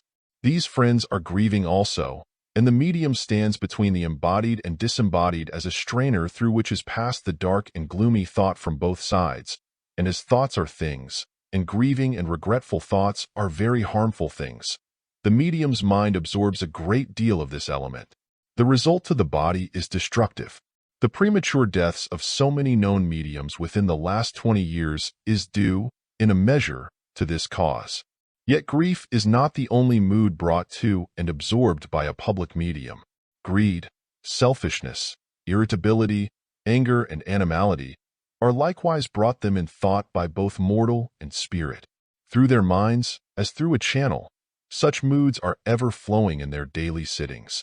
Did they realize the harm they were doing themselves in this business, they would be justified in charging $50 a sitting and would hold themselves as poorly paid at that. The mediumship that is known is small compared to that which is unknown and all about us. Legions of people are more or less controlled by minds about them in the unseen realm of life. Of this the insane furnish the most marked instance. The victim of insanity may have his or her spirit quite crowded out and forced from the body by the gradual encroachment and action on it of an insane spirit. In other words, the body of an insane patient may be today a body which 20 years ago was used by another mind, gradually driven from it by another spirit. The cause and cure of insanity will never be known until people deem spiritual laws worthy of more attention. Spiritualism, with its accompanying evil, has served a purpose. It has awakened a portion of the race to the fact that the death or loss of the body is only an episode in the real life, the life of the spirit. Having served its purpose, spiritualism in its present form will pass away. The time will come when people will not need any form of physical phenomena to convince them of the reality of another life. There will be people who will have perfect faith in their mental communion or impressions received from those nearest them on the unseen side. There will be the most perfect blending of minds of those with the material body and those without. This blending will result in a ripening of spirit, which will bridge for some the present chasm between the two worlds or conditions of existence. This is a healthy spirit communion. The people who realize this will care little whether the outside world of material mind knows that they possess it or not, any more than you may care to reveal your power as a merchant, financier, or politician to a group of 5-year-old children. There is every grade and quality of mind on the unseen side of life. There is as much error in that mind which comes nearest the world's atmosphere of thought as there is with us. If we pin our faith to any individual spirit and accept its utterances as infallible, no matter who it may be or pretend to be, then we are in danger of falling into error. There is but one spirit that can be safely trusted. That is the supreme power and wisdom which rules all things. To it the wisest on the other side go for power and wisdom. They would not allow one of us to depend solely on them for wisdom. They would not allow one of us to blindly idolize them, no matter how much their power might astonish us. They would say to us, "Go for help, consolation, power, and wisdom where we have gone and are ever going, to the supreme and infinite mind. It is your privilege to draw ever from this mind as much as ours. This mind is no myth, but the greatest of realities." Dependence on such power, and that only, can give us a healthy spiritual growth. Any other dependence will give us an unhealthy and one-sided growth. In the healthy spiritual growth, the spiritual senses will in time ripen, so that we may communicate with those on the other side who are nearest us and whom we most need. Dependence upon and an ever-growing faith in the reality of the supreme power bring increasing serenity and repose to the mind. By this serenity and freedom from fear and disturbance are our spiritual powers increased. It becomes then more and more easy for the higher unseen intelligences to impress their thought upon us. When we are very desirous of such communion, they can gradually lead us to that knowledge by which the last barrier betwixt you and them may be broken down, and you may see, meet, and mingle with them, as with people here. But such meeting, mingling, and communion may not come entirely of our physical senses. It will be realized at first during periods when physical senses are partly suppressed, as sometimes happens when you are in deep reverie. When it is our aim to realize a symmetrical rounded-out life and being, we attract to us a like order of spirits. They can live much in our thought atmosphere. That atmosphere makes for them what many of them desire, a home on earth, a place on their old stratum of life to which they can again come and to which they may be most desirous to come. Because although such beings may have most beautiful homes and surroundings, they are not so wedded to them as to care nothing for their old abodes on earth. You may first have seen the light and passed the days of your childhood in a very humble dwelling, yet, though now you live in one far superior, Is there not a lively pleasure in revisiting the old home and living a while in pleasant past remembrances? It is so with spirits. They are human like ourselves. They are not dead to old associations. They are even more alive to them than we are. Far beyond this cause of attraction is the fact that they may desire to come near someone most dear to them on earth, either in this or a previous existence. They watch eagerly the growth of such a spirit in the flesh, as each successive gradation in fineness and purity of thought enables them to come nearer and nearer the one whom they love. Thought which is low, coarse, turbulent, envious, jealous, and gloomy is a barrier to the approach to us of the higher natures of the unseen world. They for a time, and for a purpose, can endure it. Live in it permanently they cannot. Thoughts to them are as real and tangible as wood and stone to us, and the coarser order of thought is to them as objectionable as would be any physical defilement to us. The mind or spirit nearest related to you, nearest you in heart, motive, tastes, and sympathies, may be one who has had no physical existence contemporary with your own. You long, possibly, for the gift of the clairvoyant, healthy, the ability to see spirits. But the clairvoyance is often a power disproportionately developed or brought out before its proper time, and not always bringing the satisfaction or pleasure imagined. The clairvoyant is sometimes lacking in faith and even disposed to doubt the reality of his or her spiritual sight. Hence in mind he or she comes into no closer satisfactory relations with the world of spirits than do you, perhaps even lives in a lower realm. The mind must be raised to a certain level of comprehension with the spiritual senses, or it cannot fully profit by them. Clairvoyance is sometimes, to its possessor like an eye, able to get a glimpse of things in the world of spirit, joined to a mind which doubts what its spiritual eye sees. Mediums sometimes doubt the reality of their own spiritual powers. They may see or sense something of what lies beyond physical capacity, yet are so influenced by the materiality of their own minds, or the material judgment and opinion of those about them, that they have little faith in these their higher senses. Here is another phase of this development, adding to the difficulty of investigating the matter. Place a medium among a group of positive, skeptical minds, and there is a possibility that in a short time that medium, through the very laws of his or her own mediumship, would be mesmerized into complete conviction that his or her clairvoyant sight was a temporary hallucination, or that his or her phase of mediumship, whatever it might be, could be accounted for on a physical basis. Merely to be able to see a spirit very dear to you might soon give you more pain than pleasure. You might see, yet neither hear, nor grasp, nor communicate in any way. What satisfaction would result to you after a short time, from seeing your dearest friend on earth under such circumstances, able only to see but not to communicate in any other way, able only to see but not touch? You could not escape the desire to have a fuller communion because it was a spirit. A spirit is but a being like yourself, only with a body of more rarefied element than your own. Thought is an element, and the finer that element coming from you becomes, the more it assimilates with that of elevated spirits. The more you grow away from the cruder and cease to entertain errors of thought, the closer is the mingling of your thought and that of your exalted spirit friends. Such mingling nourishes the growth of all your spiritual senses, until at last they will ripen into that state when they will take complete hold of a spiritual existence. As your thought attracts wise and powerful spirits, so they are thereby enabled to work that which will most quickly cause their life to blend with yours in every way.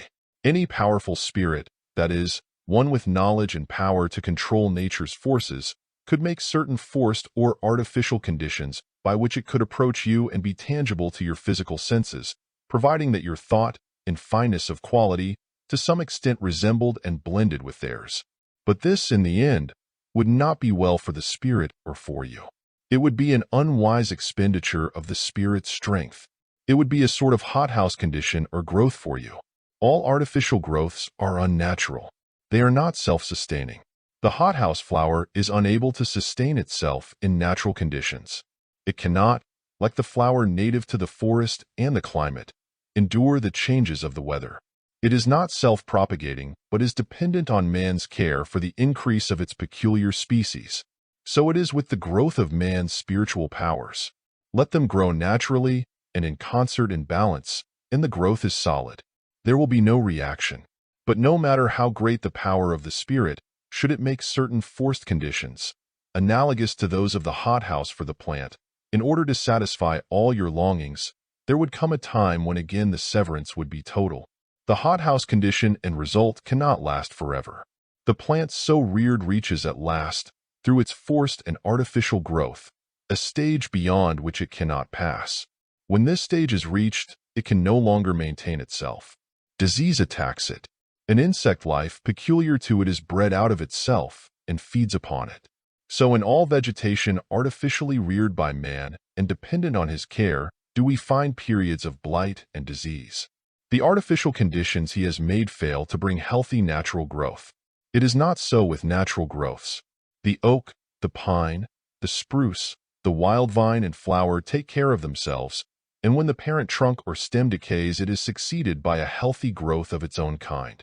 The same law holds with all artificially raised animals.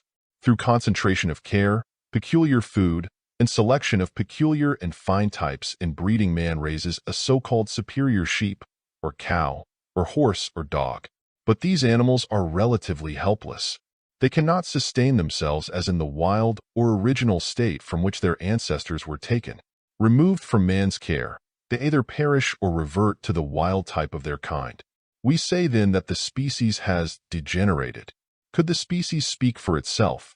Possibly it might say that its condition was improved, for it would then be independent of man and subject neither to captivity nor the diseases generated by artificial conditions. But our race ridicules the idea of bird or beast having rights of their own.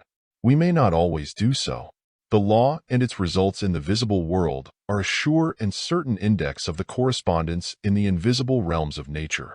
All growth and development, to produce the most lasting and happiest results, must be natural. They must be in accordance with the laws of God, the infinite, all-pervading spirit, and not with subordinate laws or imitations of the natural law made by man. The artificially raised plant or animal is in reality an inferior copy of the original. It may more please our eye to serve our comfort in some way than the original, but as the organization it is weaker. So would it be with us, were our spiritual sight, hearing, and other senses brought out before their due time, as they could be by spirit power. It would be an artificial spiritual condition. Such artificial condition cannot be maintained save at loss in some direction. Even the vegetation raised in the ground, subject to continual artificial fertilization, has neither the flavor nor nutritive properties of that raised on virgin soil. Our nearest friends, on the other side, might, through certain artificial methods, cause themselves for a time to be physically tangible to us. But this, delightful as it might be, could not last. Their supply of material necessary to effect such results would give out, or the care and attention required to keep up such forced conditions would prove to them ultimately a burden. A caged canary is a delight at times, but it is a care. Better far the free bird in the tree. In such artificial spiritual conditions, you would be as the caged canary. You might too soon be associated with beings of a type finer far than any on earth and lose all relish for earth by associations. You might so become entirely dependent on them for your comfort. You would be as the bird fed artificially, and through being so fed would lose all capacity for feeding yourself, because in such condition your own spiritual senses would not be opened. You would only sense the beings apparent to yawn by your physical senses, because they had placed themselves in a state tangible only to those senses. These conditions could not be maintained. The time would come when you would be obliged to return to your original state, revert to the original type and commence where you left off in your natural state. You would so return weakened by an artificial life and training, as a bird is really weakened by its artificial and caged life, and with your capacity for living and growing healthily retarded. Perhaps you may say on reading this, the hope here given of realizing this communion with our unseen friends is rather vague, and it may require eternities for such realization. A condition of mind can be brought. Why should it require eternities when everything for the better is moving ahead at such rapid pace on this planet? You that have lived 50 years must look back with wonder at the progress made in the conveniences of life, in art and material science since you were 10 years old. When you were born, the railroad was in its infancy. The telegraph was hardly known. The ocean steamer was hardly accepted as safe. The electric light was undreamt of. The sewing machine was still in the brain of its inventor. In architecture, the elegance of that time is now commonplace. The medical practice of that time would not now be tolerated. The current religion of that era was harsh, bitter, and unmerciful. Sect was quarreling with sect. The drama of 1840 tolerated a coarseness of verbal expression which today no respectable theater would countenance. We have better houses. There is far greater personal cleanliness. We have 3 times the variety of vegetable foods. There is more time for rest. The hours for labor are being shortened. There is more temperance in all things. New ideas are more hospitably entertained. But details of the changes for the better in the physical world within 50 years would fill a volume. Are these to stop here? No. Is it not the new and unexpected that is always coming? Is physical sense to be the limit of our powers? No. We are ever going ahead. We cannot stop going ahead. We are ever growing and advancing day by day toward the spiritual being and the spiritual life, so far exceeding the material in beauty and happiness. Who shall set the time when this spiritual life is to burst from the material as the bud bursts from the tree? It is said that the day of the Lord shall come as a thief in the night. The day of the Lord means for us the time when a grand spiritual life is to come to this planet, when all things shall be changed, very healthy and unhealthy spirit communion 143 quickly for the better. Not through disturbance, not through bloodshed and revolution, not by man's law and legislation, but by the mightier force of a great wave of spiritual element and spiritual impulse, which shall clear men's eyes and quicken their understanding, so that all things shall regulate themselves. Even as in the heavens the myriads of planets are moved in the intricacies of their orbits without clash or disorder. Essay 9. Spells, or the Law of Change, by Prentice Mulford. A condition of mind can be brought on you, resulting to you in good or ill, sickness or health, wealth or poverty, by the action, conscious or unconscious, of other minds about you, and also through the thought suggested to you by objects or scenes about you. This is the secret of what in former times was called the spell. Through the action of thought, a state of mind can be brought on any person which may make them act conformably to such thought. The spell is a matter of everyday occurrence in some form or other. To remain for an hour in sight of grand scenery casts on the mind a spell of pleasurable thought. To remain for an hour in a vault surrounded by coffins and skeletons would, through the associations connected with such objects, cast on you a spell of gloom. To live for days and weeks in a family, all of whose members hated you, or were prejudiced against you, would most likely cast on you a spell of depression and unpleasant sensation. To live in a family whose members were always sending you warm and friendly thought would produce a spell of pleasurable sensation. If, when sick, you are obliged to remain for days and possibly weeks in the same room, your mind will become weary of seeing continually the same objects in it. Not only is the mind wearied at sight of these objects, but the sight of each one, from day to day, will suggest the same train of thoughts, which also soon becomes wearisome. Mind weariness, from this or any other cause, has a natural drift towards despondency. Matters present and future then assume their darkest aspect, and the darkest side of every possibility comes uppermost. Despondent thought, as has been many times repeated, is force used to tear the body down instead of building it up. This action and condition of thought is one form of the spell. It is broken most speedily by a change to another place and another room.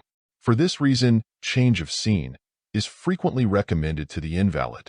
Change of scene and locality means not only a change of objects beheld by the eye, but a change also in thought, as new ideas, and possibly a new condition of mind, come through seeing the new set of objects. The new condition of mind will break the spell. There is a much closer connection between things tangible and seen of the eye and things intangible than is generally imagined. In other words, there is a close connection between things material and things spiritual. The force or element which we call thought is all-pervading and takes innumerable varieties of expression. A tree is an expression of thought as well as a man, and so are all that we call inanimate objects. There is not a thoroughly dead or inanimate thing in the universe, but there are countless shades of life or animation. Many things seem dead to us, as a bone or a stone, But there is a life or force which has built that bone or stone into its present condition, and that same life or force, after that bone or stone has served a certain purpose, will take it to pieces again and build its elements into other forms. The unbuilding process we call decomposition. It matters not if the stone change or rid itself of but one atom in 1,000 years. Time is nothing in the working of nature's forces. Decomposition, then, is a proof of the existence of all, pervading and ever-working life or force. Otherwise, the stone or bone would remain without change through all eternity. Incessant change is ever going on in the boundless universe. It is an inevitable accompaniment of all life. And the greater the life and force in you, the more rapid and varied will be the changes. Everything, from a stone to a human being, sends out to you, as you look upon it, a certain amount of force, affecting you beneficially or injuriously according to the quantity of life or animation which it possesses. Take any article of furniture, a chair or bedstead, for instance. It contains not only the thought of those who first planned and molded it in its construction, but it is also permeated with the thought and varying moods of all who have sat on it or slept in it. So also are the walls and every article of furniture in any room permeated with the thought of those who have dwelt in it, and if it has been long lived in by people whose lives were narrow, whose occupation varied little from year to year, whose moods were dismal and cheerless, the walls and furniture will be saturated with this gloomy and sickly order of thought. If you are very sensitive, and stay in such a room but for a single day, you will feel in some way the depressing effect of such thought, unless you keep very positive to it, and to keep sufficiently positive for 24 hours at a time to resist it would be extremely difficult. If you are in any degree weak or ailing, you are then most negative or open to the nearest thought element about yon, and will be affected by it, in addition to the wearying mental effect, first mentioned, of any object kept constantly before the eyes. It is injurious, then, to be sick or even wearied, in a room where other people have been sick, or where they have died, because in thought element all the misery and depression, not only of the sick and dying but of such as gathered there and sympathized with the patient, will be still left in that room, and this is a powerful unseen agent for acting injuriously on the living. Those simple savages, who after a death burn not only the habitation but every article used by the deceased when alive, may know more of nature's injurious and beneficial forces than we know. Living more natural lives, they unconsciously act according to the law, even as animals in their wild and natural state do, thereby escaping many of the pains and discomforts of the artificial life which we have made both for ourselves and the animals that we domesticate. People who have some purpose in life, who travel a great deal, who are ever on the move and in contact with different persons and places, have, you will notice, more vitality, more energy, and physically preserve a certain freshness not evident with those who follow year after year an unvarying round of occupation, carrying them day after day to one certain locality, whether office or desk or workman's bench, just as a pendulum oscillates from side to side. These last look older at 40 than the active, changing person does at 60, because their unvarying lives, the daily presence and sight of the same objects at their dwellings or places of business, contact with the same individual or individuals at meals and in leisure moments, and interchange of about the same thoughts year in and year out, weave about them an invisible web composed of strands or filaments of the same unvarying thought, and this web literally strengthens from year to year, exactly as strand after strand of wire laid together will form, at last, the massive bridge-supporting cable. But the unseen cable so made binds people more and more firmly to the same place, the same occupation, and the same unvarying set of habits. It makes them dislike more and more even the thought of any change. It is another form of the spell which they have woven for themselves. It is the sure result of always keeping your state of mind unchanged. We do not live on bread or meat alone. We live also largely on ideas. The person ever planning and moving new enterprises, the person who throws his force into beneficial public movements, and from either of these causes is led into a varied and ever-changing contact with individuals, receives and puts out a far greater variety of thought than the man who lives continually in a nutshell. There is a time and use for retirement and solitude. There is a time and use for contact with the world. It is desirable to establish the golden mean between the two. The person whose range of life and movement is narrow, who is doing nearly the same thing and seeing nearly the same things and people from year to year, has a tendency to feed mostly on the same old set of thoughts and ideas. Out of himself, he generates the same order of old, stale notion and expression. Start him in a certain train of idea or association, and he tells you time after time the same old story, forgetting how many times he has told it you before. He has about the same forms of expression for every occurrence and every hour of the day. He regards the world and things generally as about worn out. Lacking in life and variety of thought himself, he regards everything else as lacking in life and variety. For life is to us exactly as we see it through the spectacles which we so often unconsciously make to look at it. If our mental spectacles, through living unaware in violation of the law, are blurred, cracked, discolored, and dim, the whole world will to us seem blurred, discolored, and dull in hue.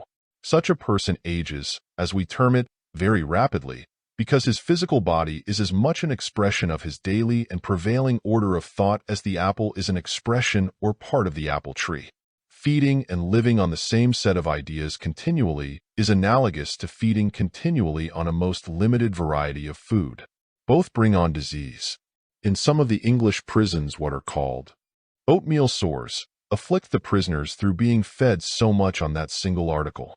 But the average mental condition shows itself on the body far more rapidly than any result from material diet. It is feeding on the same stale set of ideas, aided by living continually amid the same physical surroundings and with the same individuals, who are likewise subsisting mentally on the same stale mental diet, that whitens the hair, stoops the shoulders, wrinkles the face, and causes shrinkage of tissues and bodily inertia and weakness. Our land is full of people who at 45, through this cause, look older than others of 65. It is full also of young men and women in a physical sense, who, through their poverty of idea and lack of real life, will be old, worn, and haggard within 20 years. They are in substance as much old fogies, grannies, and daddies, now as are those whom they ridicule as such. They are traveling in the same narrow rut of idea. Slang phrases and worn-out chaff, borrowed from others, constitute 4/5 of their talk and probably 5/6 of their thought. To this class also belong many who are deemed of a high order intellectually, or of more culture, whose thought after all is very largely a repetition of what they have heard or read, who look up to and idolize some human authority, living or dead, and have really very few ideas of their own, not possibly because new ideas occasionally do not suggest themselves to them, but they have not the courage to secretly entertain and familiarize themselves with such ideas. They smother them. They succeed at last in killing them and putting out the little light endeavoring to shine on them. When you destroy or so kill out of yourself the capacity for truthful idea to act upon you, you are killing also your body by degrees. You are cutting off the only source of new life for the body. Of this order of minds, the only claim to youth lies in that physical freshness belonging to the earlier growth and life of the body, which, owing to their mental condition, will fade in 20 years as surely as the absence of sunshine and water will soon wither the young and growing plant. Such are now unconsciously weaving for themselves the web and spell of age and decay. A constant renewal of physical life lies only in a never-ceasing change of mental conditions. New ideas beget newer and fresher views of life. There are millions on millions of truthful, new ideas to come to us, so that we keep the mind in the proper state to receive them. We have not to plod and study hard to receive them. There is no hard study in the kingdom of God or the kingdom of infinite good. If in the line of communication with that kingdom, we shall ever receive new thought, as the plant receives the sunshine and air, and like the plant just as much as suffices to give us life for the day and the hour. Every mind is now, or is to be at some period of its existence, not possibly in this present physical existence, a fountain for the reception of such new idea. But new thought cannot come from books or from the minds of others. These may for a time serve to start you on the road, or as temporary props or helps. But if you depend altogether on books or people for new thought, you are living on borrowed life. You, in so doing, keep your own mind closed to the inflowing of the element which its own individual needs call for, which is for it alone and for no other mind. You must draw your own sustenance from the infinite reservoir of truthful thought. Until you do so, you are not a well of water springing up into everlasting life, nor have you reached the initial point of that real and perfected existence which feels at home anywhere in the universe and can draw its self-sustaining life at any place in the universe. No agency fetters more or does more harm to both mind and body than a very close and constant association with a mind or minds inferior to yours in tastes, in refinement, in breadth of views and quality of motive. Such order of mind ever near you, and with which you are much in sympathy, will infuse into yours more or less of its grosser desire or taste. It will blind you more or less to higher and healthier views and modes of life. You will, unconsciously to yourself, live and act out much of that mind's life. You will be peevish or cynical or mean in your dealings, when it is not the real you that is so thinking or acting, but the constant flow to you and reception by you of the grosser force or element of that mind, which you thus act out. You become, then, literally a part of the other and inferior mind. This will surely affect the body, which in its material substance becomes a material expression of that lower mind grafted on yours. Unless you sunder this mental tie, the inferior graft may outgrow the original tree. You will become physically inert, lifeless, and be affected with some form of disease, because you are then giving that inferior graft your own thought or force. It can appropriate but a small part of that force, but from what it can, it draws its own stinted life. You are then giving of your gold and getting base metal in return. You are then giving of your life and getting a slow and living death in return. For the mind most clear and active in thought, considerate, wise and prudent, broadly but not recklessly benevolent in action, does give to others, and especially to those with whom it is in close sympathy, life and vigor, both of mind and body. Talking openly has very little to do with the good or ill results coming of minds in close association and sympathy. It is not what people talk. It is what people think of each other that most affects them. A person always near you and ever thinking of you with dissatisfaction or peevishness, or putting out the thought of opposition to your aims and wishes, will eventually make you feel unpleasantly, be his or her words ever so fair. Such a person, under these circumstances, will at last injure you in mind and body. That person is throwing a spell on you.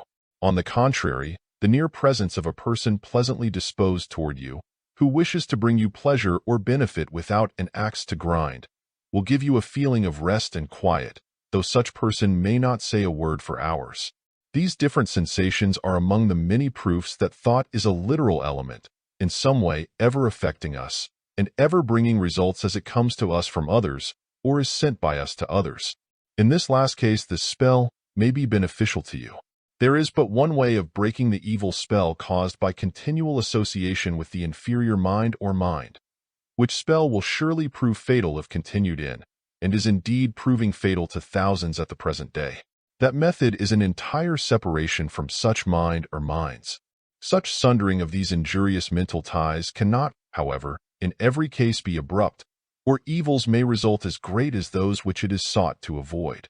If a graft, however injurious, be roughly torn from the tree also is injured and perhaps destroyed.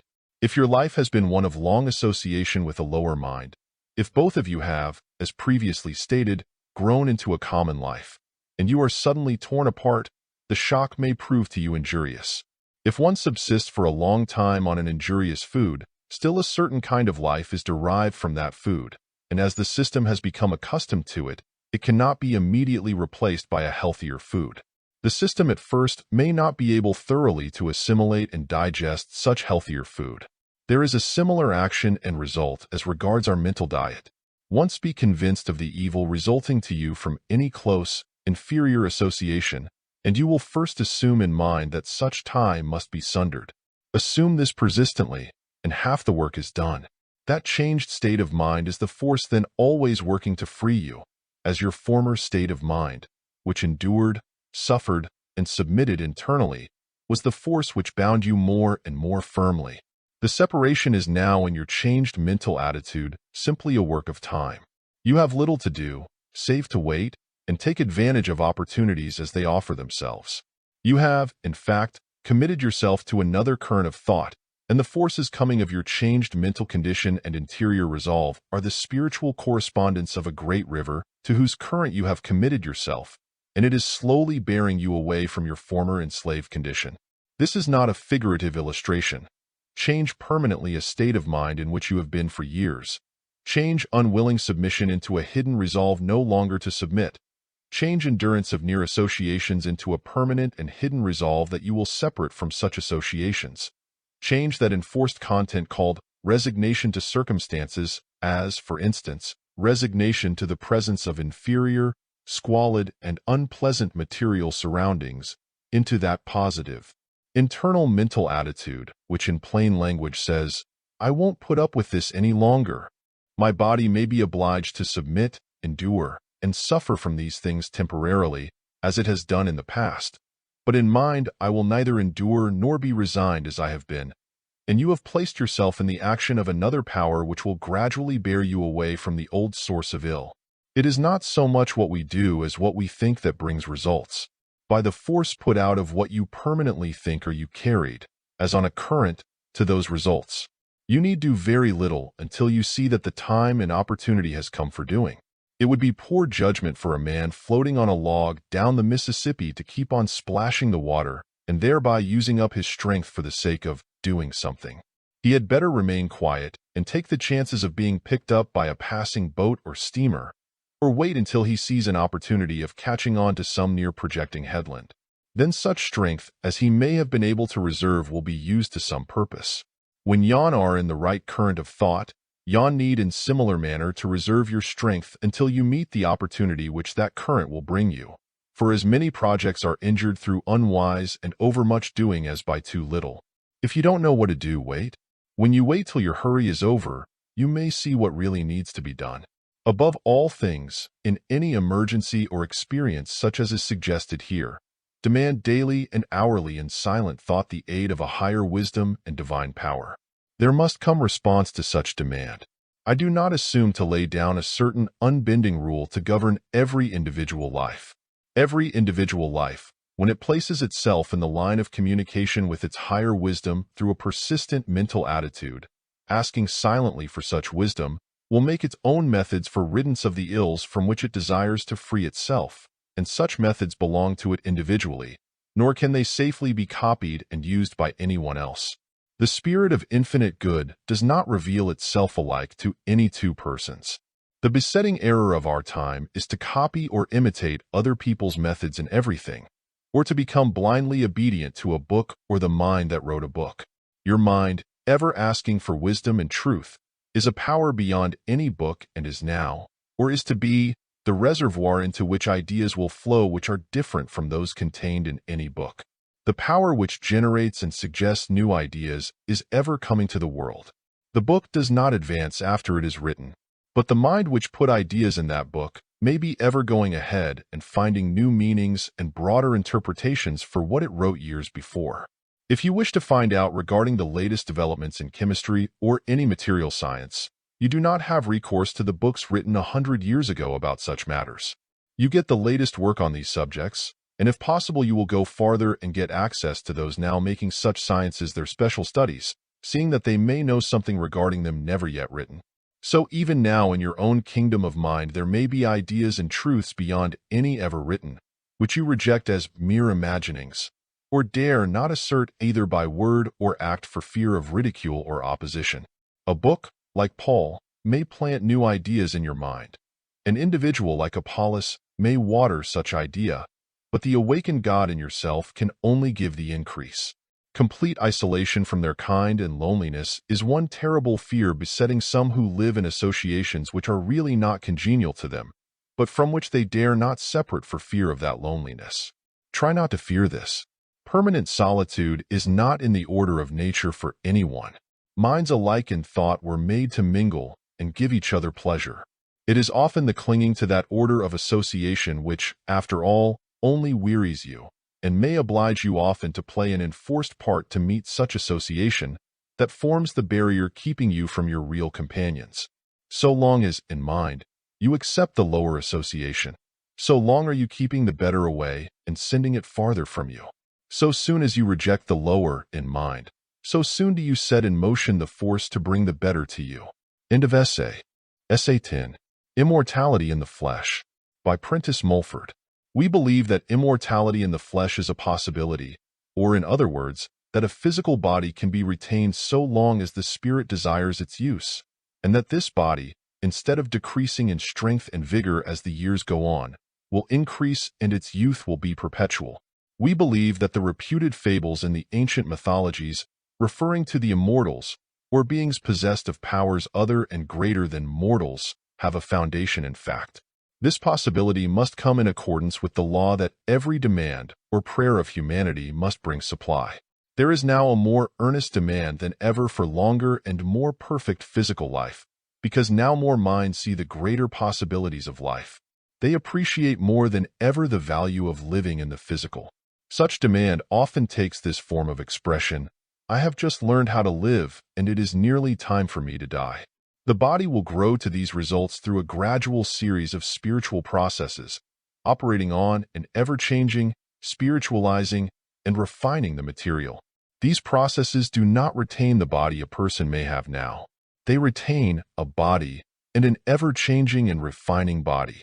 All disease, lack of physical ease, or sickness comes of a spiritual process, the aim of which is the reconstruction of the physical body, first, in the receiving of new elements, and, second, in the casting out of old ones.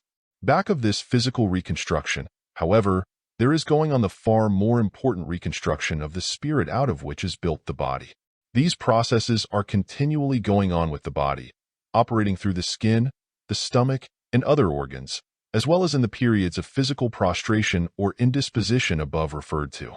All sickness is an effort of the spirit, renewed by fresh influx of force, to cast off old and relatively dead matter. But as this intent has not been recognized by the race, the spiritual process or effort, with its accompanying pain and discomfort, has been held and feared as a signal or approach of death. So, with no knowledge of spiritual law, and judging everything by the material, the temporary and necessary weakness of body accompanying the process has been considered an unmitigated ill. Such belief has in the past only aided the spirit to pile on itself more and more of belief in the untruth that after a certain term of years no power or force in the universe could prevent the physical body from aging, shriveling, weakening, and finally perishing. The body is continually changing its elements in accordance with the condition of the mind. If in certain mental conditions, it is adding to itself elements of decay, weakness, and physical death. If in another mental condition, it is adding to itself elements of strength, life, and perpetual life. That which the spirit takes on, in either case, is thought or belief. The guilts and beliefs materialize themselves in flesh and blood. Belief in inevitable decay and death brings from the spirit to the body the elements of decay and death. Belief in the possibility of an ever-coming inflowing to the spirit of life brings life.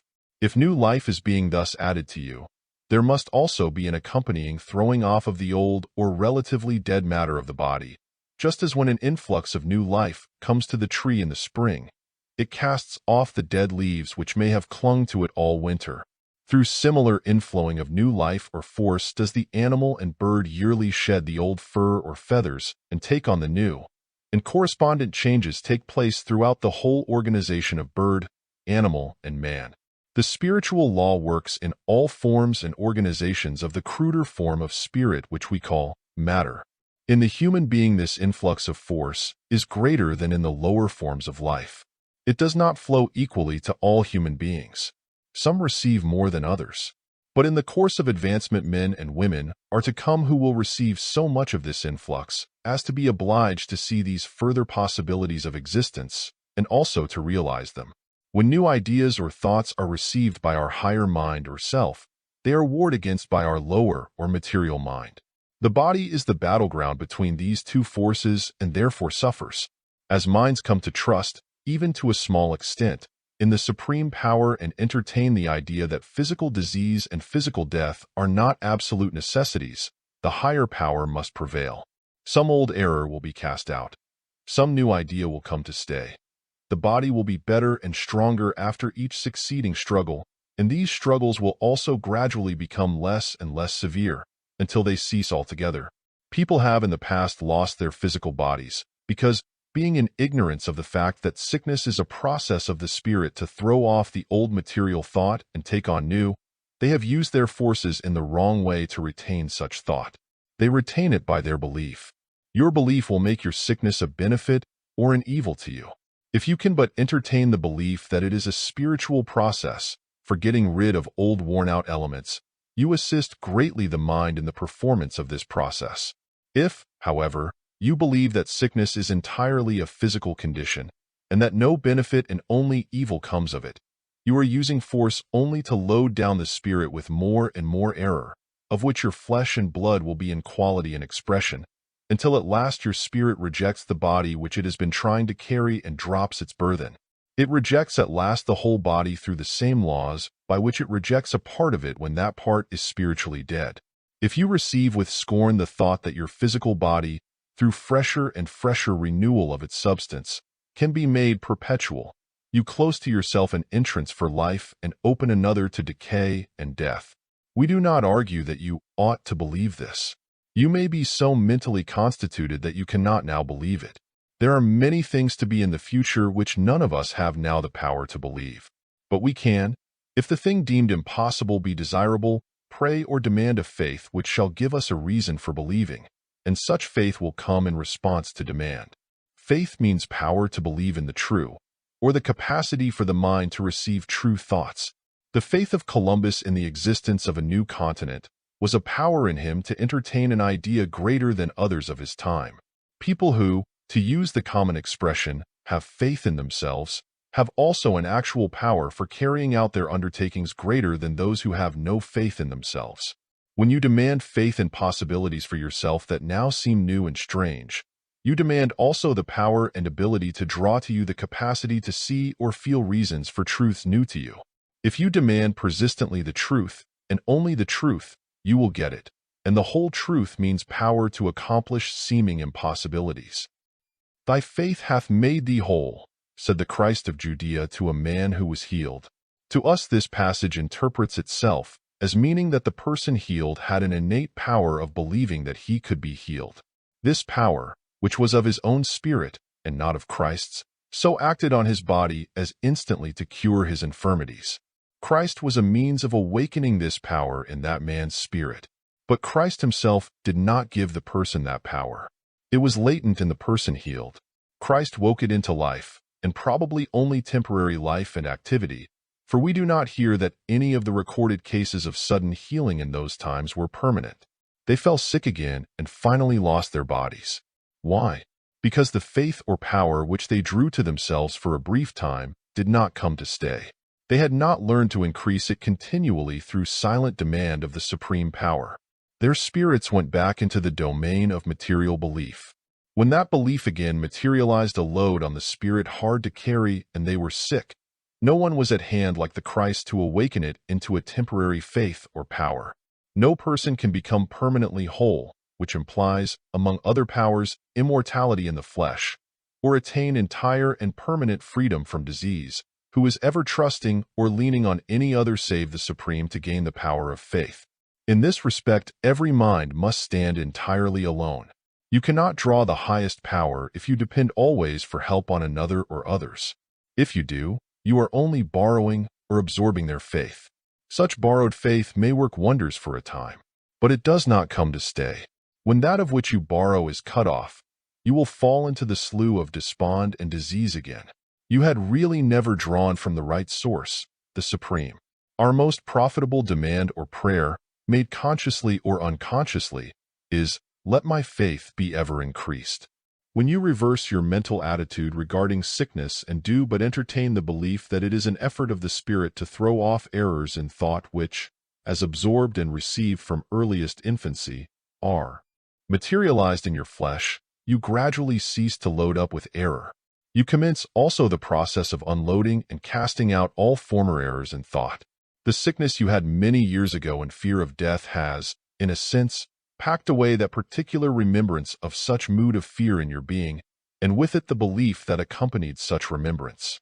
That belief has been working against you all these years, as all wrong belief must work against you. It is literally a part of your real being, as all past individual remembrances and experiences are a literal part of our beings. It is retained in your spiritual memory, although its material remembrance may have faded out. That remembrance isn't thought or reality, but it is the remembrance of a false belief, teaching that death and decay can never be overcome. This belief, the reversed action and state of your mind will cast out. But such casting out must have a correspondent expression in the flesh. The physical expressions of all your former coughs and colds, fevers, and other illness must reappear, at first possibly severe, but gradually in a modified form. You are then unloading your old false beliefs. But if your belief is not reversed and you go on as before, regarding physical decay and death as inevitable, then with every illness, in such mental condition, you pack away another error, another untruth, and another addition to the load of untruths, whose certain effect, as added to the rest, is to weaken, crush, and finally cause the body to perish. There is no period in the physical life too late for receiving or entertaining the truth. There is no period too late for such truth to commence its process of physical renewal. And though that particular physical life may not be perpetuated, yet the spirit, in receiving such truth, receives a force which will be of priceless value to it on the unseen side. And by its aid it may be able the sooner to build for itself a more perfect spiritual body. And the ultimate of the relatively perfected spiritual body is the power to be and live in the physical and spiritual realms of existence, at will. If you hold to the idea that mankind are always to go on as in the past, losing their bodies, and are also to remain without the power to keep those bodies in perfect health, then you set your belief against the eternal fact that all things in this planet are ever moving forward to greater refinement, greater powers, and greater possibilities. Medicine and material remedies may greatly assist the throwing-off process. A skilled and sympathetic physician of any school may be of much assistance. Everything depends on the mind and belief in which you take the medicine and the physician's advice. If you regard both as aids to your spirit in throwing off a load and building for you a new body, you give, in such belief, great help to the spirit so to throw off and build. But if you regard both medicine and physician as aids only to the body, and a body also which you hold must at best weaken and perish some time during the next 30, 40, or 50 years, you will load up with belief in error faster than you cast it off, and the load becomes at last too heavy for the spirit to carry. What causes the man or woman to be bowed down by age? What causes the stooping shoulders, the weakened knees, the tottering gait? Because we believe only in the earthly and perishable. The spirit is not earthly, nor is it perishable, but you can load it down literally with an earthly quality of thought which will bow it down toward the earth with such burthen. It is not the physical body of the old person that is bent and bowed down.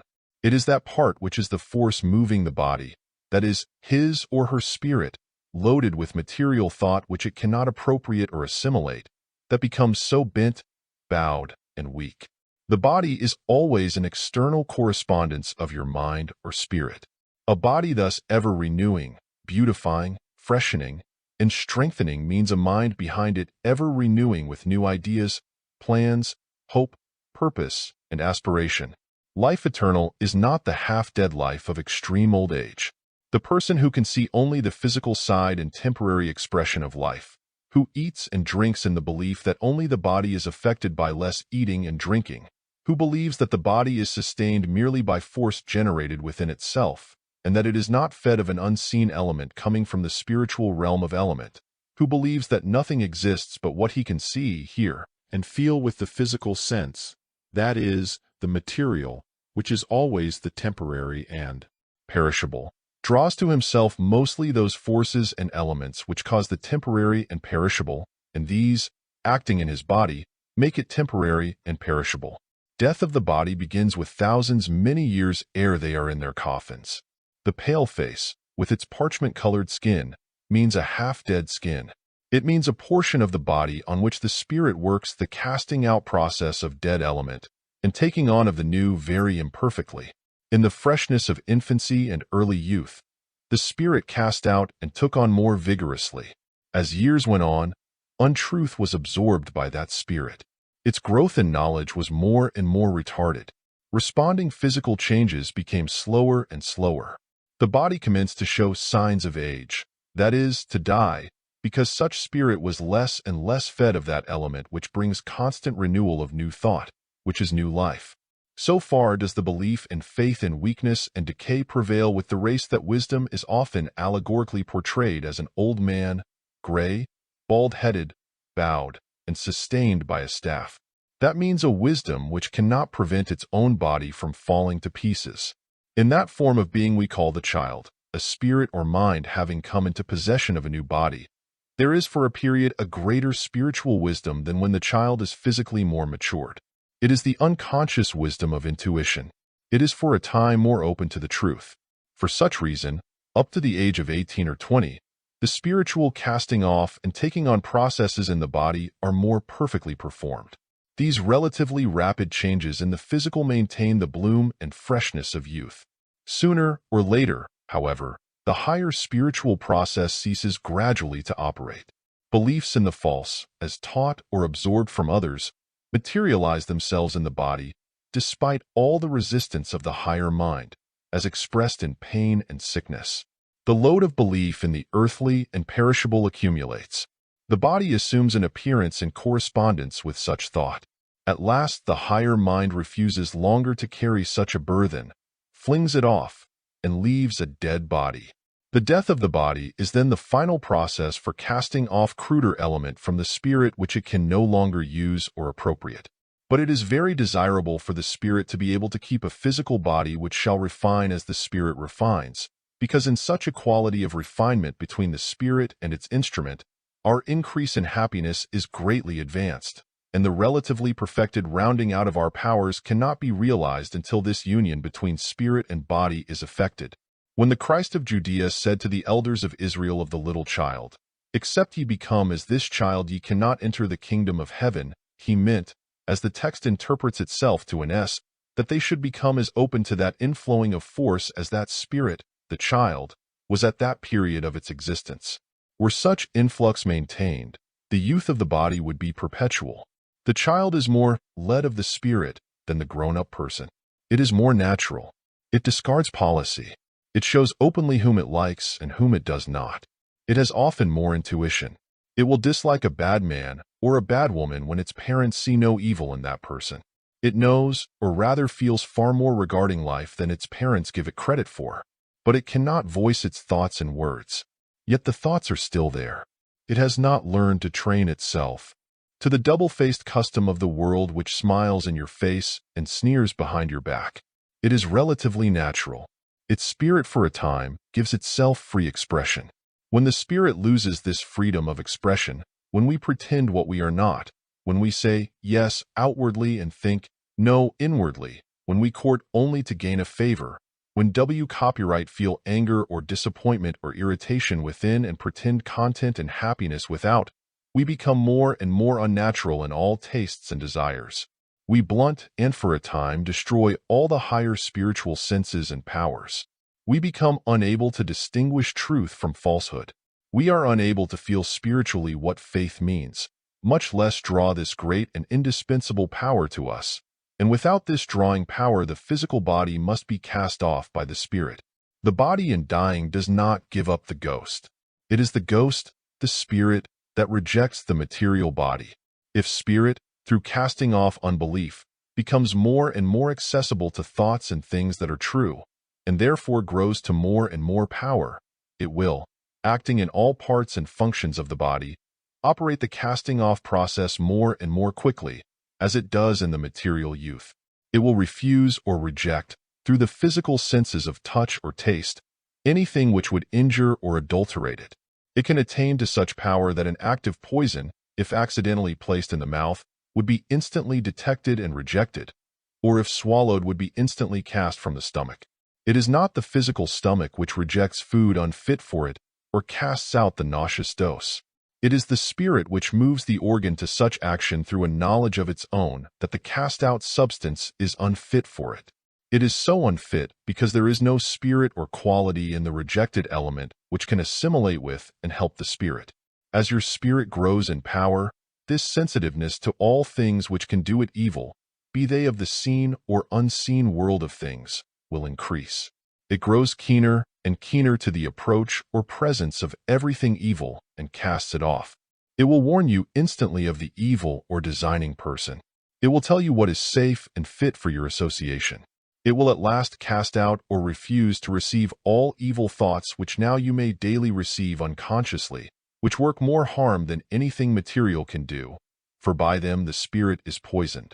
As faith increases, many material aids will be called in by the Spirit, which will greatly help the renewing processes. These aids will come in selection of foods, in choosing proper associations, and other changes of habit and custom. But it is the Spirit which must prompt and direct these material aids. When such prompting comes, you will be obliged to follow it. The food to be avoided you will not be able to eat. Your taste will reject it. The association injurious to you will not be able to keep company with. The habit to be changed will drop off easily and naturally. But if you make any rigid rules for yourself in these matters, in the hope that they will tend to spiritualize you, you are allowing the material self to take the matter in hand. The material or lower mind is then trying to give the law and rule, and to refine the spiritual or higher self. Let the Spirit, increased in faith, do the work, and when the time comes for you to reject any animal food, or any of the grosser element in any form, the desire and relish for these will have gone. In stating our belief that immortality in the flesh is a possibility, we do not infer that it is one which any now physically alive may realize. Neither do we infer that it is one which they cannot realize. Nor do we argue that people should immediately set to work in any material sense in order to live forever. We hold only that it is one result which must come sooner or later of that spirit evolution, or growth from the cruder to the finer, which has always been operating on this planet and on every form of matter. Matter is spirit temporarily materialized, so as to be evident to correspondent physical sense. As we grow in the faith of these spiritual processes for casting out the old and taking in the new, and consequently realize the accompanying greater refinement or spiritualization of the body, we shall aid more and more those who are nearest us on the unseen side of life.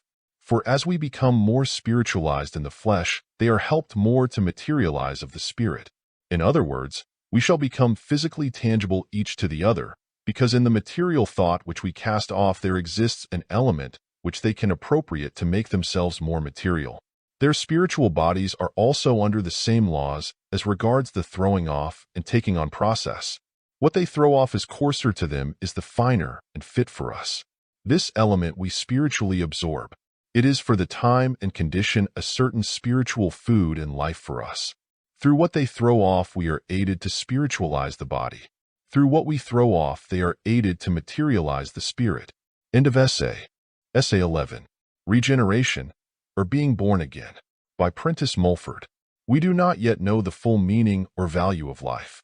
The commonly held idea of existence runs thus: to be born, to grow from infancy to youth, from youth to maturity, from maturity to old age, from old age to death. During these stages, to gain possibly fame or fortune, but ever at the end to weaken, sicken, and die. Man's real and ever-growing life is a condition so unlike this present existence that there is scarcely a possibility of any realization thereof by comparison between the two. If you had never seen anything of a tree but its roots in the dark, damp ground, could anyone by means of words convey to you a realization of the beauty of its foliage and blossoms in the sunlight?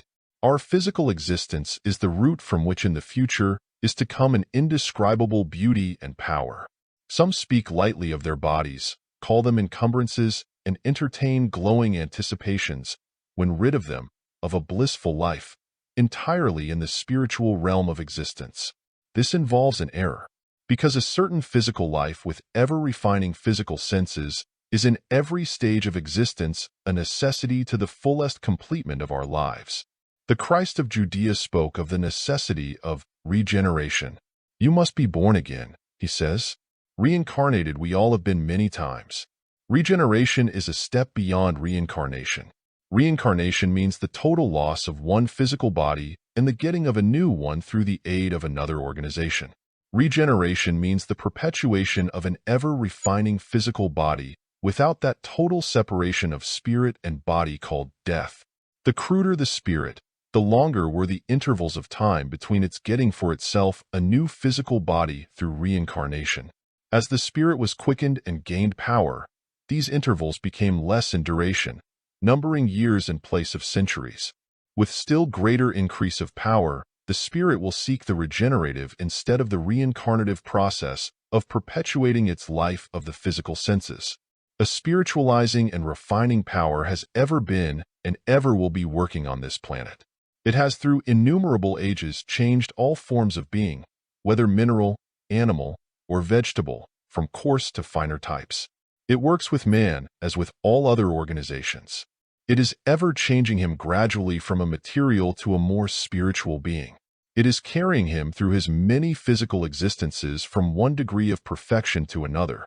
It has in store for him new powers, new lives, and new methods of existence. That spiritual power has given him in the past new inventions.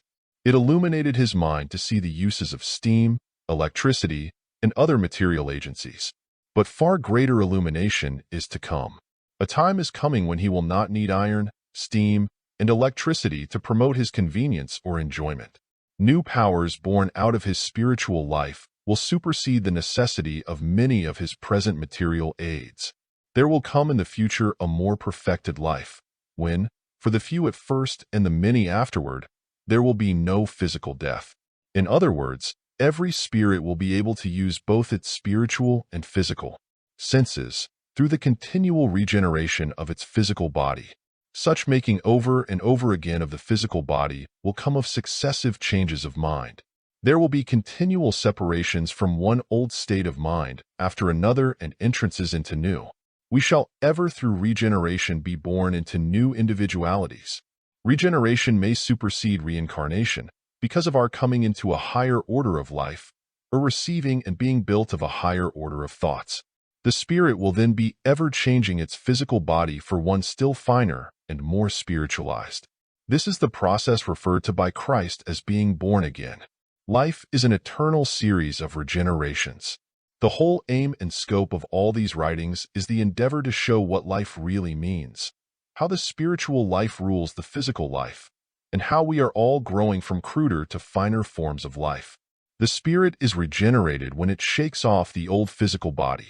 It shakes off an old body because it is tired of carrying an instrument through which it cannot express itself. The old man or woman of decaying powers has as much mind or spirit as ever, but that mind cannot act on its body. It is cut off in a sense from that body. It is receding from that body and will finally quit it altogether. It recedes because, through ignorance, it has been drawing for years inferior thought and a monotonous round of thought to the body and endeavoring to make it over again with old rotten material. It is like trying to repair a leaky roof with rotten shingles. This is the degenerative process of today and the cause of the decaying physical power and death of the body. But the more enlightened spirit will find out how to act on and replenish the body with newer and newer thought. This makes the body ever newer and so keeps up the necessary connection between spirit and body. We do not part with life in the loss of the physical body, but we do lose thereby one kind of life and a most important agency for the fullest enjoyment of life. We lose in what is called death the use of that set of senses which we call the physical. We lose the power of living in a close connection with the world of physical things. It is most desirable to maintain a connection with the physical world, and the spirit on losing its body, contrary to general belief, laments the loss of such body and desires eagerly to have the possession and use of its former physical senses. Failing in this, it uses, so far as it can, by a psychological law, the physical senses of those having bodies, whom it can influence or control. Every living man and woman has such influence brought to bear on him or her from the unseen side of life. The dead, as they are falsely called, resume imperfectly their lives on earth through aid unconsciously given them by the living, or, more properly speaking, by those living with physical bodies. If we do not wish to find out the new, if we instantly reject what some may call newfangled ideas, if we want to go on in the old way of our fathers, then we invite the company and mind of spirits as ignorant as ourselves, who will only help on the decay of our bodies after getting from them all the use they can. These are unregenerate spirits. They have drawn to them little new thoughts since losing their bodies. They will, by reason of the same ignorance through which they lost the last physical body, be drawn into another reincarnation, and perhaps another and another, until at last, gaining with each life more knowledge, they will know how to regenerate their bodies. This regeneration will not come of any material medicines or methods. It will come of changing spiritual conditions. These spiritual conditions will cause the adoption of new habits and ways of life. But to adopt these habits before the spiritual condition prompts or demands them will do little good. We have a life of the physical senses. We have another of the finer or spiritual senses. We live during the waking hours by the physical senses. We live another life during sleep by the spiritual senses. When these two lives are properly adjusted, they feed each other healthfully. With such proper adjustment, the physical senses receive a certain necessary supply of element from the spiritual while the body sleeps. The spiritual being receives also from the material condition a certain vital supply. If your spirit loses its body, these sources of mutual supply between body and spirit are for a time cut off. The more perfected or regenerated life of the future means the consciousness of existence by both the physical and spiritual senses. The life of the physical senses and that of the spiritual senses are necessary to each other. When they are joined together, and we become conscious of the use of both, life is relatively perfected and the spirit attains a degree of happiness not now to be imagined. During all the centuries which have passed since Christ's time, can we point to any instance of this new birth or regeneration? If such regeneration is owing to a higher faith and higher law, can we say that any person, no matter what may have been their reputation for piety or uprightness, whose bodies have finally sickened and decayed, have lived up to the highest law? The wages of sin are death, says the Bible. We would prefer to say that the result of an unperfect life is the death of the physical body. The body of every weak, shriveled, trembling old man or woman is today the result of sins committed in ignorance. Those sins lay in their thoughts. Out of such thought as it attracts, the spirit builds first its spiritual body. The physical body is a material correspondence of the spiritual body. If the spirit believes in error, it builds that error into the body. The result is decay. For this result, no blame can be imputed to those who suffer. They have lived up to all the light and knowledge they had. With more growth there will, in some condition of existence, come to them more knowledge. They will then see new methods of living and avoid the mistakes of the former less perfected life. Charity comes of the knowledge that all people live up to the best light which they have. God alone can light up the darkened chambers of our and their minds.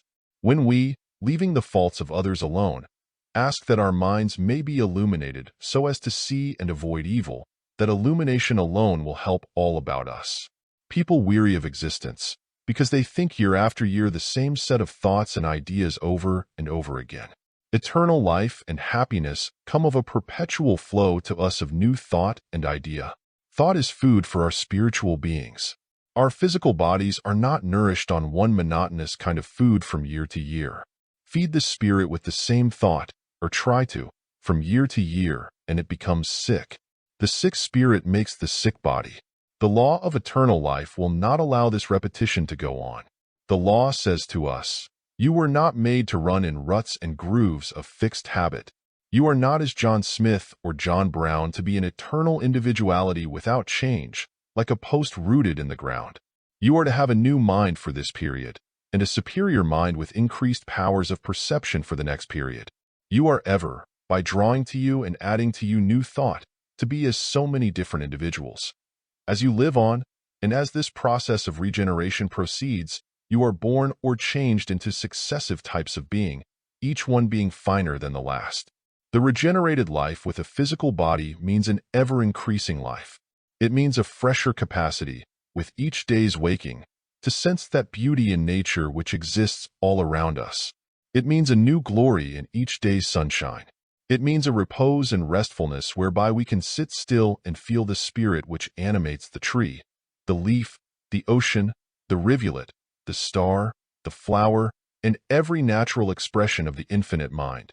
It means the daily flow to us of new thoughts which shall fill us with new life.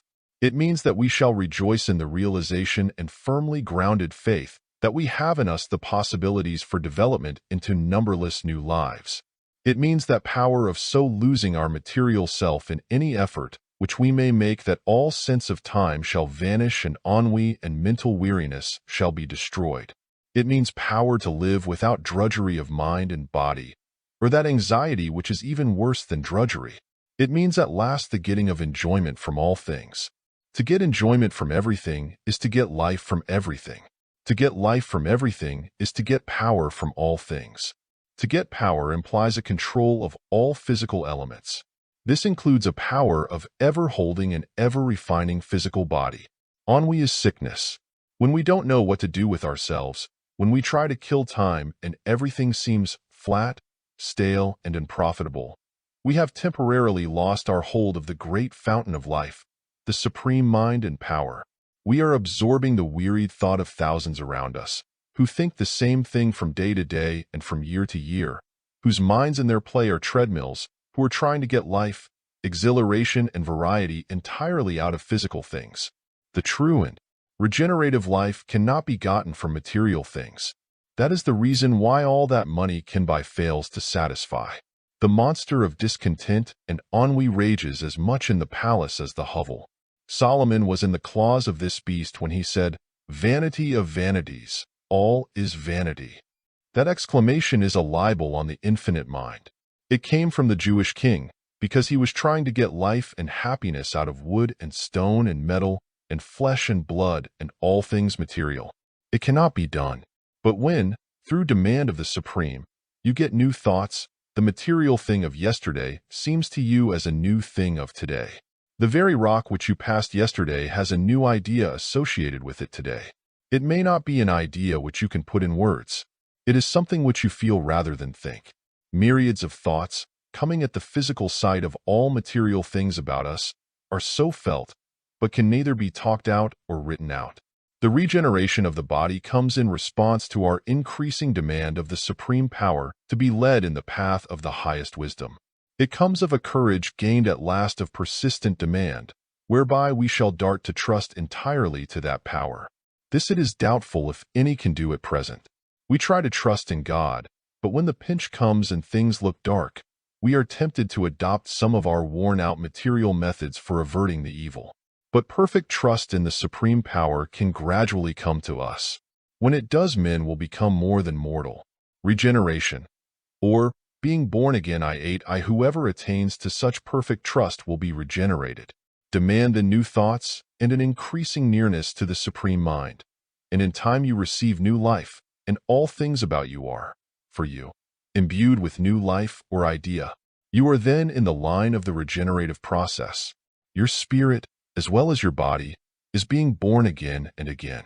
It is drawing to it ever new ideas and becomes literally a new spirit, a new being. If the spirit is being thus renewed or regenerated, the body must be also. As we become more spiritualized, as the material mind gives place more and more to the spiritual mind. In other words, as the regenerative process goes on, we shall, from time to time, find ourselves prompted to change many of our habits and modes of life. These changes will involve eating, sleeping, and association, but we need not try to force these changes on ourselves. The regenerative process will involve the eating of less and less animal food, until we shall eat none whatever. But there would be nothing gained from ceasing to eat meat before the desire for it had gone. The regenerative process will impel us at times to seek solitude, because when alone with nature the spirit absorbs and assimilates a finer quality of thought. But to enforce on ourselves the solitude of the hermitage or cloister when there is no real love for it does little good, as is proven by the fact that hermit and recluse have physically decayed and died like the rest. This regeneration of the body will come to no one directly from any system of forms, habits, or observances. It will come because of a time ripe for it to come. As this planet ripens spiritually, all material things upon it partake of that ripening or development. The life of today, so different and superior to that of 500 or 1,000 years ago, is a part and a proof of that development. The earth ripened first from chaos to the coarse development in the animal and vegetable kingdoms of ages ago, and then to its present relatively more refined condition. But this refining process is never to cease. Perhaps you will say on reading this, "What has all this to do with me?" What you say may be true, but it is all too far off, too indefinite. I want something to benefit me now. This idea of the body's regeneration is for you a benefit now, if you can accept it. It cannot be displaced from your mind. It will first, as a tiny seed, stay there. It may for months or years show no sign of life and seem to be forgotten, but it will grow and have more and more of a place in your thought. It will gradually change the quality of your thoughts. It will gradually force out an old and false interpretation of life and bring in a new one. It will impel you to look ever forward to newer joys and make you cease groping among regrets and sad remembrances of your past, when you know that such thoughts bring decay and death to the body. We are built literally of our thoughts.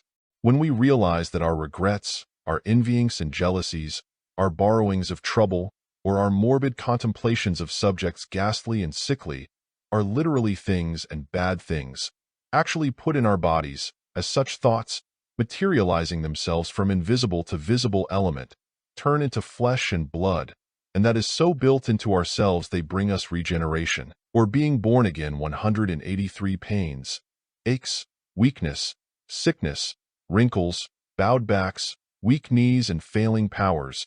We have a good and tangible reason for getting rid of them.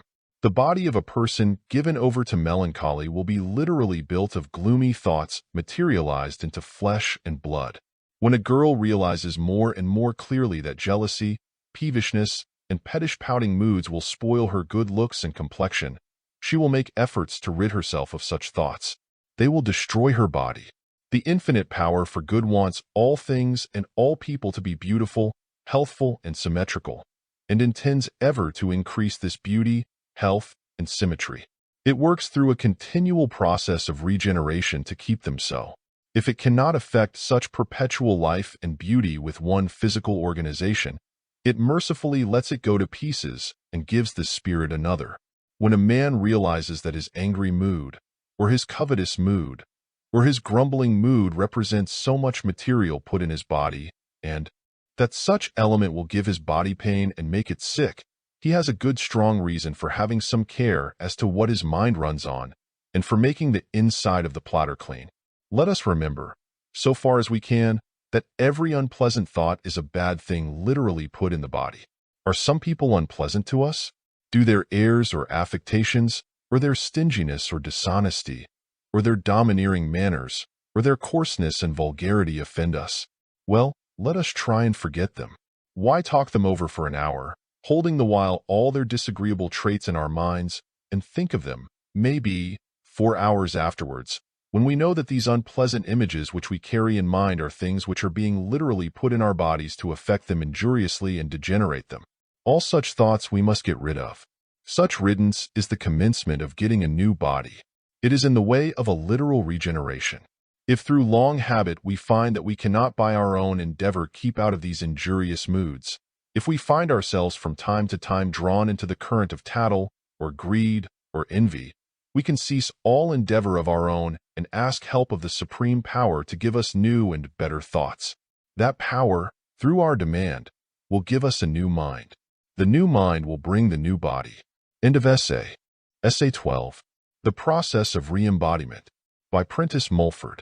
The fact that one person may gain such a mesmeric control of another as entirely to absorb that other's identity, and to make the individual operated on for a time subject to the will of the operator, seeing exactly as the operator desires him to see, tasting as he would have him taste, and being in imagination whatever he desires him to be, is a clue and cornerstone in getting at the mystery of reincarnation, whereby a spirit is ushered into another life on earth in entire forgetfulness of its past existence or identity, even as the subject under control of the mesmerizer is for a period entirely oblivious of his own individual self and existence. A mortal may mesmerize a spirit, and this may be done unconsciously. A woman, before and after conception, may dwell in thought much upon some real or ideal character, and this may attract to her that very character in spirit life. There are no ideals in the worldly sense. The ideal in thought represents some living type in the spirit. The highest character which you are capable of conceiving has a representative in spirit, and your present highest conception may be relatively imperfect. Hence your hero, your ideal, the actual reality and spirit life attracted to you, may still be incomplete, your incompleteness blinding you to his defects. Such a spirit may be attracted to a woman before her child is born. It may be the spirit of someone who was very prominent in an earth life. It may have been a poet, a philosopher, a warrior, a statesman, a great artist. That spirit may be very unhappy. It may be seeking rest and finding none. It may, through its imperfectness, be unable to come near those very dear to it in the life of its former body. On earth, spirits of the body may come apparently in close association. Much, then, may be inflicted by one and endured by the other. One side of a husband's nature may be harsh, unfeeling, inconsiderate, and tyrannical, when the wife is always gentle, considerate, and uncomplaining. In spirit life, they cannot again unite until the defects on one side or the other have been cured. Spirits cannot come into close and permanent association unless their relationship be real. It cannot be assumed.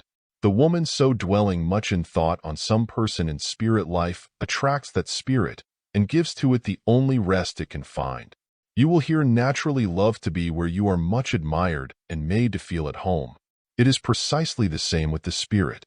When you entertain some spirit in the thought of appreciation and admiration, when you read of their lives or dwell on their deeds or utterances and are thrilled by them, you are often thrilled by the presence of that very spirit.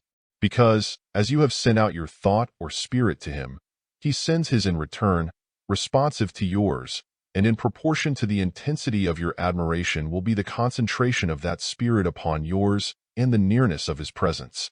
The spirit in question, so attracted to the woman at the period of which we speak, and able to find no other rest, may at last, through such concentration of interest, be absolutely, though unconsciously, mesmerized by her.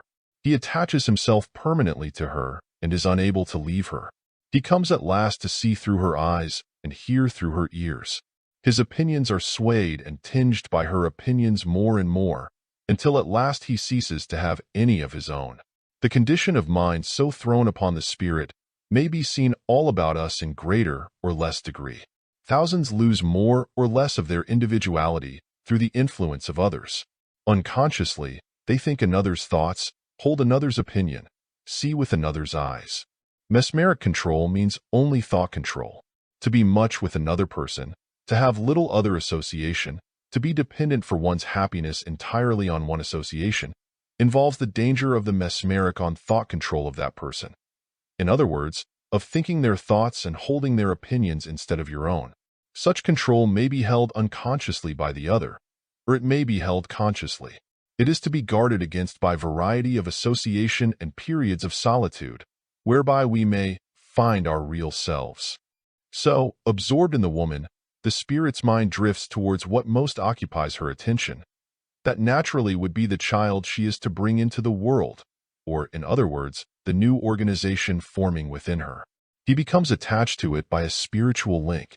In effect, the woman has unconsciously gained a total mesmeric control of the spirit. She has sent that spirit into a mesmeric sleep or state. In such state, the spirit has already forgotten self and the past existence. He is in a sense but a part of the woman doing and thinking as she wills. He is then linked by a spiritual tie to the child, because the woman's aspiration may be for a child like her ideal, the steady flow of thought and such desire forming this spiritual link. A flow of thought means a flow of substance, as real as any we see and feel. A flow of thought between you and another person is an unseen link between you and that other person, no matter how far distant are your bodies.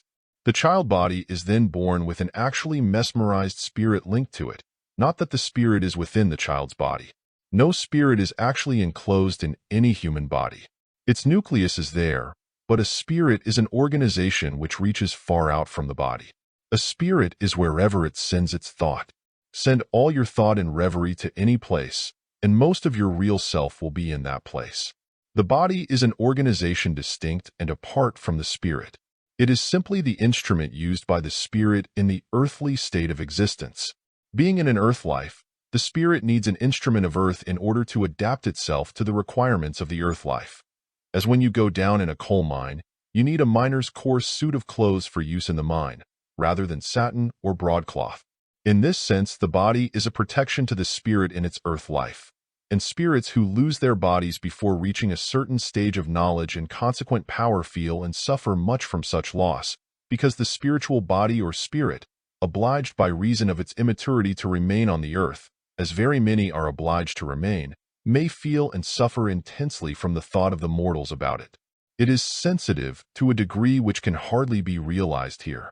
Any person exceedingly impressionable, and so made to feel pleasant or unpleasant by the presence of others, according to their nature or disposition, may comprehend to some extent how weak spirits, drawn by an attraction which they cannot resist towards certain people, may be made to suffer. The body with all its ailments, resulting through ignorance of spiritual law, is still a protection to our immature spirit against the power of evil thought. It is simply, then, a new body for the spirit's use that is furnished by the mother. Yet this body has a certain life of its own. It is analogous to the life of a plant. Like a tree, it has its youth, its maturity, and its decay. Were the spirit possessed of sufficient knowledge, it could arrest this decay and keep its instruments so long as it desired, not only in a condition of maturity but of ever-increasing vigor. It would do this by sending itself, that is, its thought, into the higher spirit life, and, through such line or ray of thought as a connecting link, draw to itself supplies of the life-giving element belonging to that region of spirit. One name for this process is aspiration. In other words, it is the desire or prayer or demand for the highest and best. This mental action is as much based on a scientific law as is the attraction of gravitation. It is the actual sending of a part of our real being, the spirit, to a place from whence it draws fresh supplies of life. The thought which we so send upward is as much a real thing, though invisible, as a telegraph wire, and, like a telegraph wire, it is an actual conductor of life to us. It is also the wire sending us messages and knowledge of methods for increasing such life and power. The spirit so linked to a new body is not a new being. It is the same spirit having a new instrument to work through, but it is still a spirit, in a sense, asleep. The thought power of the mother still remains upon it after the new body comes into the world, for it is influenced by all the mother's thought and her errors in thought, and by the errors and ignorance in thought of all about it. It is still a spirit under the mesmeric influence of the operator or operators, these being the mother and those in close association with her. The mesmeric or the power of several, focused on one person, is proportionately greater than that of one mind.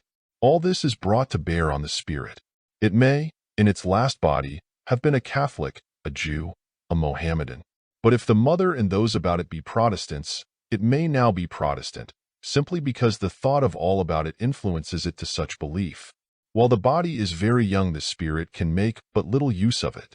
In the year-old babe, it is in effect but a fragment of the old spirit that animates the new body. When it cries for food, or is annoyed by reason of any discomfort, it is as if you pinched or pricked the body of a full-grown person during sleep. There is just enough animation or spirit left in the sleeper's body to protest with a cry or a movement akin to that of the child. Because, in reality, during sound, healthy sleep, your spirit, your real self, is not with your body. It is abroad, roaming about, seeing other spirits in other places, and only connected with the body by a link.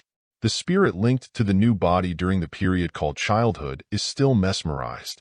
It is not its real self.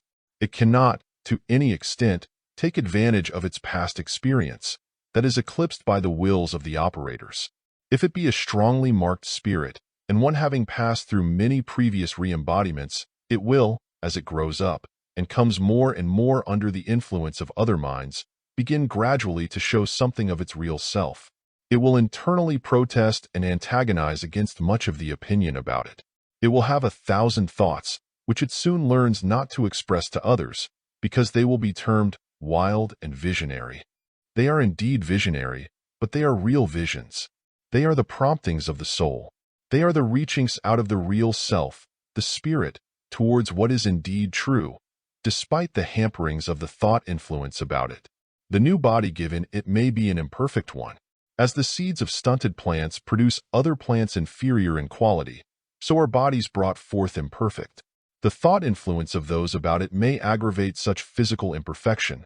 That is, if the parents are always thinking disease, they show disease in the child. A mother dwelling on her complaints bequeaths those ailments to her child. The spirit is often actually mesmerized into the belief that it has a weak stomach or weak lungs. The parent who dwells ever in the desire for alcohol will, in this way, bequeath the appetite for liquor to the child, though he may not drink a drop. This is the real cause of what are termed inherited diseases. They are not inheritances of the body. They are inheritances of the predominant thought of those most about it while young. Did the parents, though afflicted themselves with diseases, think health and combat the tendency to think of their ailments, they would gradually cure themselves and bequeath health to their children, despite the infant's physical imperfection at birth, which is also a result thrown on it by the mother's thought, or the thought of those about it. So the spirit, thus furnished with a new body, may come again into the world to run its race, weighed down from the start with a new load of error, not in a sense its real self, asleep and insensible of the powers which it may have used and proven for itself in a recently past existence, doomed to an enslavement of surrounding thought influence, habituated for years to such influence till such habit chains it to a rut of thought, taught that it is nothing but the body which it uses, educated to deride nearly all spiritual power and spirit itself as nonsense, cursed with appetites, possibly thrown upon it by the minds of others, in the manner stated above. The spirit and genius of a Napoleon, a Byron, or a Shakespeare may be dragged about by a wretched body, diseased and dissipated. A vagabond, living in what is literally a wretched dream. This dream may continue through successive re-embodiments, unless it can be brought under the influence of some thought which knows the truth.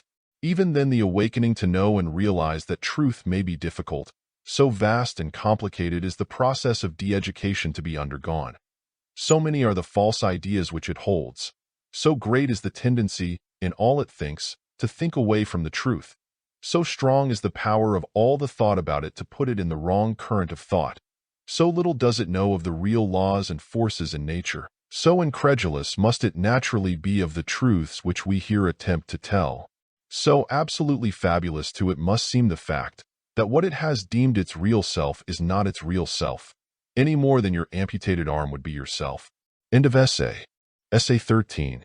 Re-Embodiment Universal in Nature. By Prentice Mulford. All forms of life are results of a continued series of re-embodiments in what we call matter. We may call matter the cruder form of spirit, so organized as to be visible to the physical eye. Animals, birds, fish, and reptiles are re-embodied. To deny a spirit to one form of intelligence is to deny it to all forms, man included. The animal reappears in a series of births, each birth giving to its spirit a new form. Each of these is a slight improvement on the last, if the animal is in its wild or natural state. Progression, improvement, and continual change from a coarser to a finer organization are not confined to man. In prehistoric ages there existed those immense clumsy beasts, birds, reptiles, and fish, whose bones now prove that they lived. These are the unwieldy parents of our present races of animals. The spirit of a mammoth living countless ages ago may now exist in the elephant, deer, or wild horse. It is the refined spirit, using a body lesser in size, finer in quality, more graceful and more agile. It is the result of the unconscious tendency in all forms of life to the finer and better. When the spirit of the clumsy, wallowing, sluggish reptile or mammoth was using its body, it had always the desire for an organization or instrument which it could move about with greater freedom. It felt its tons of flesh and bones as an encumbrance. When that spirit had worn out one body and had found another, this desire still remained. Desire or demand will always shape the body in accordance with the ruling wish of the spirit. Such shaping is of course very slow, as we compute time. But time is as nothing in the growth of a planet and the growths on a planet. Re-embodiment makes every animal trained by man more intelligent and better adapted for the use to which he would put it. The spirit of the dog trained to the water, being given a new body, retains the skill and training which it received from its master in the old one. If the desire of the dog was for fleetness, its body is shaped more and more through such desire for swift running. The process of re-embodiment for the animal is the same as that for the man. The spirit passed from one body is attracted to another organization in which a new body of like character is forming, and when that body becomes a distinct organization from that of the parent, the animal spirit in possession of it, such possession becoming more and more complete as the body grows to maturity and lessening after the maturity of the organization is past. The play and sportiveness of infancy and youth are due to the lightness and exhilaration coming of the spirits having a new body. It is for the same reason that you feel better in a new suit of clothes than an old one. The old suit is filled with your old thought, for thought is a substance which attaches itself to and permeates whatever is nearest to him who thinks. Your old suit is filled more or less with the depressed evil or immature states of mind which you have experienced in wearing it. When you put it on, you are putting on more or less of such low or despondent thought. The animal passes from re-embodiment to re-embodiment, through periods compared to which that period embraced in man's known history is but a mere drop in the ocean. At last it reaches a point where the re-embodiment of its own species ceases. Its spirit is attracted to the finer and more complex organization. It is incorporated with and becomes a part of it. That spirit organization is man. In ages far remote from any known historical record, man's savage instincts were but little above those of the savage animal. He was in reality but an animal, with more skill and ingenuity in the art of killing. His intellect had grown sufficiently to realize that a stick, a stone, or a sharp point on a stick or stone could be used to let the life out of other animals. In this state, the mother might attract to her the spirit of some more intelligent or highly developed savage animal. That spirit would then lose its identity as a quadruped and reappear in the body of a man, woman, or child. It might not be the only spirit re-embodied in the new being. The chief spirit might be that of some man or woman whose old body had died. The supposed fables in the ancient mythologies concerning beings half men, half beasts, such as centaurs, half man, half horse, or mermaids, have their origin in these spiritual truths. Our race has been so developed out of the animal or coarser forms of life. Countless ages ago, all forms of life were coarser than now. As these grew finer, man attracted and absorbed the spirit of the finer. The spirit of an animal can actually be re-embodied in a man or woman, and its prominent characteristics will appear in that man or woman. Remember that, as to size and shape, the spirit of a horse need not be like the horse materialized in flesh and blood. Spirit takes hold of a mass of matter and molds that matter in accordance with its ruling desire and the amount of its intelligence. An anaconda is but the faint spark of intelligence only awakened into desire to swallow and digest. Such low forms of life as reptile or fish have not even awakened into affection for their young. The reptile, as to spirit or intellect, is but a remove from the vegetable, because spirit belongs also to the vegetable kingdom. Trees have a life of their own. They are gregarious and grow in communities. The spirit of the old tree reanimates the new one. There is in the vegetable kingdom the unconscious desire for refinement, for better forms of life. For this reason is the entire vegetable kingdom of a finer type than ages ago, when the world's trees and plants, though immense in size, were coarse in fiber and in correspondence with the animal life about them. The true evolution, then, is that of spirit, taking on itself through successive ages many re-embodiments and adding to itself some new quality with each re-embodiment. The survival of the fittest implies that the best qualities so gathered do survive. The lower, coarser, and more savage are gradually sloughed off. The best qualities in all animal forms of life eventually are gathered in man. He has so gained or absorbed into himself courage from the lion, cunning from the fox, rapaciousness from vulture and eagle. You often see the eagle or vulture beak on one person's face, the bulldog on that of another, the wolf, the fox, and so on. Faces hang out no false signs of the character of the spirit. Man, unconsciously recognizing this, uses the terms foxy, wolfish, snaky, and even hoggish in describing the character of certain individuals. No animal taken from its wild or natural condition, and trained by man through successive generations for man's use, is really improved as an animal. It is only improved for man's use or pleasure. An animal overloaded with fat, such as may be seen at an agricultural show, is deprived of agility and strength. The development of fat to such an extent is an injury to the animal. Man's domestication of fowl or animal is artificial. It makes that fowl or animal entirely dependent on him for its support. It is then unable to sustain itself as in its wild or natural state. The domesticated duck or goose is a helpless waddler, almost unable to fly. Its power of flight has been lost through generations of captivity. The bird or animal has a right to all the powers which nature has given it. We rob it of those powers for the sake of its flesh, its eggs, or such use as we can make of it. The spirit of the domesticated animal is absorbed into that of man.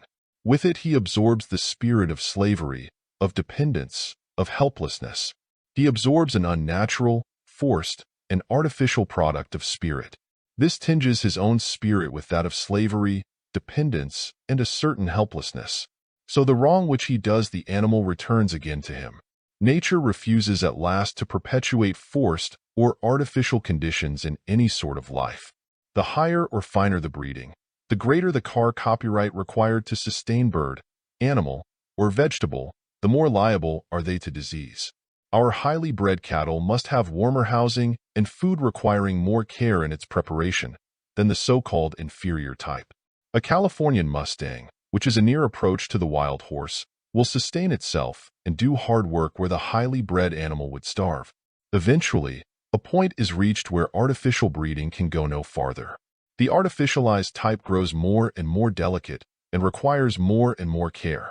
If that care be removed and the animal can survive, it returns in a few generations to the original wild type, as is seen in the rabbit, which, if left alone, will in 3 or 4 generations revert to gray, the color of the wild species, and when gray it is a hardier animal than when white or pied. Nature, after all, knows best what to do with her own. Man makes no real improvements on nature. Let the spirit alone to its own impulses, let the spirit alone to its own direction, and it will do all things well. When we meddle with it, we bungle. All grains, fruits, and vegetables cultivated by man are natural types captured and enslaved by him. They are bred to forced conditions. They are dependent on man's care. Remove that care and they cannot sustain themselves, as do the wild growths, or as did the parents of our present wheat, potato, apple, cherry, or other vegetable in their natural states. In consuming these artificial growths, man absorbs also their spirit of dependence, of slavery and unnatural condition. All this tends to cripple and retard the growth of his spiritual powers. All cultivated vegetable growths, like all artificially raised animals, are more subject to disease than the same species in their wild state. If neglected by man, they either disappear altogether or revert to the original type. You may ask, how could man have lived without the cultivated grains, fruits, vegetables, and animals? The answer is that man is not a body but a spirit using that body. That had this spirit grown naturally, it would have found other and better means for feeding and strengthening the body than those now used. That a higher degree of spiritual power would have gathered, appropriated, or condensed out of the elements any food or any flavor of food desired, as did the Christ when he fed the multitude, that when man, ages ago in his blindness, feared to trust in this way to spirit and put faith altogether in the material, in flesh and grain for food and in artificially reared flesh and grain at that, he cut himself off from his higher and better life and happiness, the life of his spirit.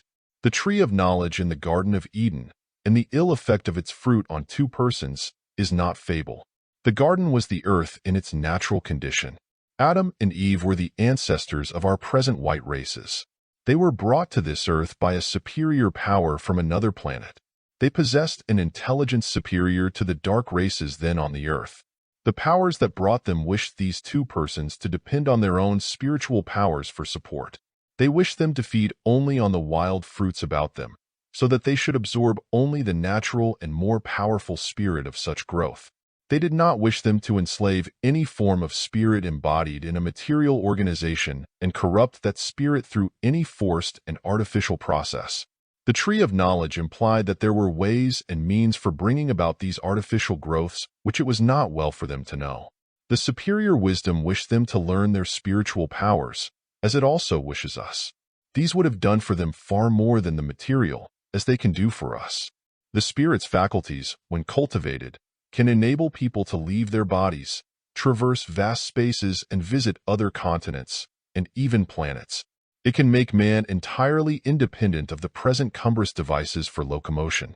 There would be no need for bringing any merchandise or product of one land to another when a few seconds could carry our spiritual body to those lands. Spiritual power would make all and any food desired out of the elements at will.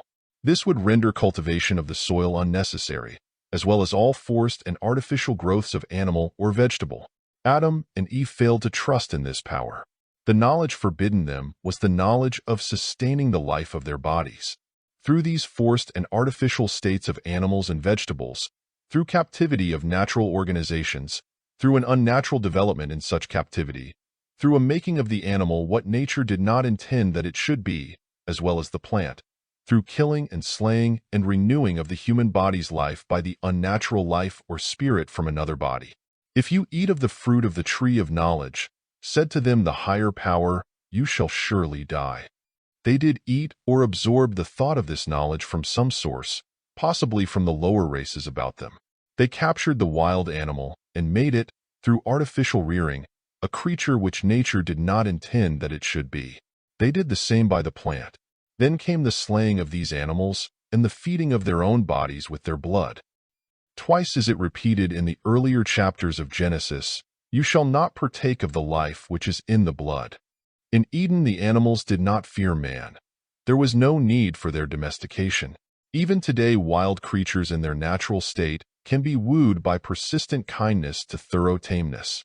But with captivity and killing and hunting, the bird and animal learned to fear man.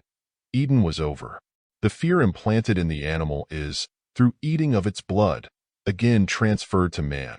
So is every other unnatural or distorted quality, coming of artificial or unnatural growth. We absorb the helplessness of the plant or animal which is entirely dependent on man's care. Adam and Eve failed because of their inability to comprehend and trust to spiritual law. They would trust only to the material. The material is temporary. The spiritual is permanent. What we see, be it tree, animal, or any form of matter, is really held together by spirit.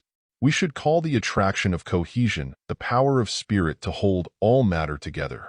To trust in material things and material law, as it is mistakenly called, is to trust to the engine that draws the railway train, instead of the engineer who runs it. The engine represents the material, the engineer, the moving and controlling spirit. End of essay. Essay 14. The Mystery of Sleep, or Our Double Existence, by Prentice Mulford. We live, move, act, enjoy, or suffer as much during the state called sleep as when awake. We live then through and by those finer spiritual senses possessed by all of us in embryo, and of which the sight, hearing, touch, and taste of the physical body are rougher correspondences. But this portion of our lives is a blank to us when the physical senses resume their sway on awakening, because the physical memory is not capable of receiving and holding any but the merest fragments of the scenes, events, and occurrences of our lives while the body is unconscious. Such fragments, often incoherent, inconsistent, and jumbled, we call dreams. Our dreams are the dim tracings of a real life, the life realized through these other senses dimly and fragmentarily marked on the physical memory or memory of what is realized through the physical senses. In sleep, a cord of thought, the silver link, connects body and spirit, though the spirit may then go far from the body. By that cord your spirit, while your body sleeps, sends that body a current of life, of good or evil quality, according to the world of thought you live in. The death or loss of the body comes when this cord is broken. When the mind grows into that condition in which it is always receiving new ideas and truth, that cord becomes stronger and stronger and cannot be broken. We shall then become as wells of water springing into everlasting life. We live therefore two lives quite distinct and separate from each other. The remembrance of each is blotted from the other. The spirit's life during sleep is quite forgotten when awake. On the other hand, our everyday's life and existence is unknown to our every night's sleep existence. We are in substance two individuals every 24 hours, one having but the vaguest knowledge or acquaintance with the other. We live daily in two worlds, close together as regards space, but widely separated by the gulf of unconsciousness. We have a material memory which will not write down our spiritual existence. We have also a spiritual memory which will not write down our physical or day's existence. One of our lives is a life in physical things with the physical body. The other is a life of spiritual things with the spiritual body and senses. For as Paul says, there is a natural body and there is a spiritual body. This spiritual body coexists with the physical body. It exists also after the loss of the physical body. It existed before the birth of our present physical body. You are by day and night, sleeping and waking, as two persons who are strangers to each other, yet each having the same spirit. You are as one person having two distinct lives and two distinct sets of senses for each of those lives. Your spirit by day uses its body as a person who puts on a rough garment to go down in a mine. It does not use this body in the other existence, and yet it thinks that it does, for in that existence the spiritual being, through ignorance, thinks itself a physical being, and therefore judges and reasons entirely from its physical senses. But in the higher development of our beings, we shall also judge and reason through the finer and far more powerful spiritual senses, whose action is very different from that of the inferior senses, confined to the limitations of the physical body, and has far greater range than have these. Columbus discovered a new physical world. But within and belonging to every one of us there lies half a world, half a life, half an existence, first to be discovered, next cultivated, improved, and literally brought out of darkness. As our minds or spirits grow in this or some other physical existence, these two worlds or existences for each and all of us are to be united, so that we shall live in and be conscious of both. Demand or prayer is certain to bring more knowledge to us of life's mysteries, and knowledge will give our spirits more power. Prayer without ceasing, that is, a persistent desire to know the truth, will show by degrees these great powers lying in us in embryo, and what a different thing is life from that which we hold it at present. Then we shall be conscious of both lives, and also happily conscious. But such consciousness at present would result in little or no happiness, because the tendency now is, through ignorance, to stray during sleep into a world similar in care, worry, anger, and uncontrolled mind, to that which many live in during physical consciousness. Happily for us, we bring back to the waking or physical memory little remembrance of it. If we did, life might be doubled in misery. But we do often bring back to the physical world the injurious results of our straying into a lower spiritual world during sleep. 2 hours of sleep when your spirit goes to the pure domain of spiritual life will refresh the body far more than 10 hours passed in the lower. Sleep is a condition of unconscious rest and recuperation for the physical senses, but not for our other, the spiritual senses and being. The eye that sees in dreams is not the physical but the spiritual eye, an eye which can see as far as a thought can go, an eye, so to speak, at the end of a thought. The ear which hears in dreams is the spiritual ear, an ear whose power is not confined to a certain limited space. The physical senses of touch, taste, sight, and hearing can only maintain their highest vigor for say 10 or 12 hours out of the 24. Keep the body awake for 2 or 3 days, and all physical sense becomes impaired and blunted. Our physical senses, during the condition called sleep, are fed and recuperated from that world or realm of spirit to which we may belong. Or minds or spirits during sleep go into and live in our respective worlds of spirit. From such realms they gather and return to the body with the quality of that world's thought or element. Such thought may give the body strength or weakness, health or disease. In proportion as our minds are elevated and pure, full of desire to do right and justice, of desire for more and more power to do good to ourselves and all others, of desire for more and more faith in the grand possibilities of existence.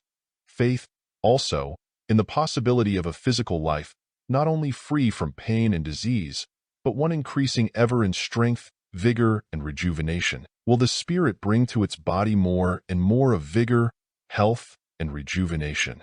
But if the mind is low and narrow, full of jealous and envious thought, believing only in the material world which its body sees and feels, and therefore believing that its whole being must decay and die, then such a spirit brings back from its peculiar world, during its body's sleep, only the elements of decay, death, and weakness. Sleep is not always rest. The disturbed, anxious, fretting, or angry mind, on the body's losing its consciousness, goes, if no prayer or demand for peace and power intervene, to a realm of disturbance. It brings to the body on waking the element of disturbance. Hence, during the waking hours, disturbance and anxiety predominate. Similarly, the mind dwelling on disease goes in sleep to the lower realm of disease. It brings only the thought and element of disease to the body. Let your mind, then, before going to sleep, be on the thought of health. If the body is in any way ailing, say in thought, it is only the instrument which I use that is ailing. What I think, I am. My spirit and spiritual body are well. Therefore they must, during sleep, send this physical body health. Say this to yourself every night, and if immediate relief does not come, remember that you may have a lifetime of error in thought to contend with, that your growth out of this must be gradual, and that the good results from such growth, though gradual, must be sure and lasting. Our unknown life during sleep is of more importance than our known, waking, physical life. For it is the life of the spirit and of the spiritual senses, so far as they are developed. Your real self is not your body, but that invisible force whose only evidence is your daily, hourly thought. Your body is relatively but a thing of yesterday. Your thoughts are your body's foundation. What you think is as the spring which feeds your well of life. Your spirit feeds your body during sleep with its peculiar beliefs or opinions.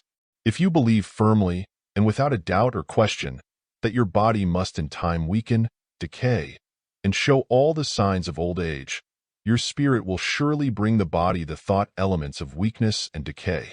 If you will in your waking hours even but entertain the idea that the decay of the body after a certain time of the physical life is not an absolute necessity, that because this decay always has been, so far as you are aware, is no proof that it always must be for the race, that a demand on retiring for increase of health, of increasing vigor of mind and body, will bring in time such results to you, that a demand or prayer for faith to believe this will in time bring proofs to increase such faith, then such order of thought, if persisted in, will gradually turn your spirit during the body's unconsciousness from groping about in that lower spiritual realm of positive belief in decay, weakness, disease, and death where our race is now wandering.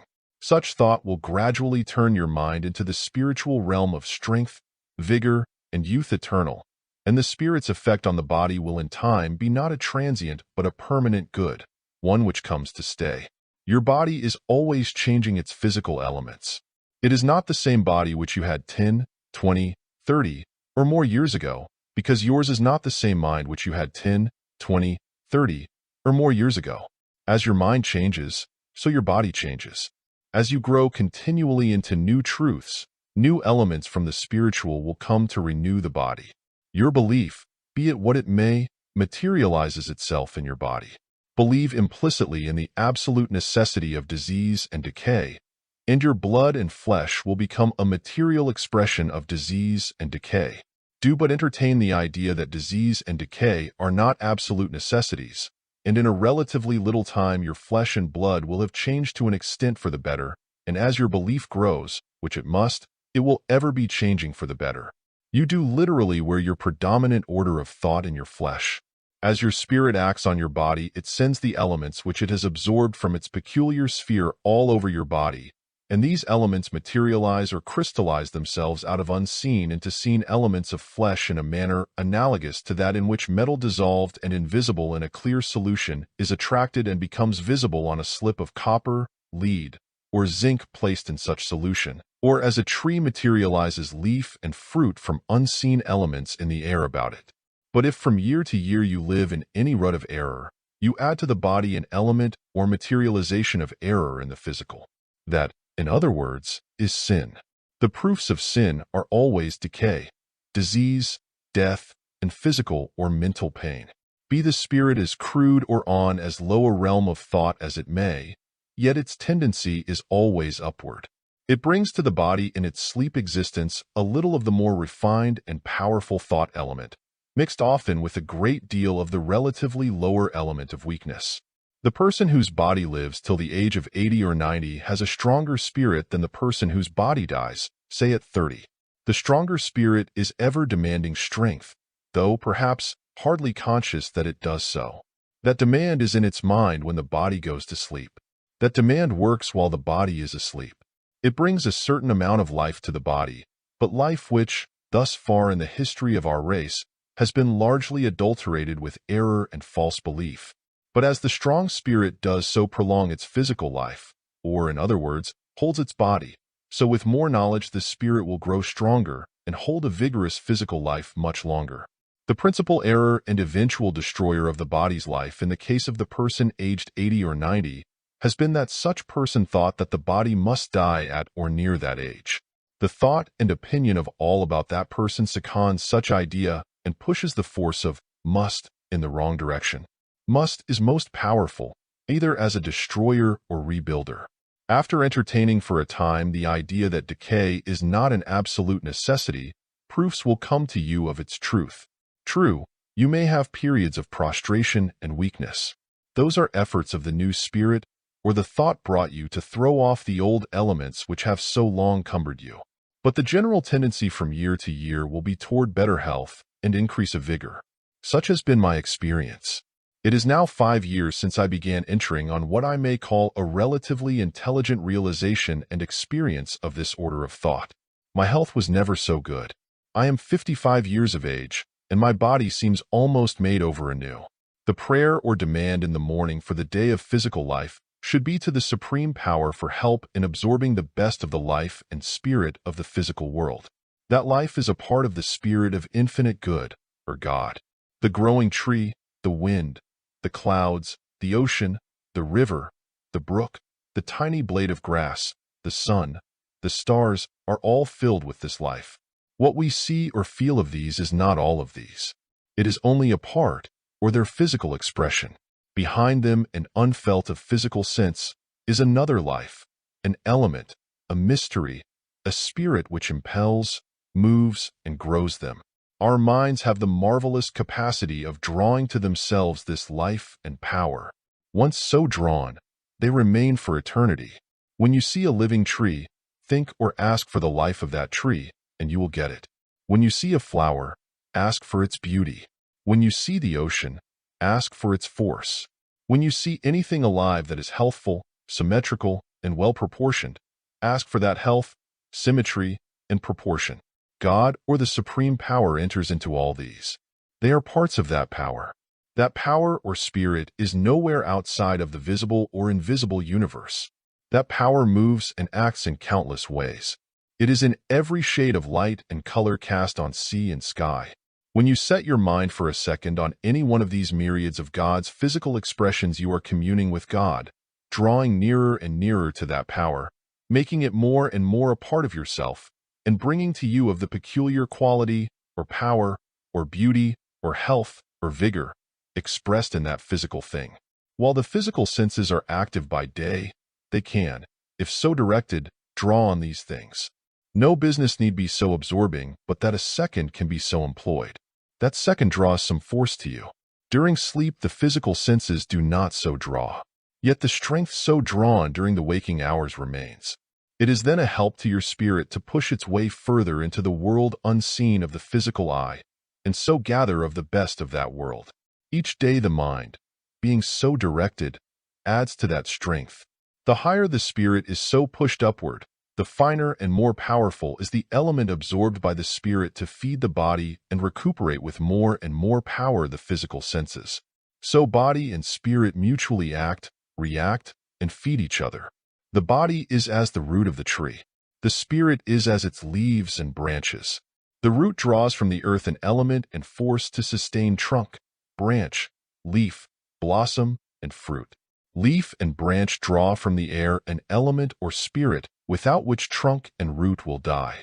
Your spirit, rightly directed, draws, like leaf and twig, an element from above which is necessary for the body's waking existence.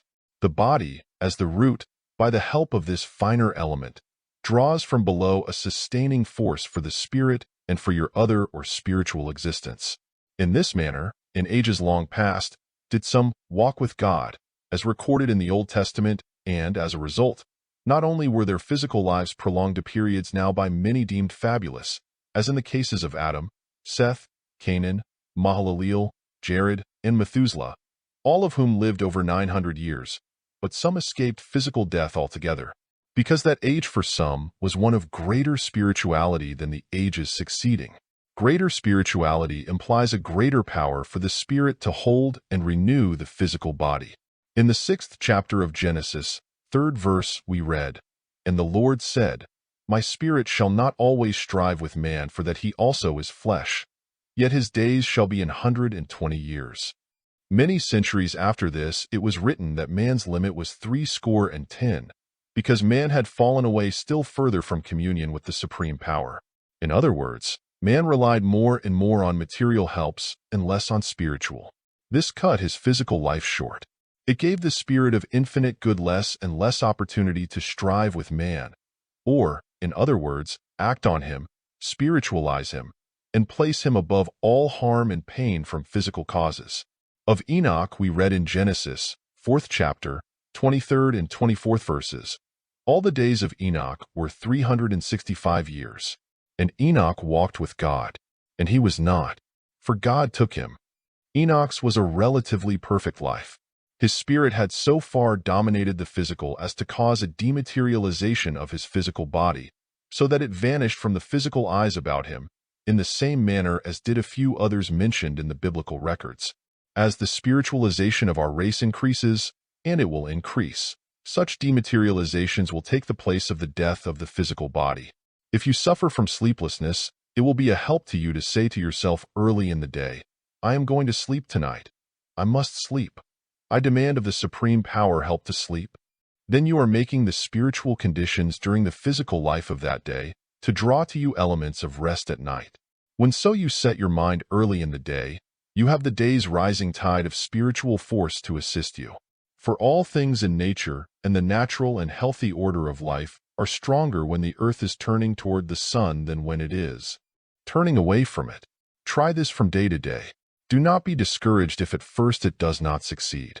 Try not to carry your business to bed with you. Think of rest and sleep when you retire. Some active minds, so soon as their heads touch the pillow, commence working, planning, fancying, speculating, wandering, or worrying more vigorously than ever. An hour so spent actually makes the flesh ache through weariness. This comes of habit unconsciously acquired. The mind has become inverted, turned in a direction which is opposite to the natural way. It insists on living then in the physical, when it should be in the spiritual. It goes then into the same realm of restlessness when the body does become unconscious and feeds the body only with the elements of restlessness and weariness. If possible, change your room when you suffer from a succession of sleepless nights. Change, if you can, temporarily your place of residence. Change often breaks the spell of sleeplessness. A spell is a web of thought woven about you and connected with the material things about you, so that when your sight or touch senses the walls, the furniture, or other articles in a room, you have sent you directly the same monotonous, unvarying set of ideas which are associated with these things. Change of physical surroundings may break this web or spell. If you awake at a certain hour, say 1 or 4 o'clock, for several nights in succession, don't let the idea fasten on you that you must the next night wake at that hour. Reverse this action of your mind and current of thought. Say, "I must sleep through the time." Don't let that miserable idea that your sleep must be so broken rule you. Make up your mind that you will rule it, and that your real self, your spirit, shall rule your body. If there is another person in the house who is similarly wakeful, and with whom you are in any degree of sympathy, you are liable to awake as they do through the action of their mind on yours. In such case, you must either remove from their immediate presence or induce them to set their mind in the same current as yours. Set your mind on having restful elements about yon. A cat sleeping in your room or in your house 2/3 of the time is a far better aid in bringing you restful element than a nervous, restless person who must ever be moving for mere sake of moving. Besides, the animal absorbs from you restless or sickly element and carries it off. For this reason, it is healthful to have young, vigorous, harmless animals about you, but not animals or birds that are caged and deprived of liberty. The free animal, kindly treated, absorbs elements from you that you are continually throwing off, which, but for them, you might to your herd absorb again. The element they so absorb from you does them no harm. There is a suggestion of the working of this law in the scapegoat, which yearly was loaded with the sins of the ancient Jewish people and then driven off into the wilderness. If you have fallen into the unhealthful habit of taking narcotics or any drug to induce sleep and cannot immediately break off, say in mind every time that you take them, I demand of the supreme power that I may be rid of the necessity of taking this artificial help as soon as possible. I demand that this drug, though it be a rotten reed to lean upon, shall help to push my spirit upward into the realms of pure and powerful thought. I demand also to be freed from the injurious idea that I cannot break off this habit, or that this help, imperfect as it is, cannot be made for a time a help instead of an injury. A drug does you far more injury when your only thought on taking it is, in substance, this, I expect this will ruin my health, but I must have it, than when you set your mind in the condition which we endeavor to indicate above. With God, all things are possible. All things can be made helpful until yon grow out of the necessity for their use, provided that you use or take them in the proper condition of mind or spirit, that whenever you take them you ask to get the greatest good out of them with the least evil, and that you be freed as soon as possible from the unhealthy and unnatural condition, partly of body but much more of mind, which their long usage may have caused you. End of essay. Essay 15. You travel when you sleep. By Prentice Mulford. You travel when your body is in the state called sleep. The real you is not your body. It is an unseen organization, your spirit. It has senses like those of the body, but far superior. It can see forms and hear voices miles away from the body. Your spirit is not in your body. It never was wholly in it. It acts on it and uses it as an instrument. It is a power which can make itself felt miles from your body. One half of our life is a blank to us. That is, the life of our spirit when it leaves the body at night. It goes then to countries far distant and sees people whom we never know in the flesh. Sleep is a process, unconsciously performed, of self-mesmerism. As the mesmeric operator wills another into unconsciousness, so do you nightly will yourself, or rather your body, into a state of insensibility. What the mesmeric operator really does is to draw the spirit out of the body of the person whom he mesmerizes. He brings the thought of his subject to some focus or center, as a coin held in the hand. While thus centered, the thought or spirit of the subject is put in such a condition that he can most easily affect it by his will. He wills then the person's spirit out of his body. This done, he throws his own thought in that body.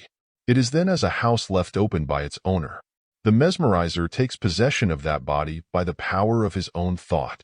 It is not the subject at all who sees, feels, and tastes as the operator wills. It is the spirit or thought of the mesmerizer himself, exercised in another body, temporarily left vacant by its own spirit.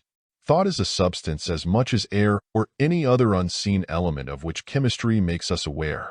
It is of many and varying degrees in strength. Strong thought or mind is the same as strong will. Some persons are so weak in thought, as compared with the practiced mesmerizer, that they cannot resist him. Others, of even stronger thought, can give themselves up voluntarily to his control. You need not be overpowered by anyone in this way, providing you resist them in mind and call upon the higher power to assist you, if you feel their thought overcoming you. When we go to sleep, the spirit has been by its day's workings widely scattered away from the body. With so little of its force left by it, the body falls into the trance state of slumber. As the mesmerizer draws the spirit away from the body of his subject, so has our spirit drawn itself away from our bodies by its many efforts during the day. Your body is not your real self. The power that moves it as you will is your spirit. That is an invisible organization, quite distinct and apart from your body. Your spirit, your real self, uses your body as the carpenter does his hammer or any tool to work with. It is the spirit that is tired at night. It is exhausted of its force, and therefore not able to use the body vigorously. The body is really then as strong as ever, as the carpenter's hammer has the same strength when his arm is too weak to use it. The spirit is weak at night, because its forces have, in thought, been sent in so many different directions during the day that it cannot call them together. Every thought is one of these forces, and a part of your spirit. Every thought, spoken or unspoken, is a thing, a substance, as real, though invisible, as water or metal. Every thought, though unspoken, is something which goes to that person, thing, or locality on which it is placed.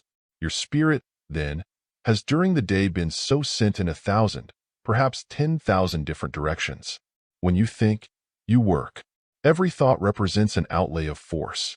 So sending out force for 16 or 18 hours, there is not at night sufficient left in or near the body to use it. The body, therefore, falls into the condition of insensibility which we call sleep. During this condition, the spirit collects its scattered forces, its thoughts which have been sent far and wide. It returns with its powers so concentrated to the body and again possesses it with its full strength. It is, when scattered, like so many scattered rills of water trickling in many directions. Put all these together in a single volume, and you have the power that turns the mill wheel. Could you call all of your spirit at once to its center, and so collect its widely scattered forces, you would be fresh and strong in as many minutes as it now takes hours to rest you. This power was known to the first Napoleon, and sustained him for days with very little sleep during the crisis of his campaigns, when his energies were taxed to the utmost. It is a power which can be acquired by all through a certain training. It is done by first placing the body in a state of as complete rest as possible, stopping all involuntary physical motions, such as the swing of limbs, tapping with the foot, or drumming with the fingers. All such involuntary movements waste your force and, worse, train you unconsciously to a habit, hard to break, of wasting force. The involuntary working of the mind, the straying of thought in every direction, towards persons, things, plans, and projects, the useless frettings over cares great and small, must be similarly stopped and the mind for a few minutes made as near a blank as possible. Concentration of thought on the word indrawing, or drawing into self, or the mind picture of your spirit with its fine electric filaments reaching to persons, places, and things far from you, being all drawn back and massed in a focus, is a help to do this, because whatsoever you image in your mind is a spiritual reality. That is, what you image you are actually, in spirit and by spirit, doing. Every plan or invention clearly seen in thought is of thought substance, as real a thing as the wood, stone, iron, or other substance in which afterward it may be embodied, made visible to the body's eye, and made to work results on the physical stratum of life. If a man thinks murder, he actually puts out an element of murder in the air. He sends from him a plan of murder as real as if drawn on paper. Its thought is absorbed by others. So is this element an unseen plan of murder absorbed by other minds. It inclines them towards violence, if not murder. If a person is ever thinking of sickness, he sends from him the element of sickness. If he thinks of health, strength, and cheerfulness, life sends from him constructions of thought affecting others to health and strength as well as himself. A man sends from him in thought what he, his spirit, is most built of. As a man thinketh, so is he. Your spirit is a bundle of thought. What you think most of, that is your spirit. Imagine, then, yourself as such a being, drawing in all these filaments, sent and placed as they are to so many things. The thoughts so passing from you in 1 minute could hardly be plainly written out in an hour. You gather them to a center. You have then gathered in and concentrated your full motive power. Then you can put all its force on anything which you please. When the eye and mind are put on any single object that does not tax the energies, say a spot in the wall, the positive thoughts or filaments reaching out are drawn into the common center. Your absorption on any single thing loosens them from their near or far point of contact. Before such loosening, the spirit is as the expanded hand and fingers. When the thought is drawn in, the spirit is as the closed or clenched fist. When thought is sent out to anything, you send out your force. When it is centered in a single thing, and so drawn in and kept from straying every moment, you are drawing in force. The Hindu adept becomes able, through a certain training of mind, to send his spirit, or himself, from his body. It is still connected with it by the fine unseen current of life known in the Bible as the silver thread. When that thread is snapped, body and spirit are completely severed, and the body dies. The adept has allowed himself to be buried alive. Rice has been sown over his grave, and has sprouted seals have been put on his coffin, and the grave carefully watched. He has so remained for weeks, and yet, when dug up, came to life. The real man was never buried at all. It was only his body, in the self-induced trance state, that was buried. Between his body and spirit, possibly miles away, the fine thread of spirit kept up the body's life, or rather such supply of life as the body needed to keep it from decay. When the body was dug up, his spirit returned and took full possession of it. He was able to do with his own body what the mesmerizer does with the body of his subject. He sent his own spirit out of it. The mesmerizer sends his subject's spirit out. Before so sending out his spirit, the adept makes his mind a blank. Before drawing out the spirit of his subject, the operator causes the subject to make his own mind a blank. In other words, he stops the resisting forces of the other person's thought by turning all his thought to a center. Your spirit can, and does frequently, go from your body to other places during sleep. It is then still connected with it by this thread of exceedingly fine element.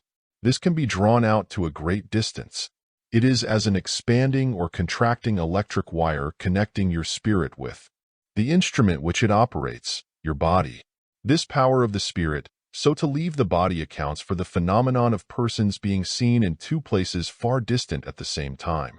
It is the spirit that is seen by some clairvoyant eye. It is the double, the doppelganger of the German, the wraith of the Scotch. The spirit may even be far from the body just previously to the body's death.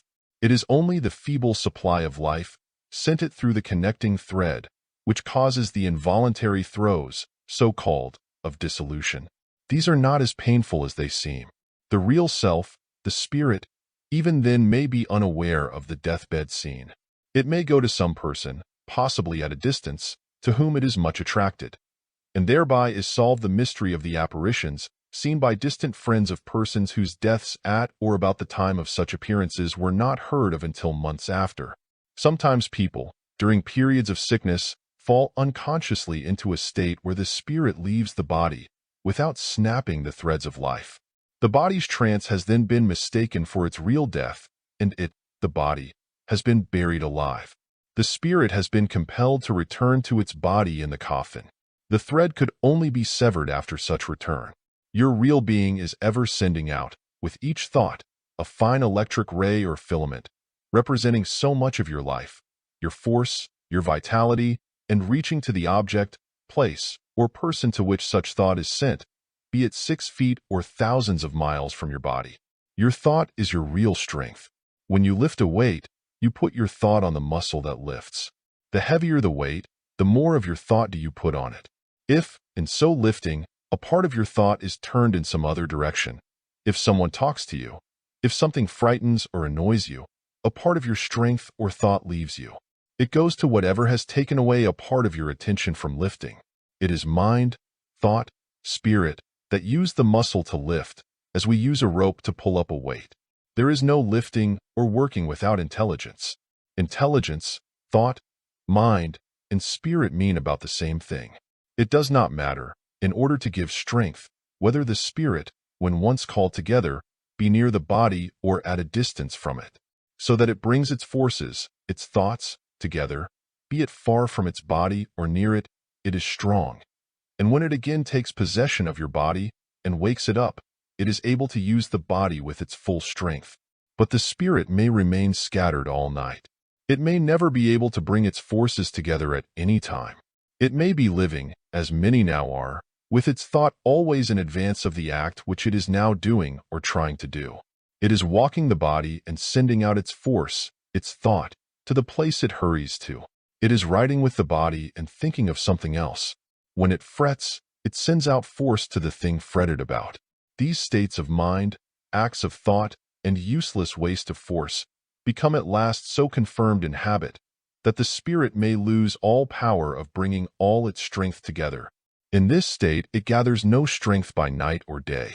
Sleeplessness comes of the difficulty of the spirit to bring itself to a center and collect its forces. Insanity comes of the total inability of the spirit to focus its thoughts.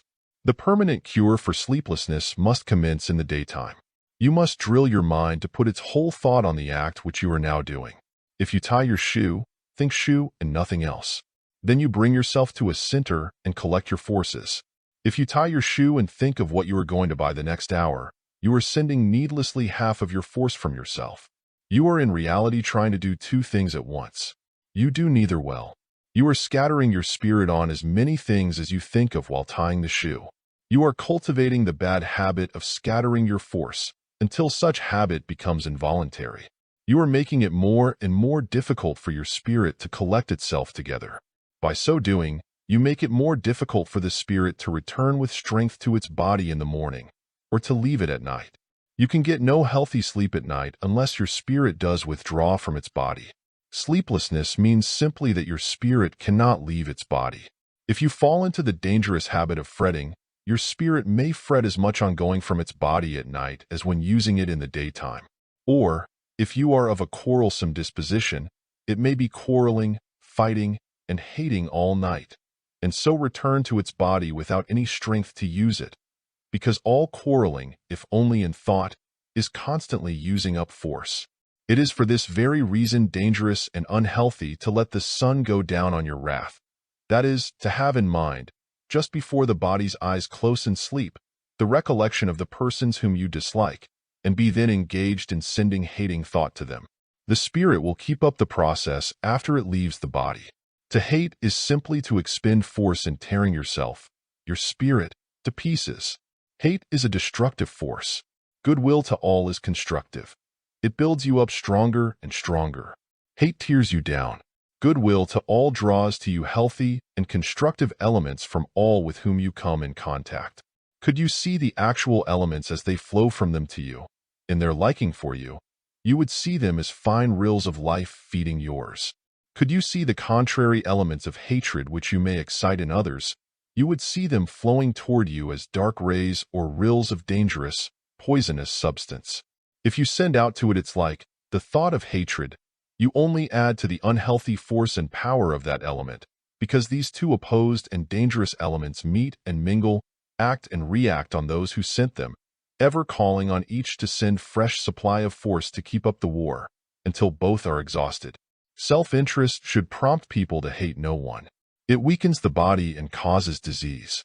You never saw a healthy cynic, growler, or grumbler. Their soured thought poisons them. Their bodily disease originates in their minds. Their spirits are sick. That makes the body sick. All disease originates in this way. Cure the spirit, change the state of the mind. Replace the desire to make others feel disagreeably by that of making them feel agreeably, and you are on the road to cure disease. When the spirit originates no warring, hating, gloomy, despondent thought, no manner of unpleasant thought, the body will take no disease whatever.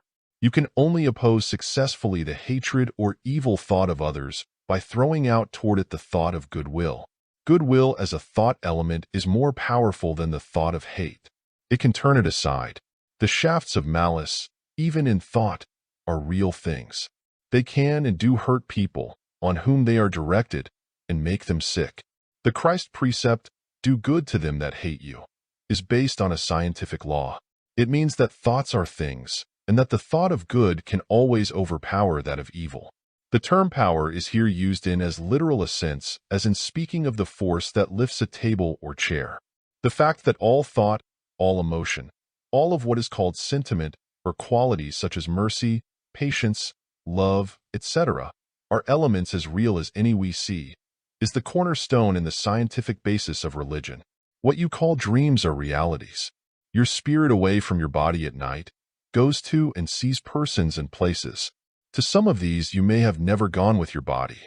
You remember on the body's awakening very little of what you have seen. What you do remember is mixed pell-mell together. That is because your memory of the body can hold but a little of what is grasped by the memory of your spirit.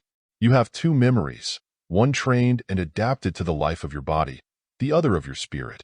Had you known of the life and power of your spirit from infancy and recognized it as a reality, the memory of your spirit would have been so trained that it would remember all of its own life and bring it back to you on the awakening of the body. But as you have been taught to regard even your spirit as a myth, so you make of its memory a myth. Were a human being taught from infancy to discredit the evidence of any of its senses, then that sense would be blunted and almost destroyed. Let all associated with a child for years deliberately set to work and tell him that he could not see the sky or houses, fields, or other familiar objects at hand, and with none allowed to break the delusion, that child's eyesight as well as his judgment would be seriously affected. We are similarly taught to deny all the senses and powers of our spirits, or rather, the real powers of ourselves, of which the senses of the body are a faint counterpart, are persistently denied. Substantially, we are taught that we are nothing but bodies. This is equivalent to telling the carpenter that he is nothing but the hammer which he uses. If in a so-called dream you see a person who died years ago, you see simply a person whose body, being worn out, could no longer be used by him on this stratum of life. End of essay. Essay 16. Where You Travel When You Sleep. By Prentice Mulford. There are senses of your body and other senses of your spirit. Your spirit is an organization distinct from the body. It has eyes and ears, touch, taste, and smell. Its eyes can see 10,000 times farther than the eye of the body. Its other senses are infinitely superior. You and Re now using a very inferior set of senses. The eye of your body, compared with the eye of your spirit, is a mere peephole.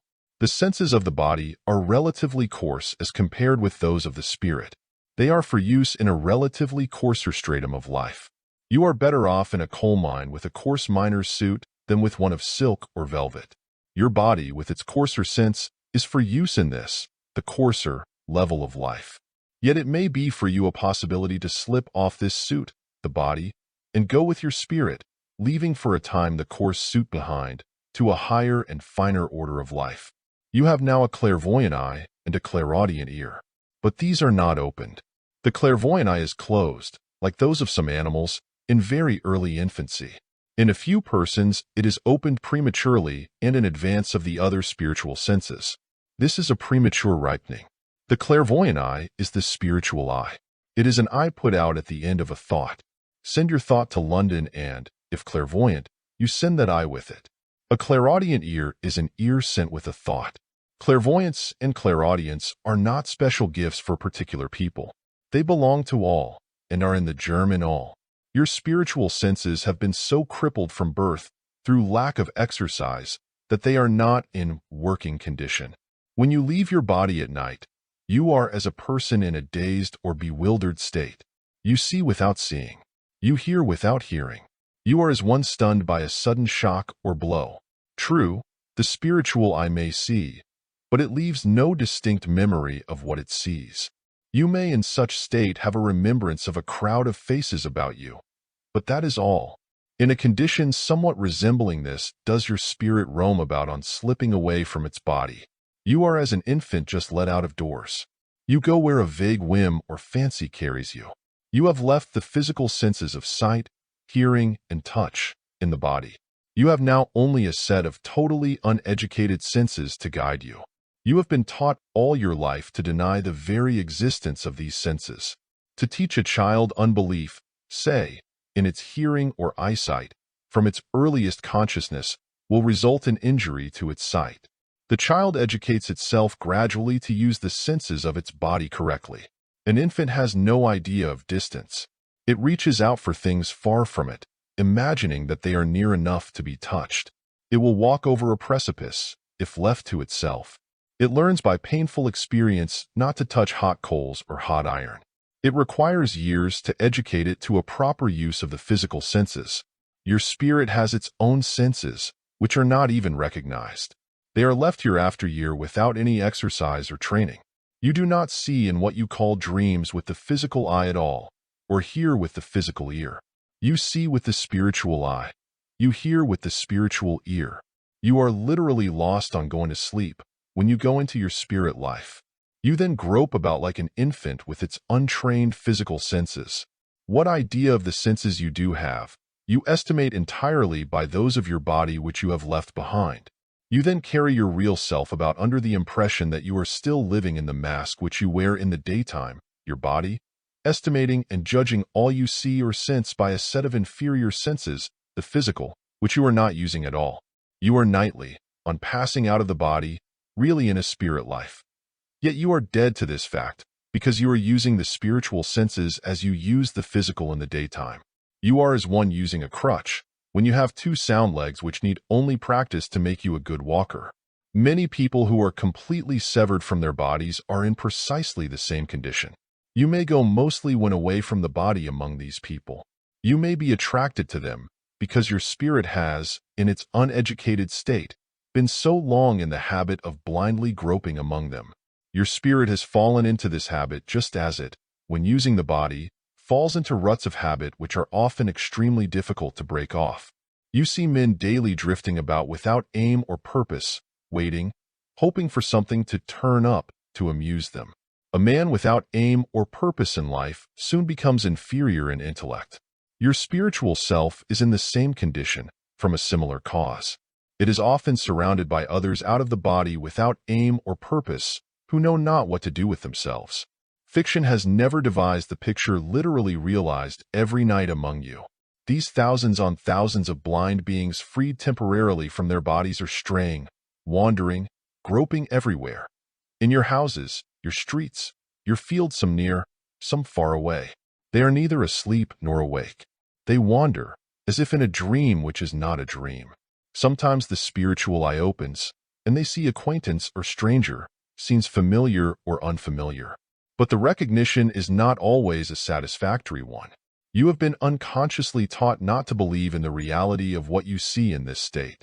Therefore, you do not accept it as a reality, and what the mind in any condition persistently refuses to accept as a reality will not frame itself to be held by memory as one. It is a fact that some people on the death of the body still think they have their physical bodies. They may remain in this state for years. They go about, eat, sleep, and live in every way on that grade of existence which, though unseen by us, is all about us. Because everything which we see, hear, touch, handle, smell, or taste has on that grade its correspondent or spiritual counterpart, and can be used exactly as it is here. There are no sudden transitions of any sort in nature. People on passing from the physical body do not enter into any glorified condition of existence, unless they, in mind, are living such existence on earth. They go where everything is in strict correspondence with their daily thought. Friends in the unseen world may on their first arrival receive them as guests in their houses. But they are only guests and cannot remain in those circles, unless in spirit they belong to them. If their thought be lower, they must, after a time, return to the order or stratum of thought in which they lived on passing out of the body. They cannot commence building upward on that. You must build your mansion in the skies yourself. You can commence consciously building it here in the body to greater advantage than if you commence after you lose your body. That you must build it yourself is the law of nature. It is not because any individuality, however wise and powerful in any of the advanced stages of existence, says that you must. All of these, up to orders of mind beyond our power to comprehend, have been and are now the builders of their temples. Themselves, what most they want of us is to build in like manner our own, and with the same blissful results, because such building is simply the building of our own individual happiness into grander, broader, and ever-broadening proportions. Your first error, on passing from the body in the state known as sleep, lies in thinking that you are moving about your physical body. You must educate yourself out of that mistake. You must fix it in your mind before going to sleep that if you wake up in what you call a dream, you are not then using your physical body. You must fix in your mind before going to sleep, so far as you can, your conception of yourself as a spirit, or rather, as the unseen organization which during the day uses your body. The last thought before going to sleep is the one most likely to remain with you on leaving the body. If persisted in, you will find it mingling itself with what you call your dreams. That is, it will be the first clue towards the recognition of your real self when you are away from your body. Keep this fact then, this recognition of yourself as a spirit, in your mind, and it will be a great help to your unseen friends in the other life to get near you and waken you to the knowledge of your real self. The wiser and more powerful order of spirits, who may be able to give you much of their thought in the daytime, or while you are using the body, may not be able to give you so much of it during your escape from the body, owing to the condition above described. Instead, therefore, of going into a higher region of thought at night, you descend, through blindness and mere force of habit, into a lower one. You may, while using the body, be educated up to and enter into their higher realm of thought by day. Yet at night, being bio-educated in part in the school of physical sense, you cannot carry that education with you. You walk with the spiritual eye and ear, thinking these the physical eye and ear. All this results in a confusion which no language can fully express, because no similar condition in this life can be clearly realized or illustrated. You want to give your powerful unseen friends a clue by which, on passing from the body, they can come nearer to you and help you to wake up, find your real self, and go where you belong. The thought of yourself as a spirit, as a being distinct and apart from your body, will serve as this clue. A thought is as real a thing as a telegraph wire. It will be the telegraph wire between you and them, because they will not stay permanently with you in your groupings on the cruder stratum of life. They could, if they wished, but they want to draw you up to their abodes, their country, their realm, where all is more beautiful and fairy-like than ever pen or picture realized here, where, in part, at least, you may now belong. To bring back the remembrance of this to the daytime while your spirit uses the body would be to bring the celestial life to earth. It would be as a temptation in the right direction to leave off the coarser pleasures for the sake of realizing and living in the higher, because all self-denial has really but this one purpose, that of cutting loose from fleeting pleasure that leaves a lasting pain, to obtain a far greater pleasure that leaves no pain at all. When you fix this idea in your mind persistently on going to sleep, that you are no longer using the body's senses, you will after a time, in what you have termed the dream, find yourself recalling this fact. You will find yourself saying, "This is as real as my body or day life. I am only in a different state of existence." Your present life of the spirit, away from the body at night, is very often one that exhausts more than it refreshes. Unconsciously, you may drift toward persons and scenes repulsive to you. You are carried to them by lower currents of thought. You drift into these tides as an ignorant child wades into the stream and is carried beyond its depths and off its foothold by an outer and stronger current, knowing nothing of the fact that thought does move in currents, and that the lower one of inferior or evil thought is most powerful near the earth, and nothing of your powers and senses as a spirit. You are as helpless as a babe nightly on passing from your body. Could you get a start in the right direction toward the upper and superior regions of thought? Could you ascend through the current of dark and crude thought, which everywhere surrounds you? You would find yourself in a land of beauty, sunshine, and flowers, of grand scenery and fairy landscape. You would associate there with the people whom you most wish to see, and to whom you in spirit belong. You would repose in a luxurious languor, yet still be able to note scenes of indescribable charm to the eye. You would be conscious of life and still be at rest. You would drink in life with every breath. You would return with this life to your body in the morning. Your night of bliss would be both as a rest in thought and a healthy stimulation to your life in the body. Your spiritual senses would open in this elevated thought atmosphere. You would be freed from what is now a nightly slavery. Your connection with the higher regions of thought would become permanent, and you could attain the power of returning to them at any time to refresh yourself when overcome by the cruder thought which now surrounds you. Every low place of resort, every saloon filled with hangers on more or less under the influence of stimulant, every and any place, no matter what its conventional character, if it be a place of deceit, of trickery and trade, is an actual spring of low thought. This thought flows from it, as real, though unseen, as water from a spring.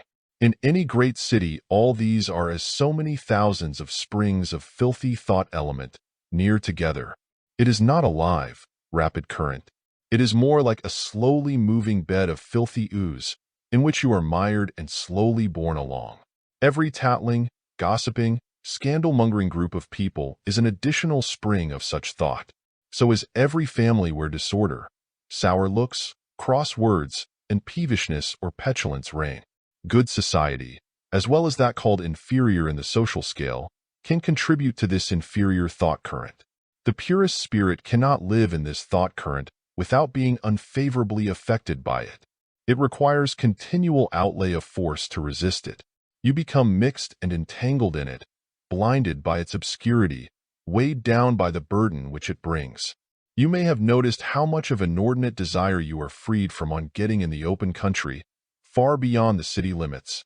Mountains are more free from this thought. It is an element which conforms to the law of gravitation. Low thought runs to the lowest places, as does anything heavy, crude, and coarse. Trade, commerce, and manufacture unfortunately demand cities to be built on low levels, either at seaside or riverbank. In the coming higher civilizations, the making of the most perfect men and women, and the discovery and making of real and permanent pleasures will be the chief pursuit. Cities will then be built on hills or mountains, so that all the cruder emanations, seen and unseen, shall readily drain away. With so much of this injurious unseen element about you, you may see an additional necessity for forming groups of people who are naturally aspiring and more pure, who shall frequently come together and by conversation and silent communion generate a current of purer thought. The more of this they make through but cooperation, the more power is given each individual of the group to keep himself, whether in the body by day or out of it at night, from being unfavorably affected and perhaps overwhelmed by these prevailing destructive tides. You are then forming a chain of connection with the higher, purer, and more powerful 7-foot Aegean of thought. The more you earnestly seek to form such connection, the stronger will be the chain. You do not realize the strength of these powers of darkness all about you, or the odds against you in trying to stem this dark tide alone. The thought brought to and made by a very few persons who so meet in concert and are so alive to its benefits as to love to meet, is of a value you cannot overestimate. It is the more powerful thought. It is in part the thought, and with the thought, the force of wise, powerful, and beneficent spirits who will be attracted to your group and who come with every desire to aid you. It will clear your brain, strengthen your body, drive out disease, and give you new ideas and plans for every kind of legitimate business. You do not now realize how much you are kept from success and on a lower level of life through unconsciously absorbing and being swayed or partly blinded or confused by the low thought current about you. You now accept as a necessity many conditions in life which, were your intellect keener and sharper, you could avoid. You may absorb timidity from others. You may so absorb inertia and want of energy. Your periods of lack of confidence and indecision may be results of absorption of this lower element. You may not know how blind you are and what a different man or woman you might be. Did you see more clearly what could injure and what could benefit you? Your generation of the more powerful thought, through meeting in a concert of pure motive, inquiry for truth, and desire to benefit others as well as yourselves, would clear your intellect, increase your energy, lead you away from errors and stumbling blocks, improve your health, and build you up into a force which would bring to you every material good thing. It is the way for seeking first the kingdom of God, when all these things shall be added unto you. They are added because the force which you create in yourself through these meetings as a family and fraternity will be as an actual strong magnet, attracting all things which your wisdom says will benefit you. The new world, rediscovered by Columbus, is a small affair, as compared with the one lying at our very doors and into which we unconsciously enter every night. We look with the eye of the body across our rooms, our streets, our fields, saying that there is nothing between us and the walls, the house, the forest, or the mountain, but empty air, when that space may be crowded with structures, with people, with the unseen copies of all that we see about us. The visions produced by the use of opium and hashish are realities. They allow of a more complete escape of the spirit from the body. The spirit receives an artificial strength through the elements taken from the poppy or hemp. Aided by this, it can travel farther and is stimulated to go out of its habitual ruts when the body sleeps. It does go into higher and more sublimated regions and sees in them glories never realized on earth. But it is in this way forced into elements too fine for it, the spirit, to retain and bring back to the body. It cannot hold them, and so returns to the body with no strength. Hence the reaction and misery of the opium eater or smoker when the effect of the drug is off. You would soon be in a condition somewhat similar, were the higher spirits to carry you, as they could, to their own country, before you had spiritually grown up to it. The elements which you would absorb there would be too fine for use in this stratum of life. Yet continued aspiration can make your spirit fit to receive of these elements, and appropriate them on its return to earth. Your whole organization would be finer than now. You would be an inhabitant of the two worlds, the physical one about you, and that grade or stratum of the spiritual where you naturally belonged. This is to be the life of the future on this planet. This is the New Jerusalem brought down to earth. More men and women in the world's history have awakened to this life and lived in it, while using their bodies, than is generally known. Paul speaks of being caught up to the third heaven and there seeing unutterable things. Swedenborg was in close relationship with this world. There have been many others during the ages, but they were discreet enough to keep their knowledge to themselves, knowing that their story would not be credited in their time, and that to tell it would bring on themselves unpleasant results. The time for such secretiveness is now over. More minds awakened and able, at least, to entertain these truths, are now on earth than ever before. There are re-embodied spirits who have entered on another earth life, with a partial knowledge of these truths, who will recognize them so soon as they are boldly put forth. The age for materiality to crush out spiritual truths has passed. The age wherein spiritual truth shall assert itself and rule materiality has in reality commenced. It matters not how small is the apparent nucleus or group of persons alive to these truths. A pinhole can reveal a vast landscape. The point of contact where the rope is made fast to the ship to pull her off the shoal is but a few inches wide, but that is all the space required to bring the force to bear on the vessel, and so the relatively few who now can receive these things will be the power to raise the many upward. End of essay. Essay 17. Prayer in All Ages, by Prentice Mulford. In all ages, in all religions, and among nearly all races, so far as human history extends, do we find some form and expression of prayer, and this among peoples widely and always remote. An argument, we think, favoring the thought that prayer is an instinct, a law, a principle in human nature. What do we pray to, may be asked. May we not all unite in agreeing that the boundless universe is filled with boundless spirit, mind, intelligence, power, and that of this there are myriad grades, varying in degrees of power and intelligence, extending in such power, intelligence, and wisdom beyond our capacity to comprehend? Call this power God, or the infinite, or, like the Indian, the Great Spirit. Call it as we may, give it what name we may, its full comprehension will always escape our grasp. As we grow toward it, so its growth, its full realization, is ever growing more and more beyond us. We pray to that power. Call prayer, if you please, desire, a quality coming out of the combination of elements molded into our bodies, minds, and spirits. Call it desire to get good as far as we can see. Prayer is demand. Is mind concentrated on demand, and the demand may be for greater or lesser good. A man desires strongly to be rich in money. His desire is an unceasing prayer. He prays for good so far as he can see. He prays in the spirit of money-making. The probability is he will act out his prayer in deeds. He will probably get rich. Perhaps one says, but this is praying for evil. Why not call it prayer for mixed good, or imperfect good? Wealth brings temporary good. The mistake lay in his deeming money the most enduring source of good.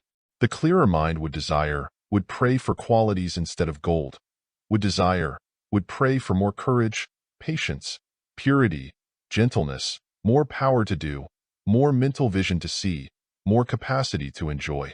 This is the prayer of the greater wisdom. Such desire, we think, is referred to in the Bible as that of seeking the kingdom of God, or, in other words, seeking the best and most lasting happiness, the aim of life.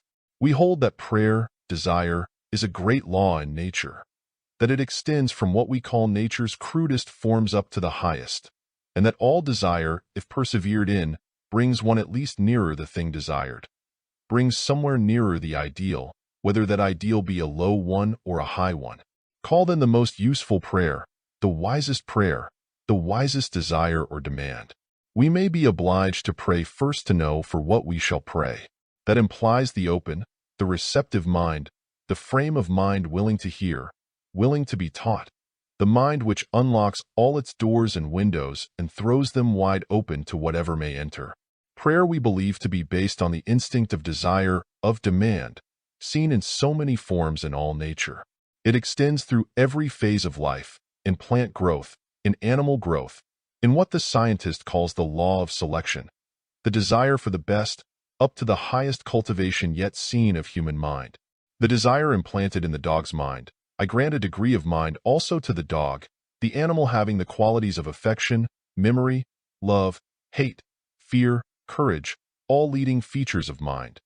The desire implanted through human influence in the dog's mind to run swiftly makes the dog through successive generations anatomically shaped better for running, the result of desire implanted in the canine nature. Perhaps one asks, do you mean that a dog prays? I believe that the principle of prayer, the instinct of desire, is implanted in the animal and in the vegetable up to man, and that this principle has 1,000 grades of demand and 10,000 grades of expression. And as for the dog, when he looks up into my face and puts his head on my lap, his is as fervent a prayer for my sympathy, kindness, and caress as ever went up from any pulpit, and the care, the anxiety, the love of the animal mother for its young is to me a sacred emotion, a sacred desire, a sacred prayer for its young one's safety. We hold that prayer is a necessity of human nature. Call it, if you please, a scientific necessity. Is there any reason that science and religion should be divorced? We believe that the spaceless universe is replete with life, that it pulsates with life, that life exists in the dust under our feet, and that death is the one word in the language which represents an impossibility. The very process of vegetable, animal, or mineral decomposition is movement, is life, is element, pulling itself to pieces and rearranging itself into new constructions. Yet earthly science, so-called, seeks today for the origin of life, while before its eyes, mineral in solution crystallizes into form and solidity, arranges itself into a precise form and order, while the planet which is called dead whirls itself around its orbit and on its axis with mathematical accuracy. This very so-called dead planet seems out of itself to originate myriad forms of life. Abraham was told that if 10 righteous men could be found in one of the cities of the plain, that city would be saved from destruction. Was this because the mere existence of 10 righteous men in that city would save it, or was it a mere whim of the superior mind that exacted this condition? May it not have been that the united desire of 10 relatively pure and exalted minds, reaching up into the higher kingdom of spirit, might have served as the connecting link, the channel by which the necessary conditions for helping that city might have been effected? This city, we are told, was steeped in wickedness.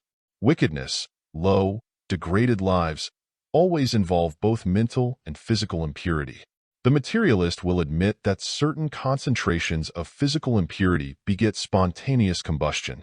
Some, who have made this subject a study, aided by suggestion given from the world of spirit, believe that places may so reek with low degraded thought, as well as low physical emanation, that combinations are begotten, resulting at last in the spontaneous generation of that element at once destructive and purifying, fire. What we call miracle, that is, the operation and result of laws to us unknown, may work both ways, for what we call evil as well as good. The prophetic vision of the ancient seer, whether that seer was in the flesh or spirit, may have foreseen the growth of these dangerous combinations which were to destroy that city by fire. The merciful spirit of Abraham prayed to spare the city. The higher knowledge, wisdom, and power of the Spirit were willing to answer Abraham's appeal, could he but effect the necessary conditions. And what were these conditions? The united force, desire of 10 minds whose current of thought, lifted upward above the cruder elements about them and into the regions of refined and powerful spirit, should serve as the link, the channel, the highway, to bring such aid from the higher world of spirit as should dispel or negative the conditions threatening the city. This we believe. This is as far as we can represent the matter. This we hold may, to the intuitive mind, furnish a clue and a key to the meaning of the texts and assertions. The prayer of the righteous avails much, and the prayer of faith shall heal the sick man. But where is today the prayer of faith? I mean the faith that does not sunder divine law from what we call natural law. Think you mine a wild speculation as to the origin of the flames that destroyed the cities of the plain? Within the last 20 years, extraordinary periods of conflagration have happened in American cities and towns, which all ordinary means have been powerless to check, and in which brick, stone, and iron have gone down like tinder. Suppose we put out the thought that concentrations of moral rottenness and physical rottenness have, through the operation of law which we are yet to learn, worked destructive miracles? We are now told, even from some pulpits, and I have heard the opinion expressed by sound Orthodox minds, that much of biblical history that is found hard to believe is but allegory. Perhaps when our two worlds, the visible and invisible, are again united, and the knowledge of the one is supplemented by that of the other, even orthodoxy may readily see at once divine law and natural law, divine element and natural element to be the same, and so account for the pillar of smoke by day and of fire by night, the overthrow of Jericho's walls by 7 united series of shoutings, the receding of the Red Sea by something more than the happening of wind and tide favorable to such. Result: there is great power to work evil as well as good, great knowledge to work evil as well as good, great intelligence seen and unseen to work evil on the earth plane of both physical and spirit life. But one encouraging truth crowns the dark picture, and that is, that even a single, prayerful, earnest, consecrated man or woman may serve as the connecting link, the channel between the higher powers of spirit and this earth life, to effect great results, and that the superior knowledge and power of light must ever in the end prevail over that of darkness. Prayer is the greatest of necessities to such as have grown away from the world and its current motives and purpose. The wisest prayer will ask for the greatest wisdom, the greatest purity, the greatest soul elevation, the greatest power, and the greatest charity. The utterance of these wishes is the utterance of high and lofty thoughts. Remember, our thoughts are things, and by the frequent putting out of these things, we create for ourselves our thought atmosphere about us, and this thought atmosphere attracts a power to effect results in proportion to its quality. As such thought comes from us, it attracts to us the invisible minds in unison and sympathy with our own, who are thereby enabled to come closer to us and give support and strength, cheer and courage.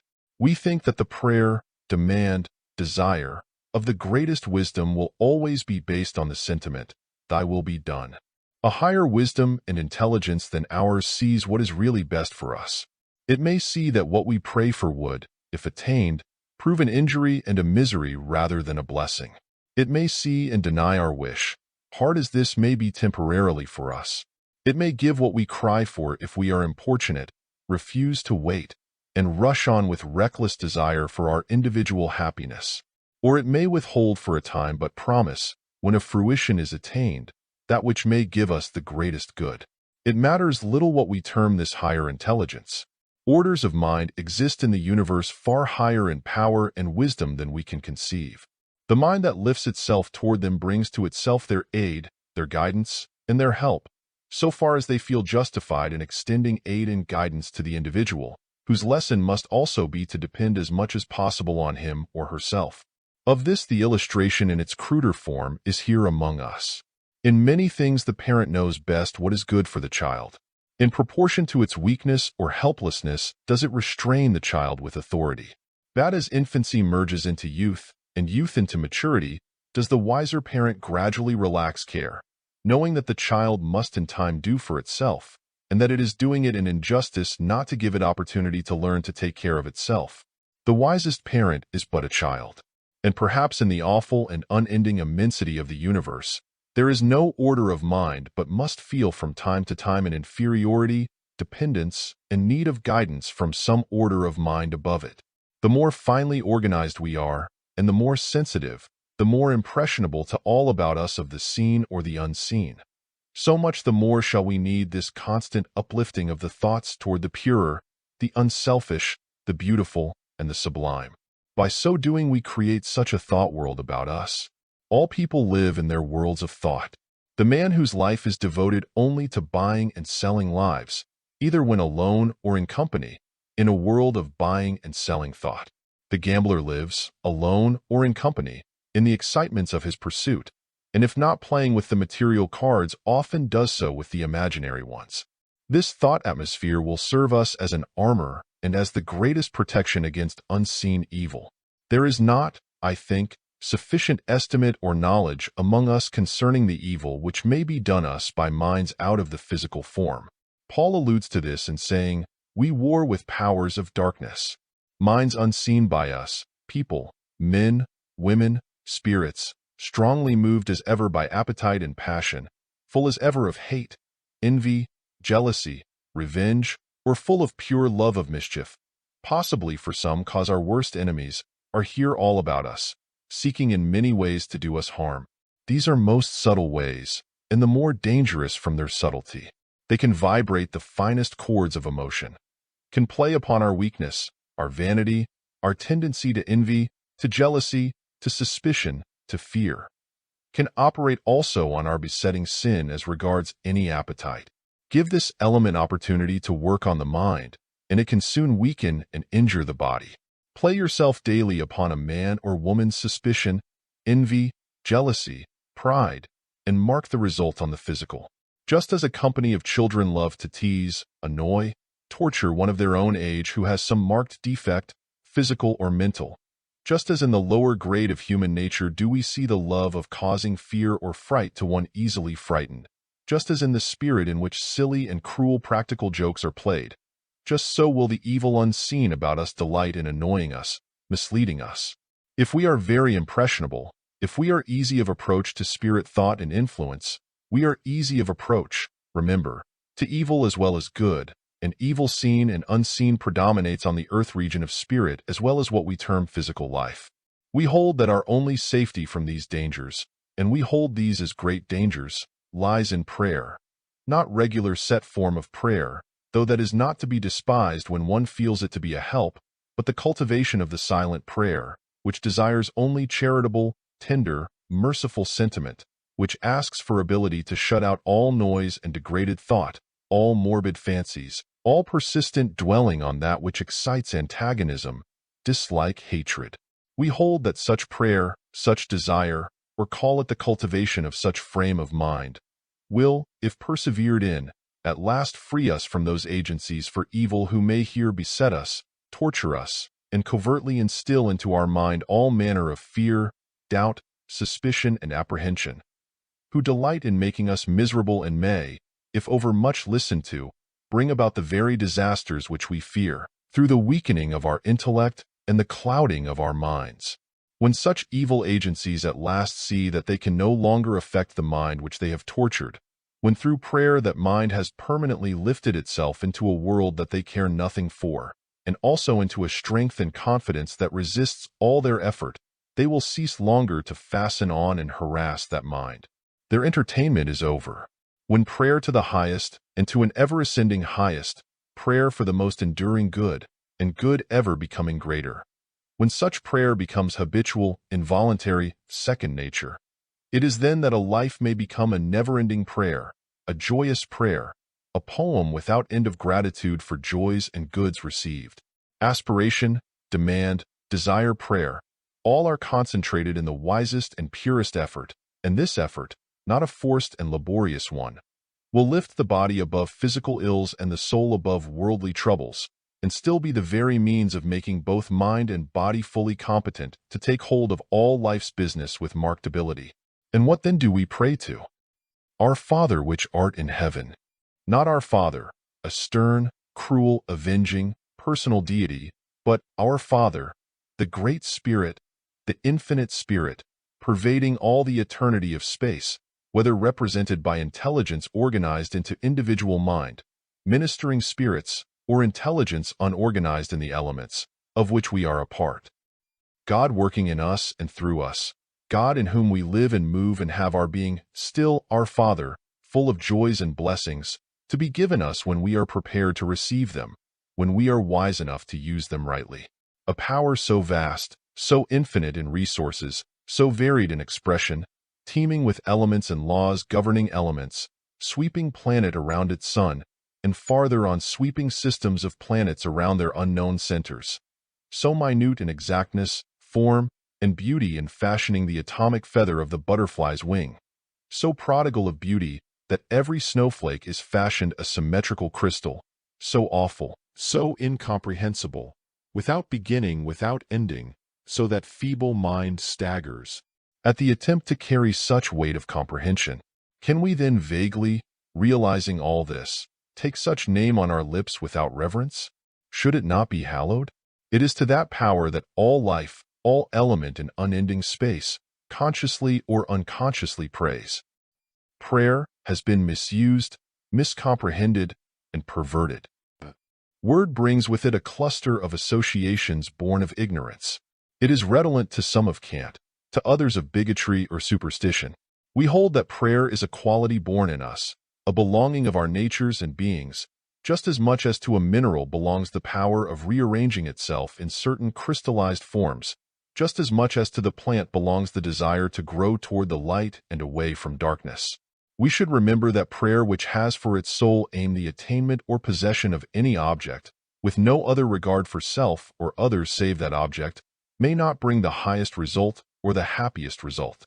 Our best prayer will always be qualified with the sentiment, "Thy will be done."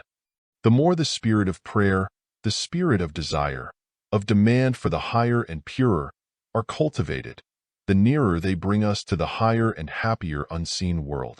The more they are cultivated, the better do we know what to pray for.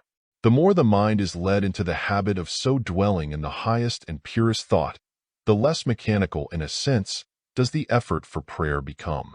It merges at last into a delight and a never-ending poem whose sentiment is the reflection of all that is best, brightest, purest in creation.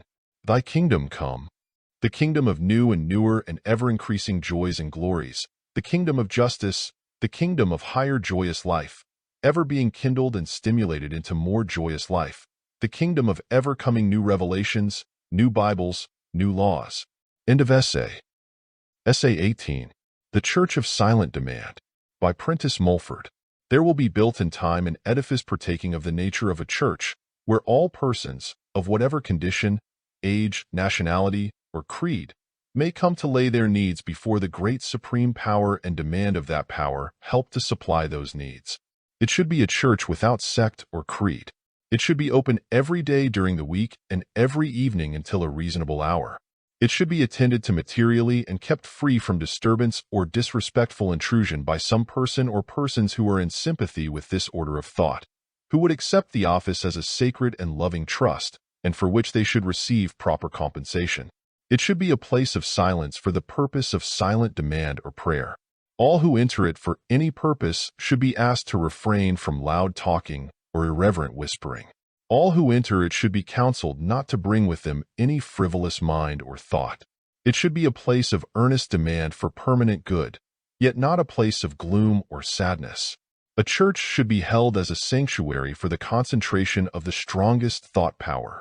The strongest thought power is that where the motive is the highest. The highest motive comes of the desire to benefit first ourselves in order to benefit others.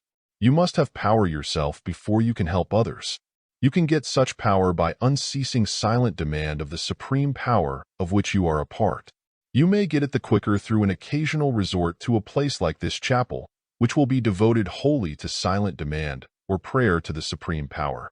Beyond the highest, ministering spirits, beyond all personal intelligence of the greatest conceivable intellect, there is a power which pervades the endless universe. It cannot be held as within the limitations of a personality, for personality must have metes and bounds. It moves the planets in their orbits. It impels suns to give forth light and heat. It is as mysterious, incomprehensible, and unexplainable in bringing the material expression of life from the tiniest seed placed in the ground, as it is in regulating the intricate movements of innumerable planetary systems. Men sometimes call it the first great cause, which they have never been able to discover. It works in silence. It is the great supreme power, the spirit of infinite good. It is impossible, and probably ever will be, to explain its workings, for so soon as one mystery is made clear, a deeper one appears behind it. But one thing we do know: this power will respond to every demand we make upon it. For we are parts of it, parts of an infinite life, and as you, a part, recognize this your relationship to the supreme power, You will come to know that yours is the right to demand as much as possible of this supreme or divine power to be expressed through you. You are a part of God made manifest in the flesh, and it is your business to draw to you every attribute and quality that you can conceive of deity. You want to be fearless. You want perfect health. You want complete control of appetite. You may want to be eloquent. You may want power to be pleasing to others. You may want power to do business on a just, righteous, and, therefore, successful basis. You may want power to cease from ugly thoughts. You may want power to rid yourself of a mind which sees only the discouraging and gloomy side of everything.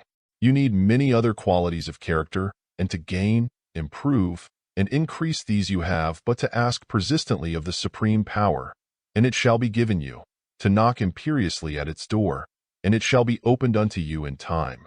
The victim of alcoholic excess could here have the immoderate appetite put under more control. So could the victim of hasty temper. So could the victim of a hurried mind. God is repose. Repose is power. A place dedicated to repose will give you repose, and nothing is more needed in this age of hurry and frantic effort. The woman ostracized by society and the man not ostracized, but both on an equality in the committal of the same sin, and guilty of the same injury to their spirits, could here make silent demand to be led into purer lives.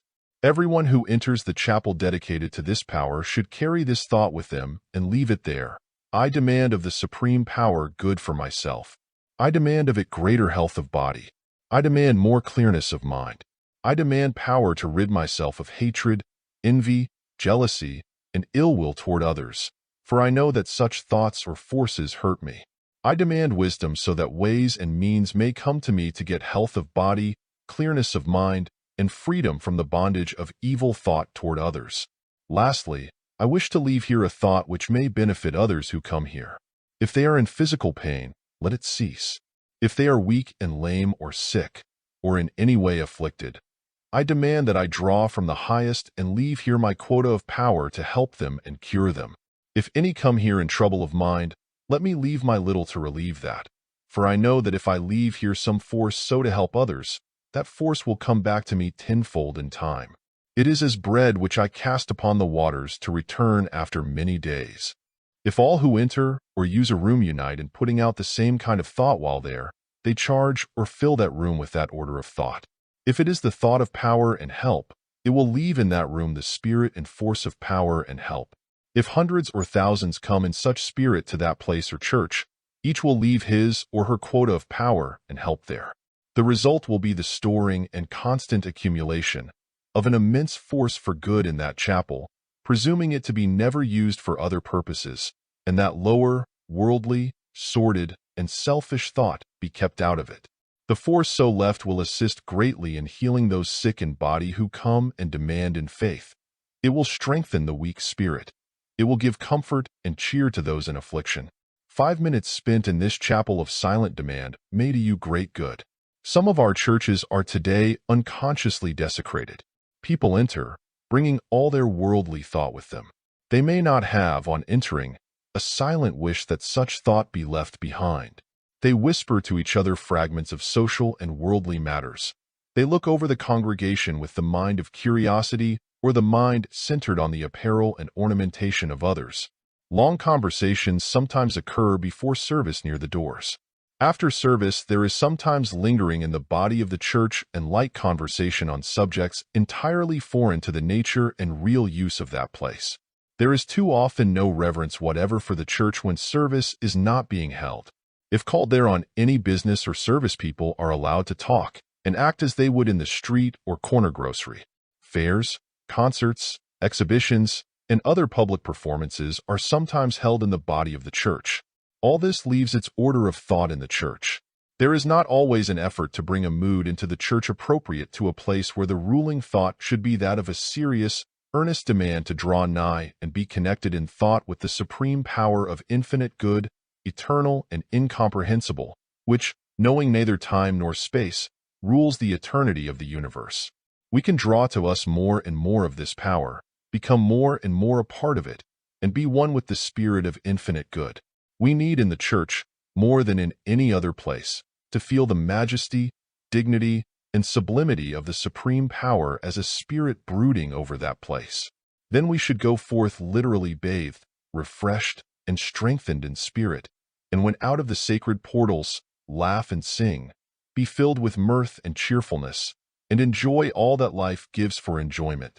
Then those who come to pray, or demand relief from physical or mental suffering, would, if coming in the spirit of goodwill to all, receive of such relief, and at the same time leave some of their power for the relief of others. Such a church, indeed a system of such churches, dedicated to silent prayer to the supreme power, is needed all over the land, because thousands in their homes have little or no privacy where they can withdraw, even for a few moments, in order to connect themselves with a higher current of thought. Their rooms may be liable to intrusion at any time. A place open to intrusive interruption is already spiritually intruded upon. Again, the spirit or thought left in their rooms is not favorable for the quickest answer to the prayer of earnest demand. Too much mind has been in it and may be ever going in it, giving out peevishness, selfishness, envy, and other evil thought, with not a shadow of desire for relief therefrom. Such thought is left in the room, and makes it the more difficult for the earnest mind to lift itself above it. We use the term above it in its most literal sense. The lower or more material thought is a real element. It is a real stratum or cloud of denser element or thought, which is an obstacle to the entrance and effect on our minds of the higher and more elevated element of thought. The higher can never be prevented ultimately from piercing this denser thought atmosphere and coming to us to give us strength and lift us up in every way. But the higher power can be retarded and delayed in coming to us. Certain material conditions can help the higher thought to come and act on us more quickly than if not granted. Of these, the chapel in question would be one. It would be a place which, when properly kept, would retain only the higher power of thought. A room becomes filled and saturated with whatever order of thought, mood of mind, or purpose is most in it, and such thought, so left, exerts its power on all who enter that room, especially those who enter with similar mood of mind and purpose. If a chapel then is dedicated and used only as a place for the mood of silent aspiration, the element of aspiration would more and more fill such place. Into that you could enter and be literally bathed in a purer and stronger through atmosphere. You would, by coming in with desire to better yourself and others, leave also an element to better others, even as the element left by others and like desire will benefit you. If harassed by the worry, disturbance, and bustle of your home, you go to our chapel and demand rest, peace of mind, and renewed strength, which may even turn your trials to pleasures, you will, when in the right mind, leave some of the power which you draw down to benefit others coming after you. If afflicted in body, you will, when demanding in that frame of mind, draw also power to heal yourself and likewise leave power to heal others. For it is a law of nature that you cannot be really and permanently benefited yourself without benefiting others. Every perfect gift is a gift not sent to you only but to others. A perfect gift must come from the supreme power, or in other words, the spirit of infinite good. Our demand from that power must always be tempered with a willingness on our part to defer to its wisdom. If we will defer to that wisdom, if we, in mind, say in our prayer, I want some particular thing very much, but if a wisdom greater than mine sees that it is not good for me in the shape that I want it, then I will not demand it. We shall in time receive a perfect good and a good which will come to stay. But if we will not so defer, but say and pray in this spirit, I want what I demand anyway, I defer to no higher wisdom. I don't care if what I want is an injustice to others or not. Then we shall in time still receive what we desire, if persistent in that desire or prayer. But it will prove an imperfect gift and a one-sided pleasure, with more of the bitter than the sweet, as much a curse as a blessing, a gift with which we must part in time. So great will be the trouble or pain inflicted by it. In such spirit do people constantly pray for money, and money only. They get money in accordance with the law, but how often at the cost of health, of life, or of all ability to enjoy anything save the mere getting of money. But when we pray for money in accordance with the whole law, we shall get it and every other blessing with it. Then we receive a perfect gift, the prompting or impulse of our spirit to make some material acknowledgement or donation for aid received should never be choked off. When you throw your penny, or whatever you feel you can reasonably give, into the poor box you are, if giving wholly in the spirit of good intent to all, bestowing much more than the material coin. A thought or force of aid goes with that piece of money. This thought needs something material in order to give it more power to work on the material stratum of life. Material gifts do carry with them the thought or mood of the givers, and when you handle or wear such gifts you will draw from them of that thought or mood. A ring or any article of jewelry, if given another in a churlish or grudging spirit, or because it is extorted or indirectly begged, carries with it an evil thought, and connects also the person who wears it with the same current of grudging thought as it flows from the giver. But if the ring or other article is given in the spirit of hearty goodwill, it brings with it the beneficial thought current of goodwill from the giver. In this manner, our material presents in a sense the actual mediums or conveyances of beneficial or injurious thoughts from giver to receiver. It is better to give than to receive, said the Christ of Judea, because when things are given from the impulse of hearty goodwill, the one who gives actually receives, in the thought element of good wishes from the one who receives, a constant flowback of beneficial thought every time the one who takes is reminded of the gift. You give a ring in this spirit. You forget for long periods that ever you gave it. But every time the one who wears that ring looks at it, he or she is reminded of you. And with that reminder you receive a heartthrob of loving remembrance. This brings to you from the wearer a constant flow or pulsation of goodwill, which is for you life and force. Boxes for offerings or donations in money should be placed in this chapel, so that those who feel an impulse to give in hearty spirit of goodwill should have opportunity to do so. But nothing should go into those boxes unless the giver feels a live pleasure in giving. No grudging thought accompanying a piece of money is wanted in that chapel. Such a thought adulterates and weakens the power for good stored in that place. We ask of every reader an earnest thought or desire for the building of such a chapel. Every such thought is a prayer and a force working to build it. Many such prayers, coming from different minds and focused on one purpose, will build it. If an impulse to give any sum of money, no matter how small, towards its erection is felt, let it follow the thought. But let it here be thoroughly understood that we rely altogether on the spiritual power coming through the prayers or demands of those in hearty accord with this special purpose. So that your prayer or demand is in the right spirit, the material means for building this chapel are sure to follow from the impulses of your and others' spirits. The guardian of such a chapel will be in entire sympathy with its spirit and purpose. That guardian should be a woman, for the feminine mind and organization first receives of the supreme power in thought and force. The feminine influence, power, and care should predominate in such a place. This guardianship and care of the chapel will be received as a sacred and loving trust. No woman will take it merely for the money which it brings her. Her whole heart will be in this office. It will be a position as sacred and important as that of minister or priest. For to her is committed the responsibility of keeping pure the thought atmosphere of the chapel, in other words, the ordering and supervision of all its physical requirements, so that the entrance of the supreme power and its beneficial action on those who come to get relief shall be retarded as little as possible. The purer, the more devotional, the thought atmosphere of such a chapel is kept, the freer it is from flippant or sordid thought, the greater the opportunities which will be afforded for the entrance to it of ministering spirits of the highest order.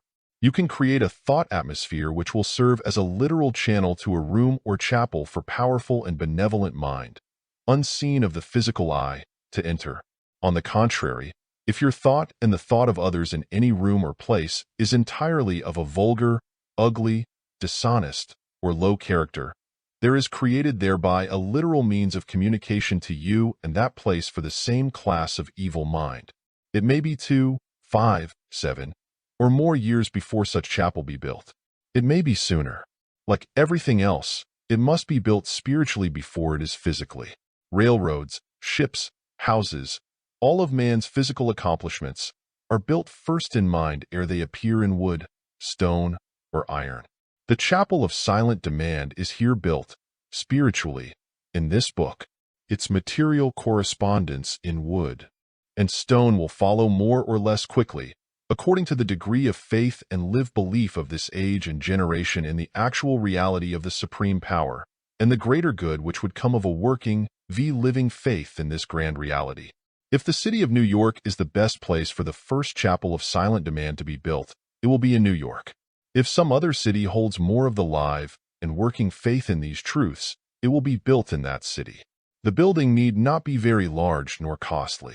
Elegance, simplicity, and dignity need not involve great expense. We suggest the following inscription as appropriate to be placed on the front of the chapel: the Church of Silent Prayer to the Supreme Power.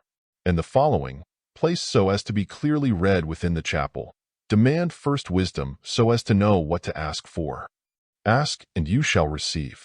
Ask imperiously, but ask in a willing mood for what the Supreme Power sees best for you. Love your neighbor as yourself, but demand good first for yourself, that you may be the better fitted to do good to all. I have spoken here not as a person, but only as the enunciator of a principle. It matters little whether I or others are directly concerned in the material erection of a church of silent demand. It is the principle, not the personality, that we seek to establish. But when this principle is materially recognized and put in force through the building of but one such church, and that church is put and kept in the right hands to favor silent prayer and the concentration of the higher thought and divine force, the results in the healing of sick bodies and, above all, the healing of the sick spirits behind those bodies will be greater than has been seen in this and many preceding ages. End of essay. End of book.